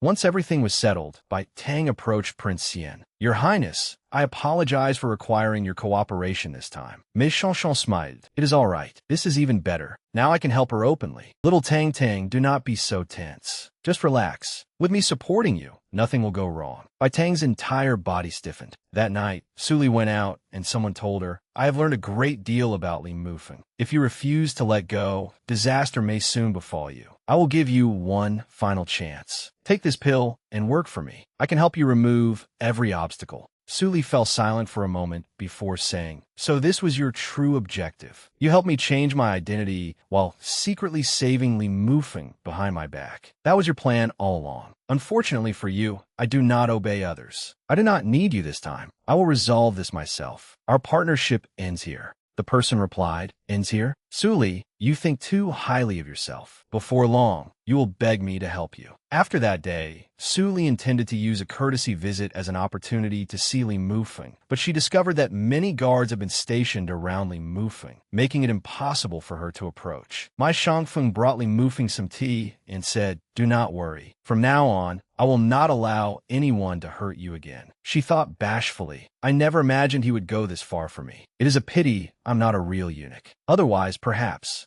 She smiled at the emperor. Shall this servant cook for your majesty again? He asked in surprise. What? She left, and Mu arrived to salute him. Your majesty, I have discovered that Prince Xian and General Bai are investigating the fire at the estate where Lady Li once lived. He asked a fire? Amu replied, yes. Other than Lady Li, no one survived that fire. My Shangfeng said, is that so? Just then his stomach growled, and he clutched it. Amu looked at him and thought, Xiao Lizi, I never imagined his majesty could endure his hunger for this long. My Shangfeng hurriedly said that everything else could wait. Elsewhere, Li Mufeng thought happily, it seems my Shangfeng really likes the strawberry jam I invented. What should I make next time? My Shangfeng told Mu, if Prince Xian and Bai Tang are investigating the fire, send someone to fan the flames. And Mu saluted and accepted the order, but then hesitated. Seeing this, my Shangfeng asked, is there anything else? And Mu said, what about Xiao Lizi? Should I continue monitoring her? My Shangfeng immediately replied, that will not be necessary. I will protect her myself. He then lowered his head and resumed reading the memorials.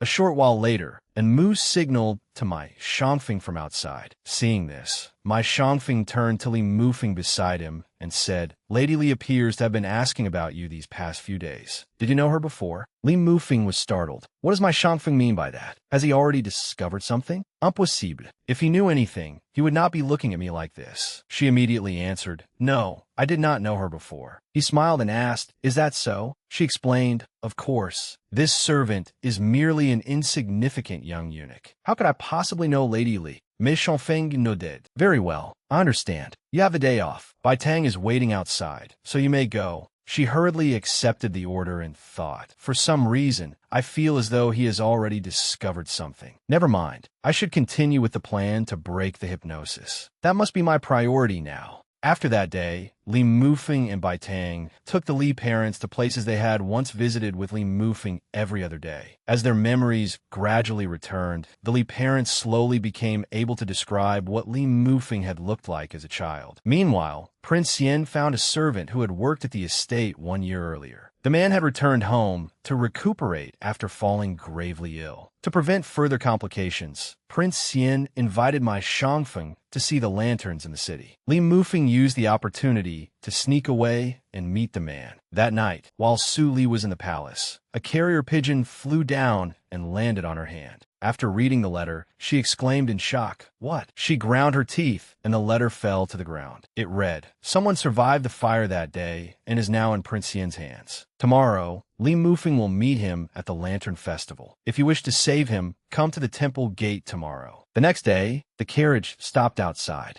My Shangfeng turned to Li Mufeng and said, do not get carried away later. Stay behind me. She nodded in agreement. At the Lantern Festival, Prince Xian and Li Mufeng exchanged smiles before walking away. And Mu followed behind them. The festival was packed with people. Prince Xian winked at Li Mufeng. It is time. He turned to my Shangfeng. Imperial brother, my stomach hurts. I want Xiao Lizi to accompany me to the latrine. My Shangfeng frowned and looked at them before nodding. Very well. Return quickly. The two breathed sighs of relief and left. My Shangfeng then turned around and said, come, let us look around over there. His subordinate saluted in acknowledgement. As they walked, Prince Xian said warily, someone is following us. She was about to look back, but Prince Xian held her head in place. Do not turn around. We will split up and head in different directions. I will shake off our pursuer. You head east, then turn right toward a small dock. There is an estate there with a green lantern hanging outside. Once I lose them, I will come find you. She replied, all right, be careful. At the crossroads, they separated. Prince Xian hid in a secluded corner, and sure enough, a black-clad figure appeared. Smiling, he knocked the man unconscious with the handle of his fan. Li Mufeng followed my Shangchen's directions and eventually saw an estate. Looking up, she saw a green lantern hanging outside the entrance. She walked up happily and knocked on the door. This is the place. Suddenly, she broke into a cold sweat. Wait, something is wrong. Li Mufeng lowered her gaze and saw blood flowing through the gap beneath the door. She immediately kicked the door open and rushed inside. When she saw that the people inside were dead, she fell silent. Prince Xian arrived shortly afterward. Seeing her standing outside, he asked, "Why have you not gone inside?" But as soon as he entered, he saw that all the soldiers stationed there had been killed. He crouched down and examined them for a moment. Then he stood and said, "There is good news and bad news. None of the bodies here belong to our people, and your former servant is not among them. He has disappeared." After returning to the palace, Li Mufeng held her head in her hands and thought. Although she had taken part in several history correction missions, this was the first time she had been forced to say farewell in this manner. To replace the original Li Mufeng, Su Li had slaughtered all the servants at the estate. Now she had done this as well. She was utterly insane. The only clear-minded person who could prove Li Mufeng's identity was now missing. What should she do? Should she see whether the Li parents could fully break free from their hypnosis? Just then, Bai Tang burst in. "Sister Feng, something terrible has happened. Your parents have disappeared." Li Mufeng asked in shock, "What?" Bai Tang said, "When I arrived at the estate, I found a letter left by your parents. It said they had gone traveling and would return after the wedding. But my men searched for a long time and found no trace of them. Moreover, that impostor went there yesterday." Li Mufeng ground her teeth. Bai Tang voiced his suspicion. "They are in that impostor's hands." Li Mufeng remembered Su Li's words. "I told you that you cannot defeat me. Be good and admit defeat." She then recalled my Shangfeng's words. "Do not worry. As long as I am here, I will never allow anyone to hurt you again." She clenched her fists and stood up. Bai Tang asked in surprise, "Sister Feng, what are you planning to do?" She replied, "Stake everything on one last stand and tell His Majesty the truth. In the imperial study, and Mu told my Shangfeng, that is everything that happened. Your Majesty may read the memorial. I have explained it all clearly." He replied, "Very well." Just then, someone outside announced, "Your Majesty, Xiao Lizi in general by request an audience."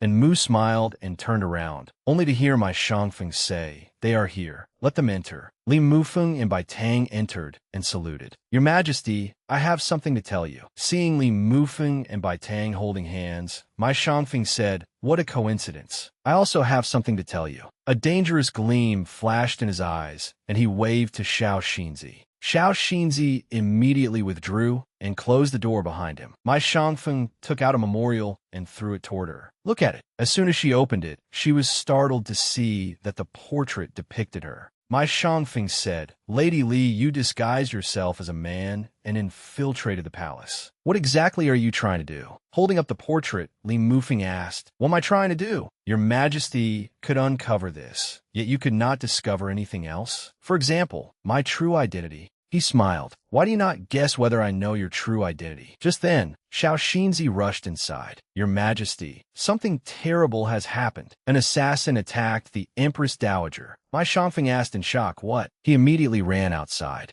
Li Mufeng thought, the Empress Dowager was attacked? How could it happen at such a convenient moment? Does my Shangfeng know my true identity or not? If he does, why did he react that way? Why do I keep feeling that something is wrong? How could an assassin infiltrate the palace so easily? As soon as Li Mufeng ran outside, a group of people surrounded her. A man appeared and said, "Li Mufeng, it has been a long time." She asked in shock, "Who are you?" The man removed his face covering and replied, "The man who tried to take your life years ago." Li Mufeng was then abducted, gagged, and carried into a carriage. As the carriage was leaving, Ji Fanfan stopped it and asked, "Eunuch Wang, why are you leaving the palace so late at night?" He replied, "My mother is gravely ill, so I specially requested permission to return home. These are a few things this servant prepared for her. Would you like to inspect them, Commander?" Li Mufeng thought. An assassin appeared in the palace. He will certainly inspect the carriage. He will not let them pass so easily. Hurry up and search it. You will find me. Unexpectedly, Ji Fanfan said, "There is no need. I trust you, Eunuch Wang. Since your mother is gravely ill, you should hurry." Li Mufeng furiously cursed the idiot and struck the carriage wall with her forehead. Hearing the noise, Ji Fanfan said, "Wait." Li Mufeng was delighted, thinking that he was finally going to inspect the carriage. Instead, Ji Fanfan took out a scented sachet and handed it to the man. Since your mother is gravely ill and we are acquainted, I should also offer a token of goodwill. I always carry this sachet with me. It can help one sleep peacefully. Please accept it. Eunuch Wang accepted it and said, "Thank you, Commander." As soon as the carriage left the palace, the man drew his sword and slashed at her. He cut her cheek and said, "Lady Li, blades show no mercy. If you continue struggling, I fear you will have to bid this world farewell." Li Mufeng stared at him and wondered, who exactly is he, and what does he want? The man laughed. "What do I want? Naturally, I was ordered to take your life." With that, he raised his sword and slashed at her again. She leaned back and avoided the strike, but hit the carriage wall and fell. Seeing this, he laughed smugly, reversed his blade, and thrust it toward her. Unexpectedly, another sword pierced his hand, forcing him to drop his weapon. Mai Shanfeng appeared and declared, "Who dares touch her?" When Li Mufeng saw him, she finally relaxed and lost consciousness. A short while later, she awoke and asked frantically, "Your Majesty?" And Mu approached her. "You are awake." She immediately asked, "Where am I?"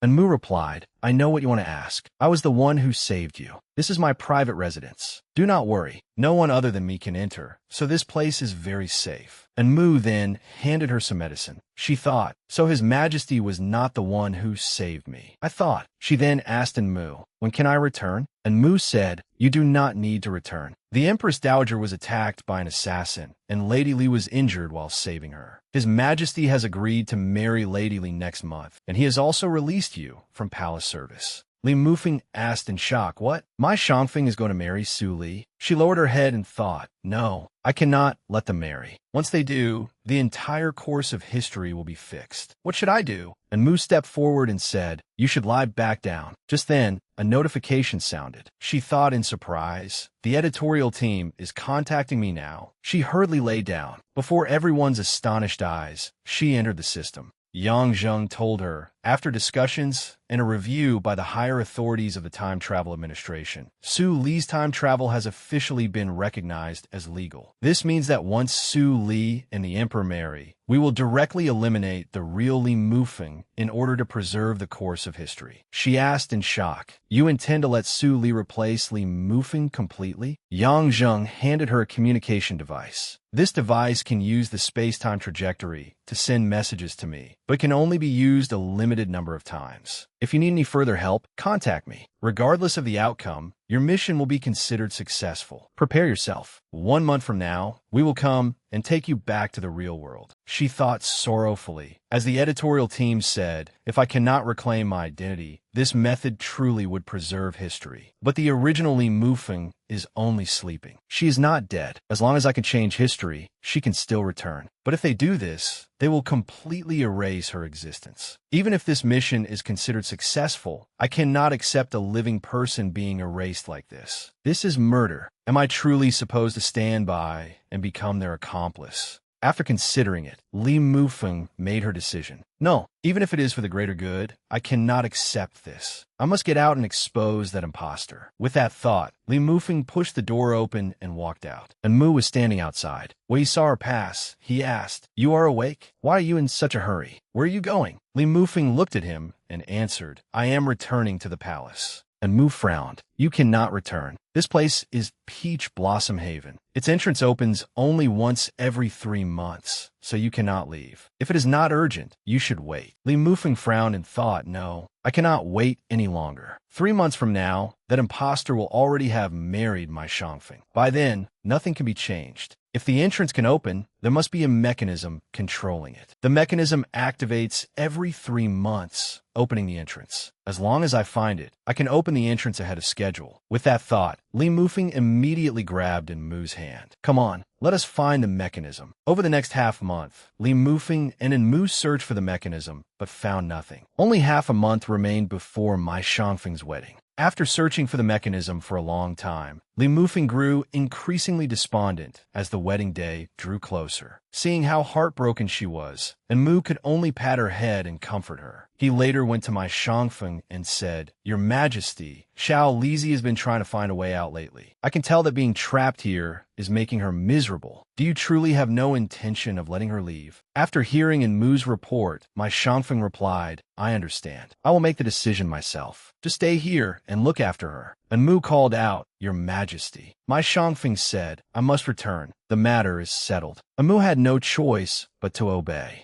My Shangfeng activated a mechanism, and a loud explosion rang out. He thought, "Is she really that miserable? I should go and see how she is doing." That night, he went to see Li Mufeng and found her asleep in bed, crying out, "No." My Shangfeng's heart ached at the sight. Is she having a nightmare? In her dream, Li Mufeng saw the original host desperately pleading for help. "Save me." "No." Then someone took her hand and said, "Do not be afraid." She awoke with a start and was stunned to see my Shangfeng. His Majesty? Seeing that she had been suffering from a nightmare, my Shangfeng merely clenched his jaw, turned around, and prepared to leave. But she was already awake and caught the hem of his robe. "It really is you. I thought I was dreaming, but it turns out I was not. Your Majesty, that day, I asked whether you had guessed my identity. Now that I think about it, you had already uncovered who I was, had you not?" Li Mufeng questioned him, and my Shangfeng began recounting everything from the incident at the secluded residence. He told her that his feelings had not begun when they met there. They had first encountered each other by chance when an assassin tried to kill her, and from that moment onward, he had begun to suspect her identity. He had ordered Mu to investigate the name lists and had even examined them himself, but they found no information about her. It was not until Bai Tang returned that he gradually discovered there seemed to be some misunderstanding between her and the young lady of the Li family. Finally, at the Lantern Festival, he found a flaw in her disguise and learned her true identity. She was Li Mufeng, the legitimate daughter of the Li family, as well as his future empress. After speaking, he gently stroked her hair. Li Mufeng thought, if His Majesty already knew who I was back then, why did he still? She immediately asked, could my parents still be in Su Li's hands? Are you planning to pretend to surrender so you could deceive her? Clutching his sleeve, she said, Your Majesty, I want to take part in your plan too. Inside the carriage, my Shangfeng told Li Mufeng, I have always found something strange. I believe my plan was flawless, and only in Mu and I knew about it. No one else was informed. How did you discover that I knew your identity? Li Mufeng blinked and replied, Actually, I did not know. I was only bluffing. I vaguely saw you all half asleep, and after connecting it with everything that had happened, I found it very strange. I decided to test you, but I never expected Your Majesty to reveal the truth. My Shangfeng was rendered speechless. Li Mufeng continued, I am delighted that Your Majesty uncovered my identity. After speaking, she leaned into his embrace, secretly rejoicing. She had thought she had reached a dead end, only for a miracle to appear. Now she could protect the original host and deal with Su Li as well. He held her and said, yes. Inwardly, he thought, I am overjoyed that I can marry her. When the carriage stopped, my Shangfeng told her, we still have not identified the person behind Su Li. Although I have agreed to let you take part in my plan, you must remain careful. You and Mu will be responsible for finding your parents. She nodded. All right. Just as she was about to leave the carriage, he suddenly called, phone. She froze in surprise. Taking her hand, he said, do not worry. No one, but you can become my empress. After speaking, he leaned down to kiss her, but she recalled her own memories. Thinking of the original host, she hurriedly pushed him away. Meanwhile, inside the imperial palace, Su Li had changed into her wedding robes. Gazing happily into the mirror, she said, Li Mufeng, I'm still the victor this time. Li Mufeng tossed and turned in bed. Recalling how my Shangfeng had leaned down to kiss her that morning, she thought in shock, was he trying to kiss me? Li Mufeng began recalling everything my Shangfeng had said to her. When she was injured, he had come to apply medicine and said, there is no emperor here now. There is only me, my Shangfeng. She also remembered when he had appeared before her and protected her. Who dares to touch her? Thinking about these things, Li Mufeng clutched her wildly beating heart and lowered her head in distress. No, this is not right. She reminded herself of her identity. The person he wanted to kiss was the original host. Historical records state that my Shangfeng was deeply devoted to his empress and left his imperial harem empty for her. He must simply believe that I am the original host. They are the true married couple. I must not overthink this. I need to complete my mission first. But when I saw that he wanted to kiss me, why did my heart beat so fast? Just as Li Mufeng was struggling with her feelings for my Shangfeng, someone knocked on the door. She turned and saw my Shangfeng entering. Astonished, she asked, "Your Majesty, why are you here?" He replied, "I have found your parents." She was stunned by the news. He extended his hand toward her and said, "Get up, come with me." She avoided his hand and said, "Let us go." He nodded. "Very well." My Shangfeng then carried Li Mufeng and used his lightness skill to reach the place where her parents were imprisoned. Along the way, he explained, "The secret guards have been watching her, but she has not left the palace at all recently. Today, after trying on her wedding robes, she secretly slipped away with the help of a black-clad man. I have not yet discovered how that man helped her, but today I finally located your parents." He landed on a rooftop. He lifted a roof tile and said, "Your parents are directly below us. An inescapable trap has already been laid around this place. Let's go down." Li Mufeng looked below and saw Su Li inside. She thought, "She is hypnotizing them." Li Mufeng hurriedly stopped him. "Wait, my parents have already been hypnotized once before, and their minds are extremely fragile. If we interrupt her now, I fear they may be placed in danger." My Shangfeng frowned and asked, "Your parents?" Li Mufeng froze. "Oh no, I forgot that I am currently supposed to be the Li family's legitimate daughter." She quickly said, "Your Majesty, let us wait a little longer. We can examine their condition after she leaves." He nodded. "Very well." A short while later, Su Li left. Seeing this, Li Mufeng said, "Your Majesty, let us go down." He nodded and said, "All right," before carrying her down. Li Mufeng looked toward her parents, who were sound asleep on the bed. My Shangfeng held her and used his lightness skill to carry her away from the place where they were imprisoned. Beneath the hazy moonlight, every step he took was light yet steady, as though he were protecting the most precious treasure in the world. Sensing the silence around them, he lowered his head and asked, "What is wrong? Are you still worried about your parents?" Li Mufeng nodded, concern lingering in her eyes. "Yes," she softly replied, her voice almost dissolving into the air. My Shangfeng gently stroked her hair. In a warm, deep voice, he said, "Although I do not know exactly what she did, you need not worry. I have already confirmed your identity. Therefore, regardless of the final outcome, you alone will be my empress." Comforted by his words, Li Mufeng smiled and said, "Yes." Yet her mind remained in turmoil. My Shangfeng truly treats the original hosts so well. She tentatively began, "Today, I did something for them." At that moment, the system's voice rang out. Li Mufeng froze. The History Correction Bureau, seeing her lower her head and fall silent. My Shangfeng called, "Fenger." Li Mufeng hurriedly forced a smile to conceal her reaction. "It is nothing, Your Majesty. I'm a little tired and would like to rest." Miss Shangfeng nodded. "Very well. We can continue talking tomorrow." As he watched her leave, he stood there and wondered, why does she seem somewhat unusual? He then turned and left as well. Li Mufeng did not go to sleep, however. Instead, she entered the system space to meet Yang Zheng. Inside that strange realm, she called Director. Yang Zheng appeared and spoke in a calm voice. "Your request has been approved. Another history correction officer is currently working in this era. She is also an experienced psychologist, and her present identity is Lady Wang Ying of the Wang residence." After he spoke, a photograph descended from above. Li Mufeng took it and replied, "Understood." Yang Zheng's image disappeared as he said, "I wish you success in your mission. I will be waiting for your return." Li Mufeng opened her eyes, looked at the photograph in her hand, and murmured, "Wang Ying." She did not know that. My Shangfeng was secretly watching her from outside. He frowned slightly as he observed her. Li Mufeng suddenly noticed that the window was open and asked in surprise, "Why is the window still open?"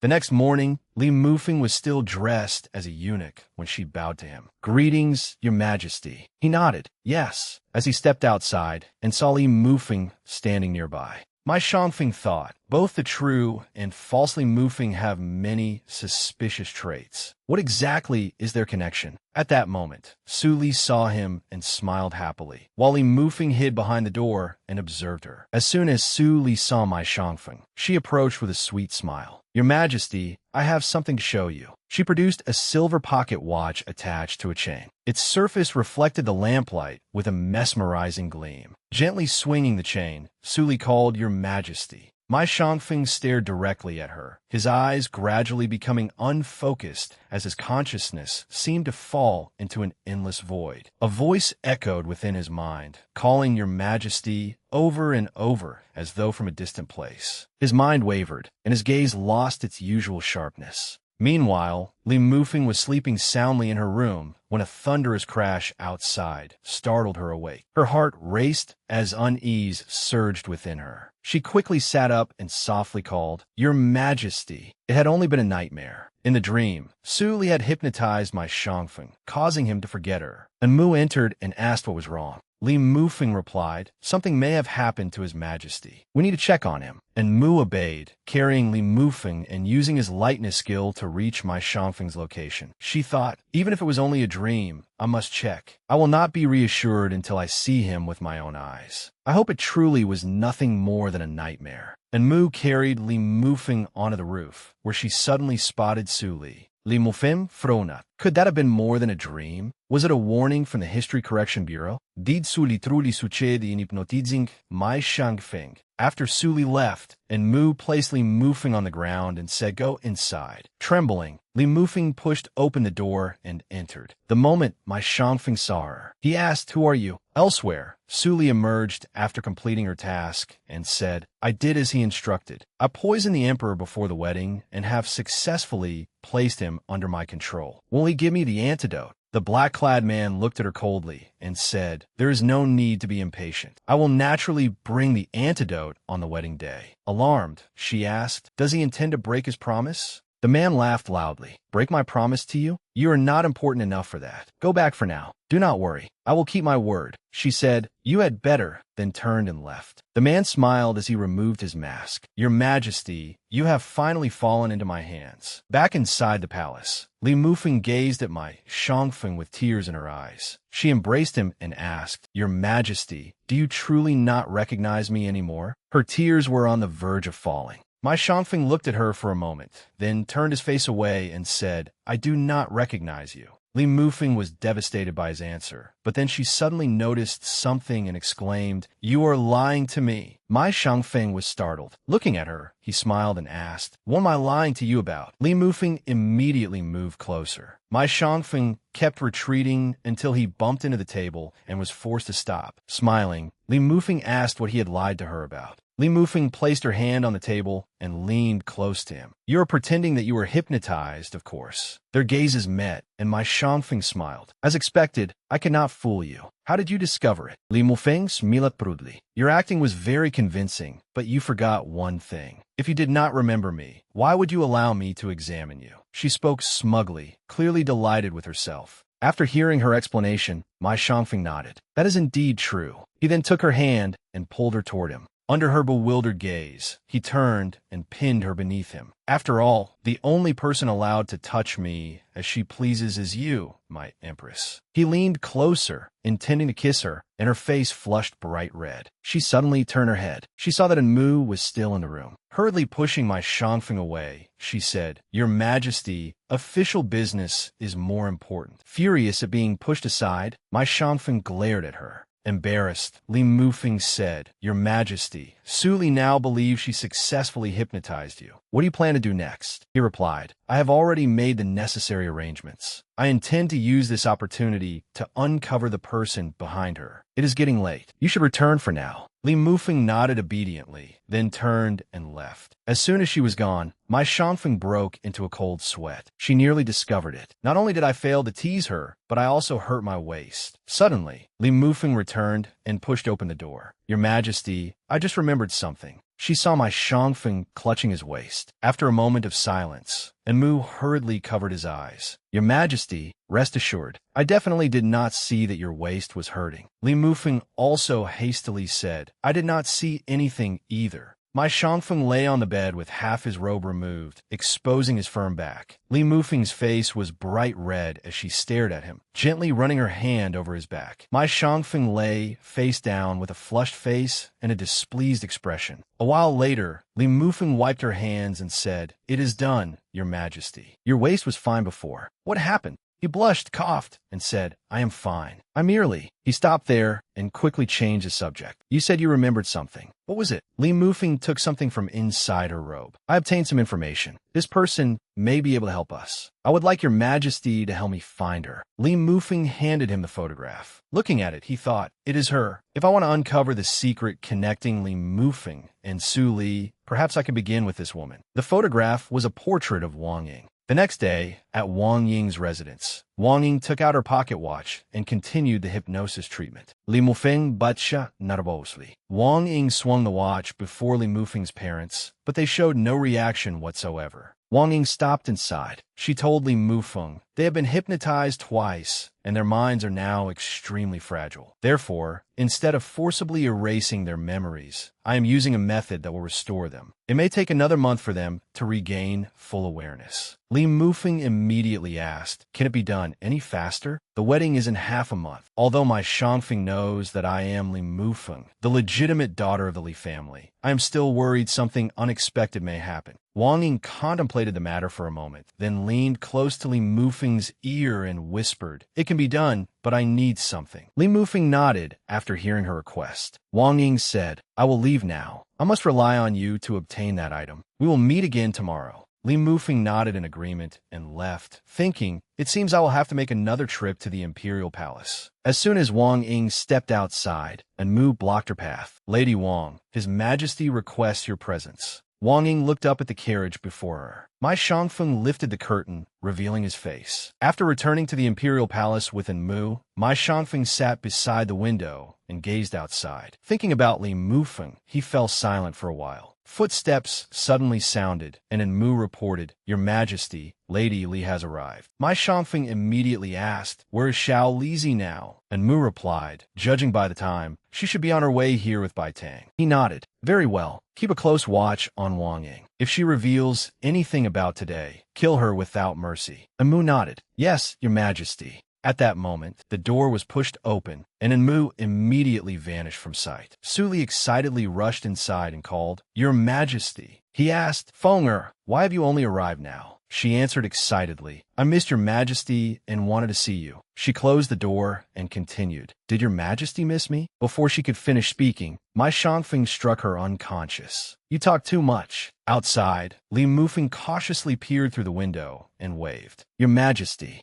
When he saw her, he sighed and smiled before carrying her into the room. Seeing that Suli was unconscious, Li Mufeng said delightedly, "You really did knock her out. Your Majesty is incredible. She did not become suspicious, did she?" He replied, "No." Li Mufeng bent down and said, "That is good. I was worried that knocking her unconscious outright might interfere with your plan." She suddenly remembered something and said, "That's right, Your Majesty. I need to search her for something. Perhaps you should step outside for a moment." He immediately replied, "There is no need. Tell me what you're looking for. You claim you're only helping Fenger, yet you remain so wary of me. Could the item you seek make you invisible?" Li Mufeng was startled and turned to look at him. Seeing the cloak in his hand, she thought in shock, "He is holding the invisibility cloak." Mai Shangfeng stared intently at Li Mufeng. After freezing in surprise, she forced a smile and said, "What are you talking about, Your Majesty? I do not understand." He continued staring at her in silence. Li Mufeng added, "I asked Your Majesty to leave because I was afraid you might see something inappropriate while I searched her. If you wish to stay, then please do." Mai Shangfeng smiled and asked, "Are you truly doing this for my sake and not for some other reason?" She answered earnestly, "Of course. Everything I said is true." He nodded. "Very well. I believe you." Li Mufeng asked delightedly, "Then may I search her now?" He nodded and sighed. Li Mufeng turned around and resumed searching, but she frowned and thought, "Although he believes me for now, this is still dangerous. I must find an opportunity to ask Wang Ying for help." She removed a white jade pendant and replaced it with a different one before standing up with the original pendant in her hand. Holding the item, Li Mufeng cheerfully told the emperor, "I have what I need. Please allow me to withdraw." The emperor looked at the jade pendant and replied, "Very well. Leave the rest to Mu."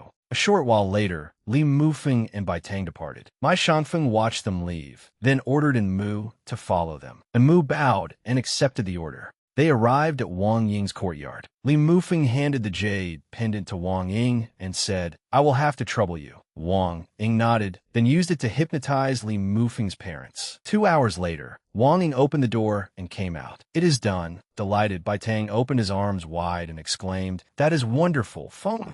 But Li Mufeng had already run away. Bai Tang could only smile awkwardly. Wang Ying looked toward him just as Li Mufeng's parents came through the door. The moment they saw her, they happily embraced her and called her Fenger. Late that night, Li Mufeng met Wang Ying outside the city and said, "Thank you for what you did this time." Wang Ying replied, "It was nothing. We are colleagues, so we should help each other. Besides, I have only awakened part of their memories. They have not fully recovered yet. You can thank me after I finish everything. But it seems you have something else to say." Neither of them knew that Mu was hiding in a tree. Li Mufeng said, "Yes, I want you to erase some of my Shangfeng's memories." Mu was shocked. Li Mufeng continued, "I suspect he may have realized that I am not the real Li Mufeng." Mu frowned and thought, "What? Xiao Lizi is not the real Li Mufeng." Using his lightness skill, he leaped across the rooftops and returned to my Shangfeng's chambers. Recalling Li Mufeng's words, I suspect he has realized that I am not Li Mufeng, and Mu frowned. He stopped on a rooftop and looked down at my Shangfeng in the Imperial Study. Should I really tell His Majesty about this? Then he remembered Li Mufeng smiling as she called him commander, and clenching his fist, he resolutely entered the room and bowed. My Shangfeng turned around and asked what the matter was, and Mu replied that it was nothing. Miss Shangfeng frowned. Noticing in Mu's arm trembling slightly, he put down his brush and said, "If there is nothing else, you may leave." And Mu acknowledged the order, then silently turned and left. My Shangfeng watched him intently. Just then, a voice interrupted his thoughts. "Your Majesty." It was Xiao Xinzi. He entered and reported, "Lady Su has awakened. As instructed, I told her that she fainted on her own. She did not suspect anything." Miss Shangfeng nodded. "Good. Send another person to monitor Xiao Lizi. Remember, aside from you, me, and that person, no one else may learn of this, including Mu."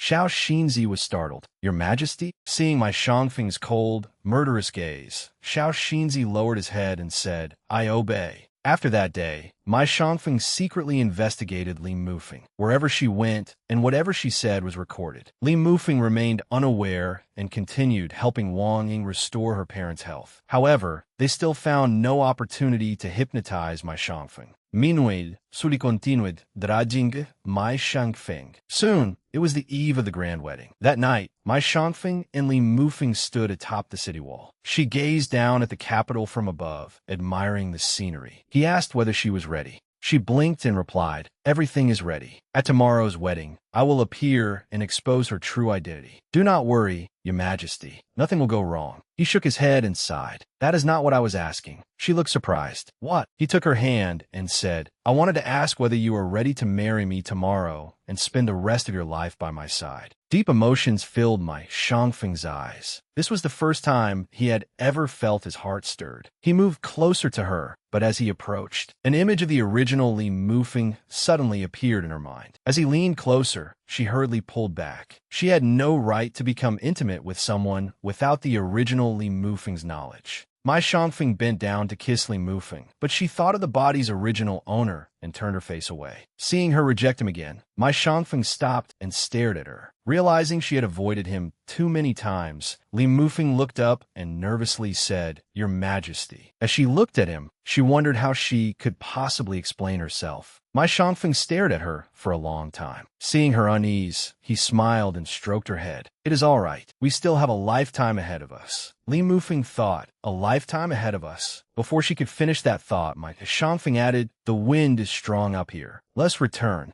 Realizing he had offered her a graceful way out, Li Mufeng nodded and turned to leave. Just as she was walking away, my Shangfeng suddenly said, "Fenger, no matter who you are, my feelings for you will never change." Li Mufeng was startled. Had he discovered something? No, that was impossible. This body belonged to Li Mufeng, so he could not possibly realize that something was wrong with her. Was he confessing his feelings to the original Li Mufeng? Historical records stated that my Shangfeng was deeply devoted to her. It seemed those records were true. But why did his words make her feel slightly sad? She turned around, smiled, and answered yes before leaving. My Shangfeng continued staring in the direction she had gone without saying a word. Elsewhere in the palace, Su Li met the mysterious man. He gave her a pill and instructed her to put it in my Shangfeng's wine on their wedding night. She took the pill and asked, "Once I do this, you will give me the antidote, won't you?" The mysterious man smiled and lowered his head. "Of course. Remember, tomorrow is your final day." After saying that, he immediately used his lightness skill to leave. Amu followed him. The moment Su Li turned away, Amu used his lightness skill to pursue the man. On the day of the grand wedding, Su Li wore a red bridal gown. Palace attendants adorned her beautifully, and she smiled with delight. When the bridal sedan arrived, they helped her inside and carried her to the imperial city's main gate. Upon arrival, Xiao Xinzi stepped forward to help her out. "Please step down, my lady." Su Li emerged and stood before the magnificent palace, thinking smugly, "I can finally marry my Shangfeng. From now on, I will be the Li family's true, legitimate daughter. No one can stop me anymore." But her smile suddenly froze. Before her stood my Shangfeng and Li Mufeng, holding hands and dressed in ceremonial wedding robes. The palace gates suddenly slammed shut, startling her. Li Mufeng smiled and walked over. "Well, do you like this wedding gift, Miss Su Li, the woman who stole another person's identity?" Seeing Li Mufeng, Su Li forced a smile. "I do not know what you are talking about." Seeing that she still refused to confess, Li Mufeng clapped her hands. "You do not know what I'm talking about? Then what about this?" As soon as she finished speaking, Bai Tang brought out the original Li Mufeng's parents. Su Li's expression changed drastically, and her face turned deathly pale with fear. Li Mufeng advanced toward Su Li one step at a time, while Su Li retreated in terror. Finally, Li Mufeng said, "Su Li, for your own selfish interests, you massacred more than 50 people at an entire mountain estate. You also hypnotized Li Mufeng's parents for a long time. Did you truly believe you could hide your crimes forever?" Su Li trembled and collapsed to the ground. Li Mufeng walked over, leaned close to her ear, and whispered, "Unfortunately for you, you have been caught." Guards! At Li Mufeng's command, soldiers immediately forced the doors open and rushed in. Li Mufeng ordered them to take Su Li away and imprison her in the imperial dungeon. The soldiers promptly replied, "Yes, your majesty." Two soldiers hauled Su Li to her feet. She muttered in despair, "So you knew all along? Have I lost?" But then she sneered. "What about you? What did you gain from doing all this? Do you think the Space-Time Administration will remember your contribution?" Li Mufeng, you are merely wearing someone else's bridal gown. Su Li was dragged away, but her voice continued echoing behind her. Li Mufeng's expression changed after hearing her words. She looked up anxiously. "Your Majesty." But my Shangfeng calmly said, "The ceremony is about to begin. Let's go." The ministers are still waiting. Smiling, he held out his hand to her. She smiled as well and breathed a sigh of relief. "All right." She took his hand, and they ascended the high platform together. The moment they stepped onto it, someone shouted, "Let the officials pay homage." All the officials bowed to the emperor and empress in unison. Watching this, Li Mufeng thought, "I never expected the matter that troubled me for so long to be resolved so quickly. I even managed to marry my Shangfeng without any trouble." But after she was escorted to the bridal chamber and opened the system, Li Mufeng discovered that the Northern Dynasty's historical correction was still incomplete. She wondered in confusion, why is history still going astray? Just then, a cry resounded outside. "Long live His Majesty! May His Majesty live for 10,000 years." Li Mufeng jumped in alarm. My Shangfeng entered the room and approached her. Surprised, she said, "Greetings, Your Majesty." But immediately afterward, her head began spinning and she fainted. My Shangfeng hurriedly caught her. Seeing her deathly pale face, he called anxiously, "Feng." After being unconscious for some time, Li Mufeng opened her eyes and looked around in astonishment. "This is the modern era." She turned and saw the wedding scene playing on a screen. My Shangfeng was holding Li Mufeng and asking anxiously, "Fenger, what is wrong?" Li Mufeng was shocked. She rushed to the screen and saw my Shangfeng helplessly holding the original Li Mufeng as the woman slowly opened her eyes. Suddenly, Yang Zheng appeared behind her and said, "These images are from the Northern Dynasty. Congratulations on completing your mission." Li Mufeng was startled. "Have I already returned?" Normally, if she completed a mission, she should have returned through the time machine. Instead, she had suddenly returned without warning, and history was still on the wrong path. After thinking for a moment, she said seriously, "Director, I have not completed my mission." Yang Zheng Siget, if we had allowed you to remain there, you truly would have failed the mission. Li Mufeng asked in surprise, "What do you mean?"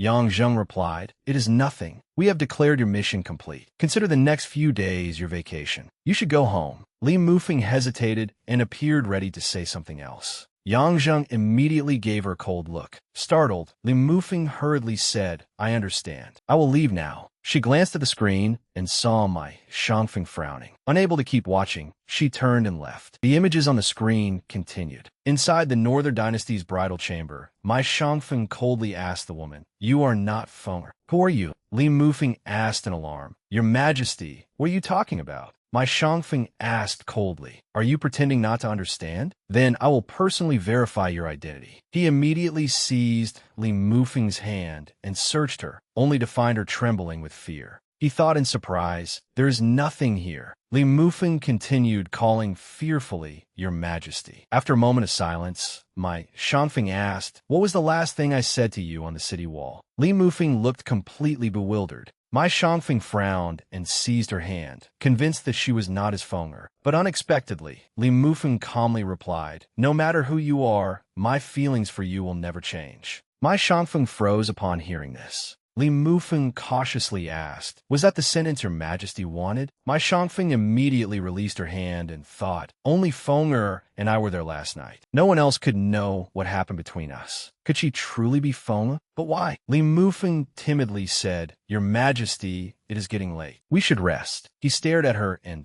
thought, "When I look in her eyes, I cannot help feeling that she is not Fenger." My Shangfeng said, "No, something is still wrong. I have matters to attend to. You should sleep first." With that, he turned and left. Left behind, Li Mufeng wondered in confusion. His Majesty keeps saying something is wrong, but what exactly is wrong? And why do I feel that the person who interacted with His Majesty in my memories was not quite like me? In the imperial study of the Northern Dynasty's capital, my Shangfeng sat holding a piece of fabric as he pondered. Are they truly the same person? A sudden sound interrupted him. My Shangfeng said, "Come in," and Mu immediately leaped through the window, bowed, and reported, "Your Majesty, I have captured the person behind Su Li." It was Prince Ping'an. Miss Shangfeng frowned. Prince Ping'an? That explains Su Li's actions. But if it was only Prince Ping'an, could he truly possess so many extraordinary objects? He looked at the cloak before him and thought, a cloak that can make someone invisible and a pocket watch capable of altering memories. Wait, if memories can be altered. My Shangfeng suddenly stood up. Go to the Imperial Dungeon. I want to see Su Li. Also, bring Wang Ying to me. And Mu was startled but bowed and replied, "Yes, Your Majesty." Meanwhile, in the modern era, Li Mufeng was enjoying an unusually long vacation. Everything that had happened over the past few days felt like a beautiful dream, and she could not stop reminiscing about it. Li Mufeng began dreaming of her days in the Northern Dynasty, the time she spent beside my Shangfeng and all those cherished memories. But whenever she awakened and saw the familiar modern equipment around her, she returned to her senses. It truly had been nothing more than a dream. 1 month later, Li Mufeng was summoned. She asked in surprise, "What? You want me to go to the Northern Dynasty again?" Yang Zheng repeated honestly, "Yes." My Shangfeng now suspects that the current Li Mufeng is not you, and he's been investigating her constantly. Wang Ying has now disappeared, and we suspect he is responsible. We need you to go to the Northern Dynasty and find her. Li Mufeng thought blankly. Wang Ying. Yang Zheng continued, "We have prepared a new identity for you. We want you to depart immediately." Li Mufeng brumli, raplia, understood. I will leave right away. At the History Correction Bureau,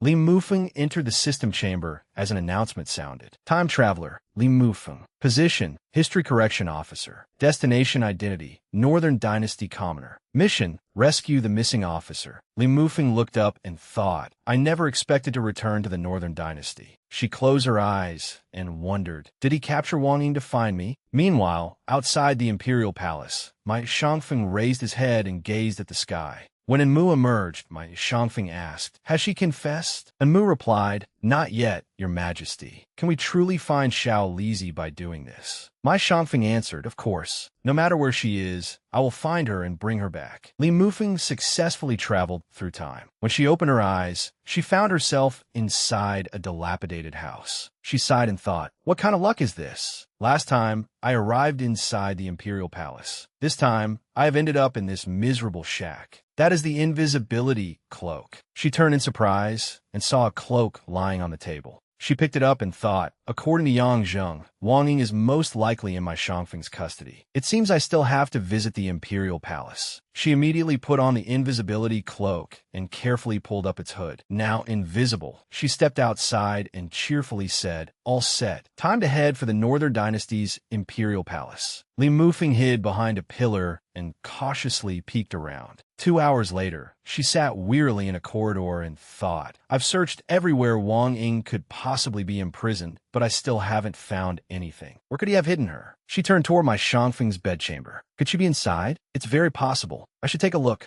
Li Mufeng immediately began walking slowly toward my Shangfeng's bedchamber. Just then, the door opened, and my Shangfeng stepped outside. When Li Mufeng saw him, she nearly called out, "Your Majesty," but immediately stopped when she saw Empress Li Mufeng walking beside him. Still invisible, Li Mufeng's heart ached at the sight. That's right, im no lunge Empress Li Mufeng. Now, I'm only a commoner. She then turned to leave. My Shangfeng seemed to sense her presence and called out, "Phone." Li Mufeng immediately stopped when she heard him. Empress Li Mufeng also looked up at him in confusion. "Your Majesty?" But my Shangfeng paid no attention to her. Instead, he approached the invisible Li Mufeng. Watching him, Li Mufeng anxiously held her breath. Has he really discovered me? My Shangfeng reached toward her. Empress Li Mufeng stepped forward and asked, "Your Majesty, the Empress Dowager is waiting for us. Is something wrong?" Hearing this, he stopped. After a moment of silence, he turned around and replied, "It's nothing. Let's go." He then left with Empress Li Mufeng. Beneath the invisibility cloak, Li Mufeng wondered dejectedly, did he really not notice me just now? She shook her head and told herself, "Stop overthinking it. While they're visiting the Empress Dowager, I should search my Shangfeng's bedchamber for Wang Ying." Just then, Xiao Xinzi emerged from the bedchamber, yawning. Li Mufeng immediately rushed inside. Xiao Xinzi was startled and looked back. Like a cat caught sneaking around, Li Mufeng hurriedly froze, breaking out in a cold sweat. Xiao Xinzi scratched his head in confusion. Li Mufeng smiled nervously at Xiao Xinzi. Just then, my Shangfeng was approaching the bedchamber entrance.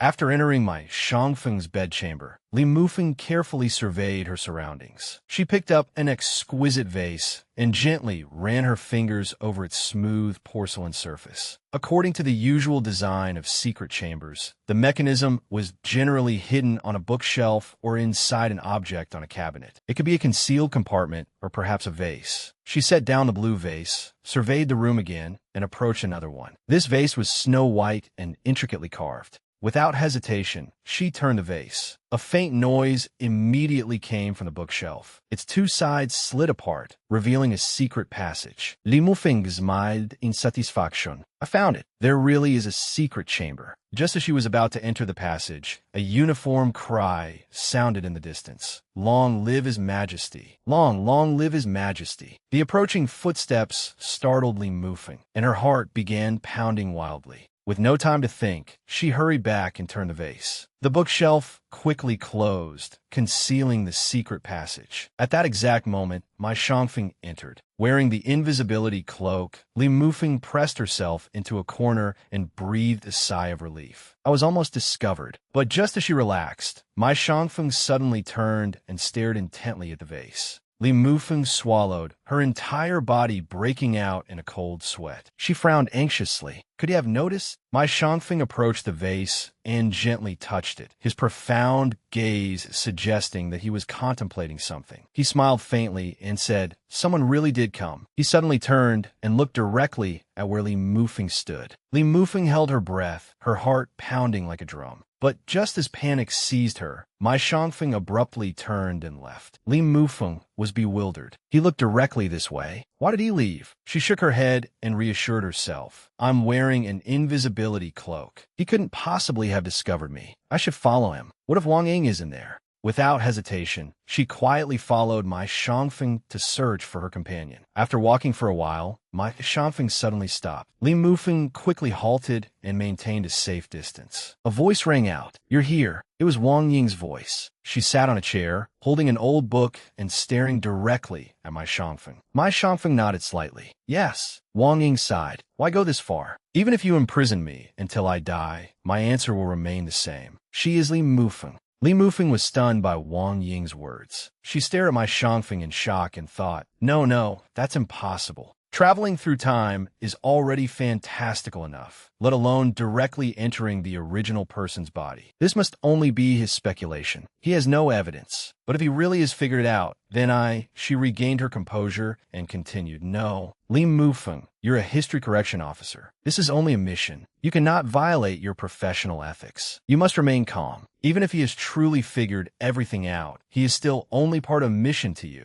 Li Mufeng closed her eyes and told herself firmly, he is only part of the mission. Mai Shangfeng suddenly smiled, leaving both Li Mufeng and Wang Ying confused. Without saying anything, he turned left and slammed the secret chamber door shut. Wang Ying was startled when Mai Shangfeng suddenly departed. I didn't expect him to leave so quickly this time. At that moment, Li Mufeng removed the invisibility cloak and called out to Wang Ying. Wang Ying stood and asked, "Are you from the History Correction Bureau?" Li Mufeng immediately replied, "Yes. Yang Zheng sent me to find you." Wang Ying smiled. "I didn't expect you to be the one who came. I thought Yang Zheng wouldn't allow you to come here." Li Mufeng asked suspiciously why. Wang Ying shook her head. "It's nothing. We'll talk after we get out." Li Mufeng broke out in a nervous sweat. "I only have one invisibility cloak. Getting you out of the palace won't be easy. However, Mai Shangfeng is away from his bedchamber during the day, and only Xiao Xinzi guards the entrance." At that moment, Xiao Xinzi, who was standing guard outside, suddenly sneezed. "How strange. Why did I sneeze? Is someone talking behind my back?" Li Mufeng listened from inside, and when she heard nothing unusual, she said to Wang Ying, "It should be morning by now. There's probably no one outside. Let's go." Wang Ying nodded in agreement. The two of them emerged from the room, and Li Mufeng saw Xiao Xinzi guarding the entrance. She immediately produced a stone from somewhere, knocked Xiao Xinzi unconscious, grabbed Wang Ying's hand, and ran.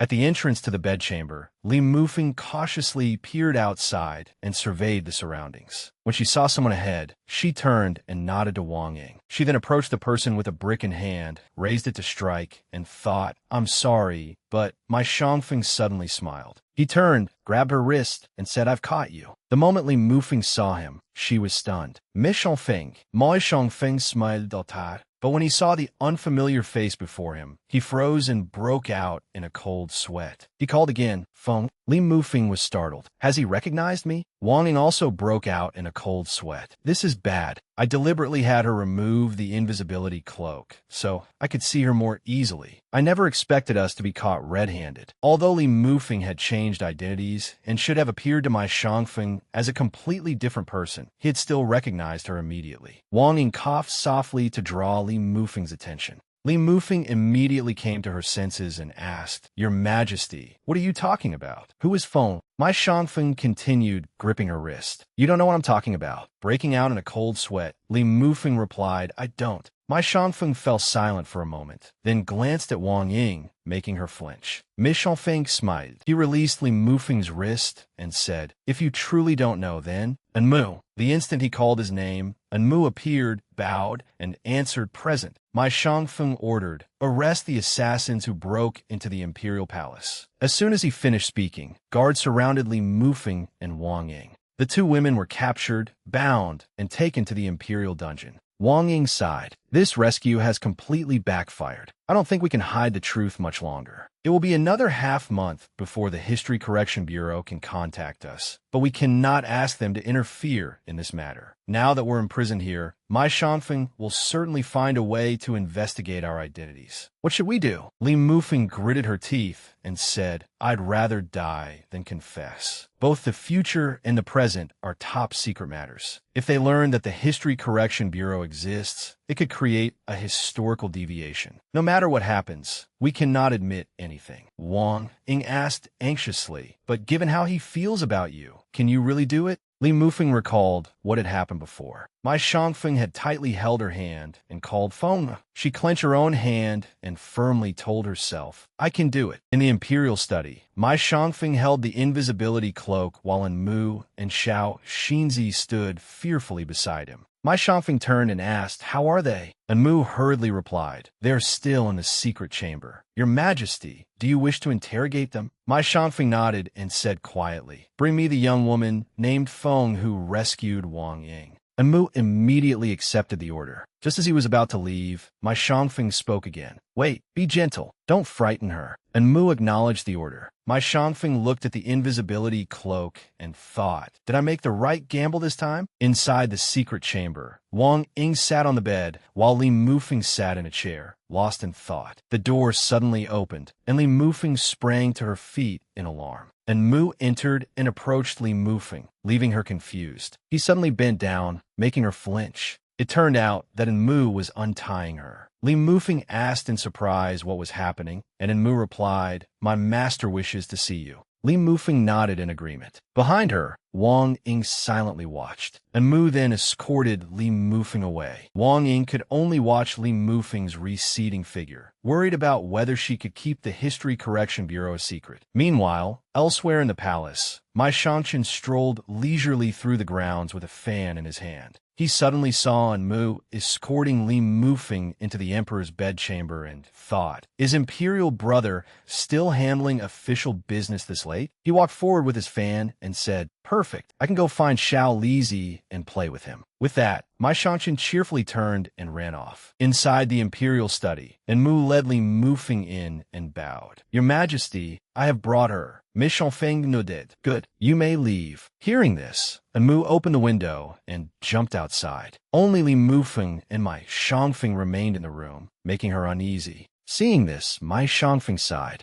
He stood and said, don't be nervous. I have no intention of interrogating you. When Li Mufeng saw him approaching, she hurriedly stepped back. But Mai Shangfeng merely walked past her, leaving her surprised. He sat at the dining table and smiled. You haven't eaten all day, have you? Sit down and have something. Li Mufeng saw that the table was covered with delicacies, their enticing aromas filling the air. She swallowed, and her stomach began growling loudly. The food in front of her did not appear to be poisoned, so she sat at the table. Mai Shangfeng smiled and placed a piece of food in her bowl. When she stared blankly at him, he asked, why are you looking at me? Eat, or do you want me to feed you? As he spoke, he picked up another piece and held it toward her. Li Mufeng blushed, hurriedly picked up her bowl, and began wolfing down the food. Miss Shangfeng smiled. That's right. As it happens, I am currently in need of a personal eunuch attendant. Li Mufeng immediately stopped eating. Mai Shangfeng continued, starting today, you will serve as my personal eunuch attendant. Li Mufeng looked up in astonishment. He added, as for your accommodations, you may stay in Xiao Lizi's former quarters. Mai Shangfeng smiled at Li Mufeng, his gaze seeming to conceal a deeper meaning. After hearing his proposal, Li Mufeng frowned, her heart full of doubt. Is he testing me? If I agree, I could easily give myself away. But if I refuse, while she was still considering her answer, Mai Shangfeng spoke in a gentle yet penetrating voice. You don't agree?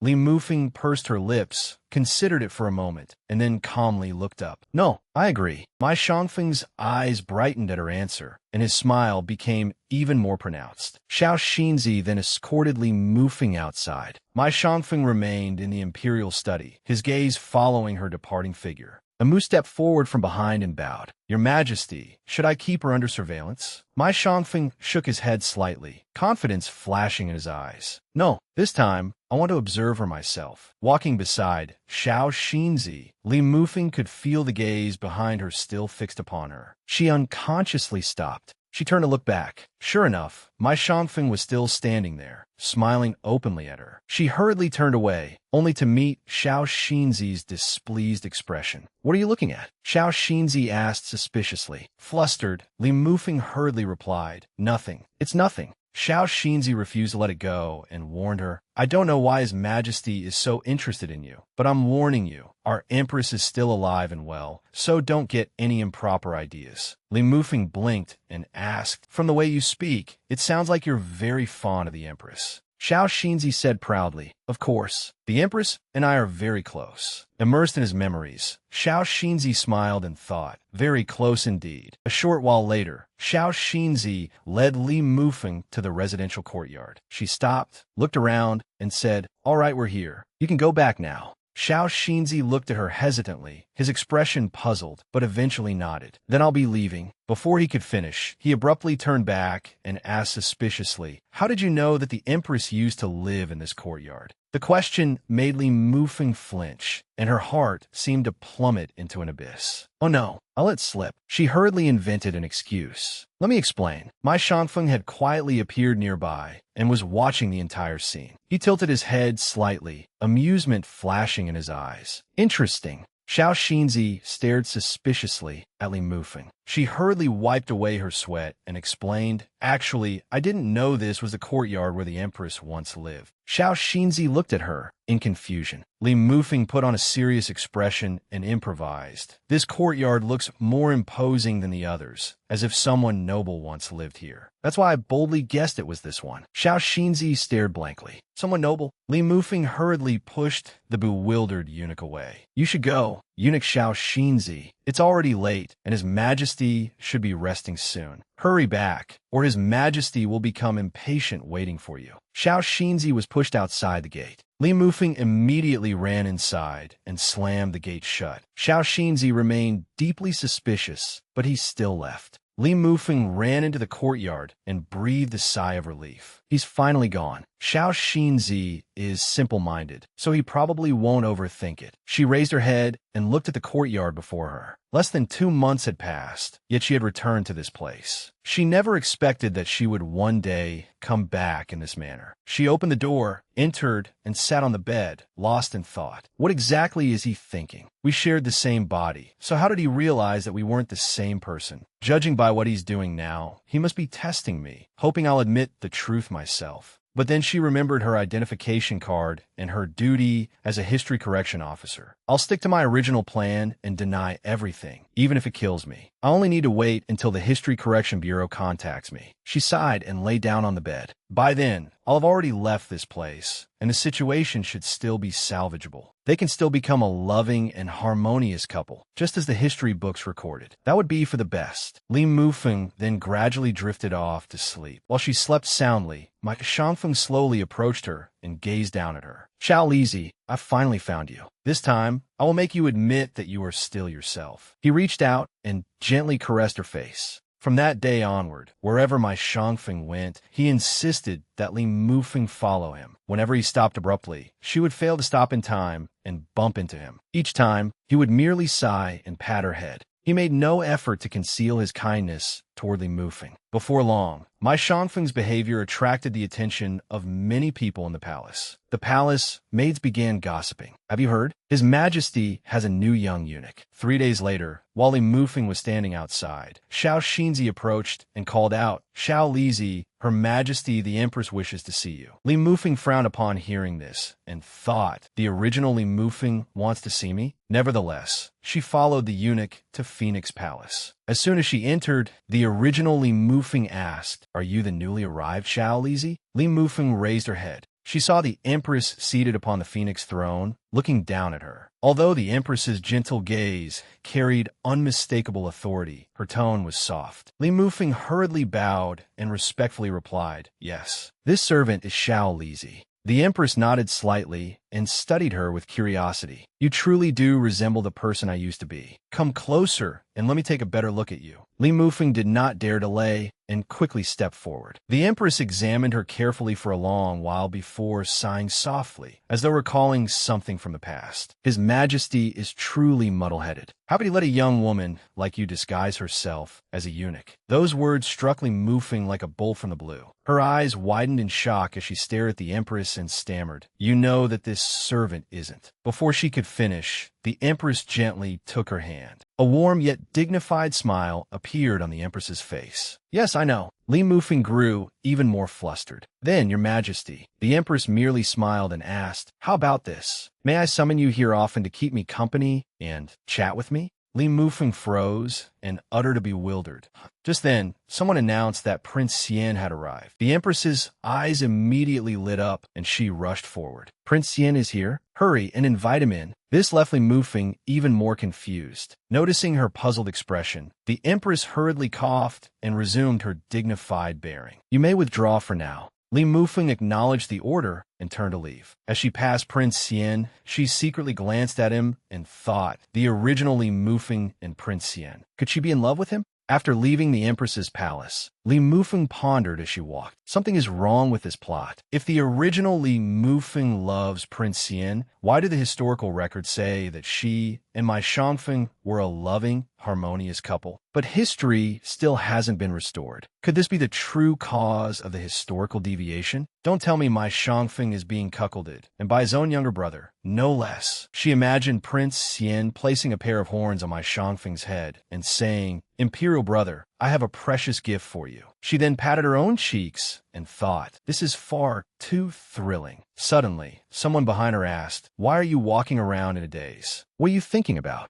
Li Mufeng Siga. I was thinking about the enormous pair of horns growing on my Shangfeng's head. The instant the words left her mouth, she froze and turned around. She discovered my Shangfeng staring at her with murderous intent. At the sight of him, she trembled violently, her eyes filling with tears. I'm finished. I was caught red-handed bad-mouthing him behind his back. What am I supposed to do now? Emergency assistance needed. Seeing my Shangfeng approach while radiating murderous intent, Li Mufeng panicked. What should I do? How can I explain this so that he'll believe I didn't mean anything by it? Suddenly, my Shangfeng sighed and smiled. Enough. Do not be so nervous. I have no intention of making things difficult for you. He lightly tapped her forehead. I only wanted to remind you to watch where you are going. What if you fall? Seeing how gently he treated her, Li Mufeng held her forehead as her heart began pounding. My Shangfeng extended a hand toward her. Kulme, you have been inside the palace for so long that you must be bored. There is a lantern festival tonight. I will take you out for a stroll. Li Mufeng stared at his hand, hesitated briefly, and stepped back. My Shangfeng merely smiled, lowered his hand, and turned around. Come along. Li Mufeng watched him and wondered, why do I feel that he has become much gentler than before? After walking for a while, my Shangfeng noticed that she had not followed and asked, why are you still standing there? Are your legs so short that you need me to lead you by the hand? She immediately thought in irritation. It was an illusion. What I felt just now was definitely an illusion. She then ran over to my Shangfeng's side. He glanced at her side and thought, what a fool. That evening, Li Mufeng changed into women's clothing and left the palace with my Shangfeng to visit the Lantern Festival. Looking around, she thought happily, the last time I came here, I was busy thinking of a way to deal with Su Li. I never had the chance to enjoy the festival fully. I never realized how beautiful it was. Still, he deliberately came all the way to the Empress's residence to find me. So he must know that the original Li Mufeng summoned me. Yet he isn't curious about why she wanted to see me. Normally, I am a woman of unknown origins whom the Emperor has kept by his side. Shouldn't she be wary of me? Why was she so friendly toward me? How strange. My Shangfeng suddenly interrupted her thoughts. What is wrong? Li Mufeng flinched and hurriedly replied, nothing. She looked in one direction and was shocked to discover the original Li Mufeng and Prince Xian together at the Lantern Festival. They made a handsome couple. Could the two of them really be? Suddenly, she saw the Empress fall into Prince Xian's arms. She looked at my Shangfeng in horror and thought, has he truly been cuckolded? No, I can't let him see this. Otherwise, this part of history can never be changed. Li Mufeng immediately tried to turn him away and called, Your Majesty, please wait. This servant has something to tell you. My Shangfeng looked at her in surprise. Unexpectedly, a carriage came charging toward them. My Shangfeng cried out in alarm. Watch out. He pulled Li Mufeng into his arms and dodged aside. He turned his head in surprise and felt his heart tighten when he saw the Empress approaching. Li Mufeng was terrified. We've been discovered. My Shangfeng and Li Mufeng stood to one side and silently observed. Before them, the Empress and Prince Xian stood facing each other. The atmosphere was so tense that it seemed ready to erupt. Li Mufeng's heart raced as she anxiously looked up at my Shangfeng. What should I do? What should I do? Are they about to fight? If they do, should I help the original Li Mufeng or my Shangfeng? The original Li Mufeng is a delicate woman. If he hits her, she might go flying. But my Shangfeng is also pitiful. He has personally witnessed his wife cuckolding him. This is such a difficult choice. Just then, she suddenly noticed my Shangfeng stepping forward. Filled with fear and confusion, she hurriedly shouted, Your Majesty, do not act rashly. But my Shangfeng did not stop. He walked straight up to the Empress. He and the Empress looked at each other, then smiled at the same time. Standing behind them, Li Mufeng was utterly bewildered. Without saying anything else, Mai Shangfeng took her hand, turned around, and left. Still dazed, she allowed him to pull her away and even let out a confused "oh." She stared at him in astonishment and thought, they're not going to fight? He's just leaving? It was not until they stopped on a bridge that Li Mufeng finally realized where she was. Mai Shangfeng suddenly turned and gazed at her with unfathomable eyes, making her flinch. A vague sense of fear rose in her heart. Could he be planning to silence me permanently? Mai Shangfeng called softly, "Fengye." Li Mufeng cried out in terror, "Your Majesty, spare my life." The surroundings suddenly became eerily quiet. After a moment, Mai Shangfeng sighed and laughed. "I will not kill you. You need not be on guard against me. In truth, I have known about Lady Li and my younger brother for quite some time. In fact, I was the one who encouraged her to pursue Shanshan." Li Mufeng asked in astonishment, "What? You already knew you were being cuckolded?" Mai Shangfeng stared at her in silence. Realizing that she had misspoken, Li Mufeng hurriedly covered her mouth. Mai Shangfeng said helplessly, "She and I are not truly husband and wife, nor do we have feelings for each other. How could I possibly be cuckolded? Furthermore, she and I settled the matter long ago. Once you return, I will personally decree her marriage to Shanshan." Li Mufeng stared at him blankly. Mai Shangfeng took her hand. "From beginning to end, the only empress I have ever desired and acknowledged is you. That is why I want to ask you one more time. Do you truly refuse to admit that you are the Xiao Lizi whom I love?" Li Mufeng froze upon hearing this. She recalled her memories of the past and wondered whether she should admit the truth. After thinking for a moment, Li Mufeng frowned slightly and pressed her lips together as if she wanted to say something. "Sorry, I have not finished speaking yet." The system's familiar voice suddenly sounded in her mind, startling Li Mufeng. Editorial team. She closed her eyes and concentrated, whereupon she was immediately pulled into the system space. When she opened her eyes, a virtual screen appeared before her. Through the screen, the person in charge stared solemnly at Li Mufeng. As soon as she saw him, Li Mufeng reported, "I found Wang Ying. This is what happened." After hearing her account, Yang Zheng nodded. Li Mufeng continued, "That is the whole situation. Wang Ying is currently being held in Mai Shangfeng's underground prison. Furthermore, Mai Shangfeng and the original Li Mufeng seem to have conflicting intentions. But do not worry, I will not admit my identity, nor will I become romantically involved with him."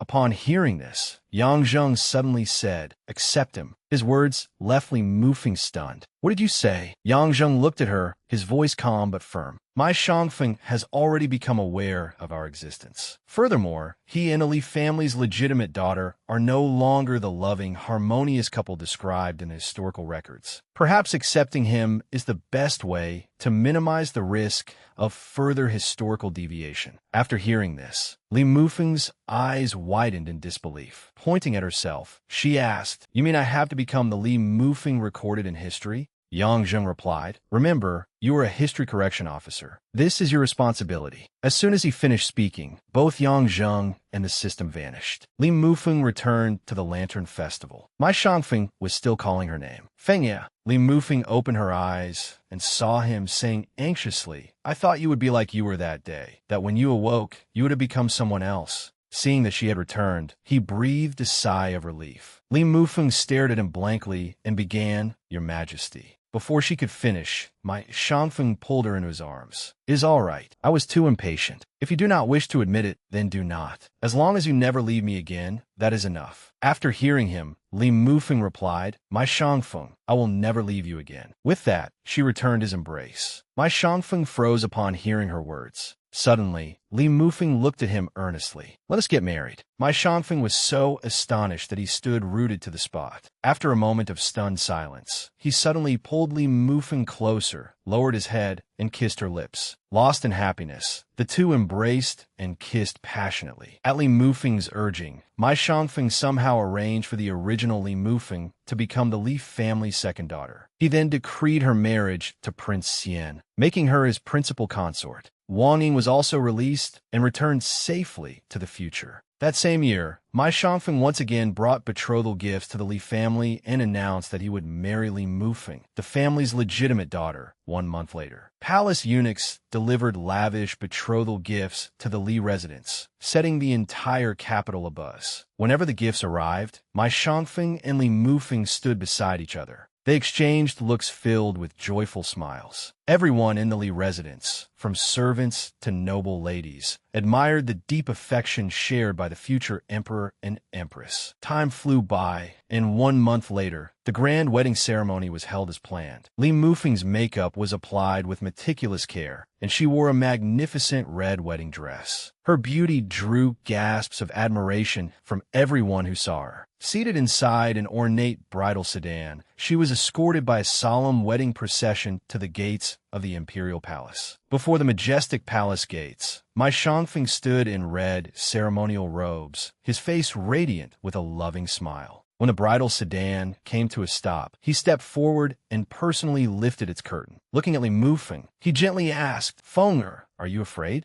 Li Mufeng smiled and placed her hand in my Shangfeng's. "As long as I am by your side, I fear nothing," she thought. After spending so many years correcting history, I never imagined that one day I would become part of history myself. I will no longer be Li Mufeng, the history correction officer. Instead, I will be the beloved empress of the Northern Dynasty, spending my entire life with the legendary emperor. From that day onward, the two of them would live exactly as the story had recorded. Holding her hand, my Shangfeng led her onto the elevated ceremonial platform. Before all the civil and military officials, they bowed together to heaven and earth. When the ceremony ended, a eunuch proclaimed loudly, "The ceremony is complete." The officials immediately cried out, "Long live His Majesty the Emperor! Long may he reign! Long live Her Majesty the Empress! Long may she reign! Long live His Majesty the Emperor! Long may he reign! Long live Her Majesty the Empress! Long may she reign!" Li Mufeng turned to my Shangfeng. Their eyes met, shining with complete happiness. They held each other's hands tightly, looking ahead to the long road before them, determined to remain together through life and death. My Shangfeng lowered his head and smiled at her, his voice gentle and heartfelt. "Fenger, we are finally married. From now on, no one will ever separate us again." Li Mufeng nodded softly, her heart overflowing with emotion. She knew that from that moment onward, her life was forever intertwined with his. This was not merely history repeating itself, but an eternal love engraved upon time.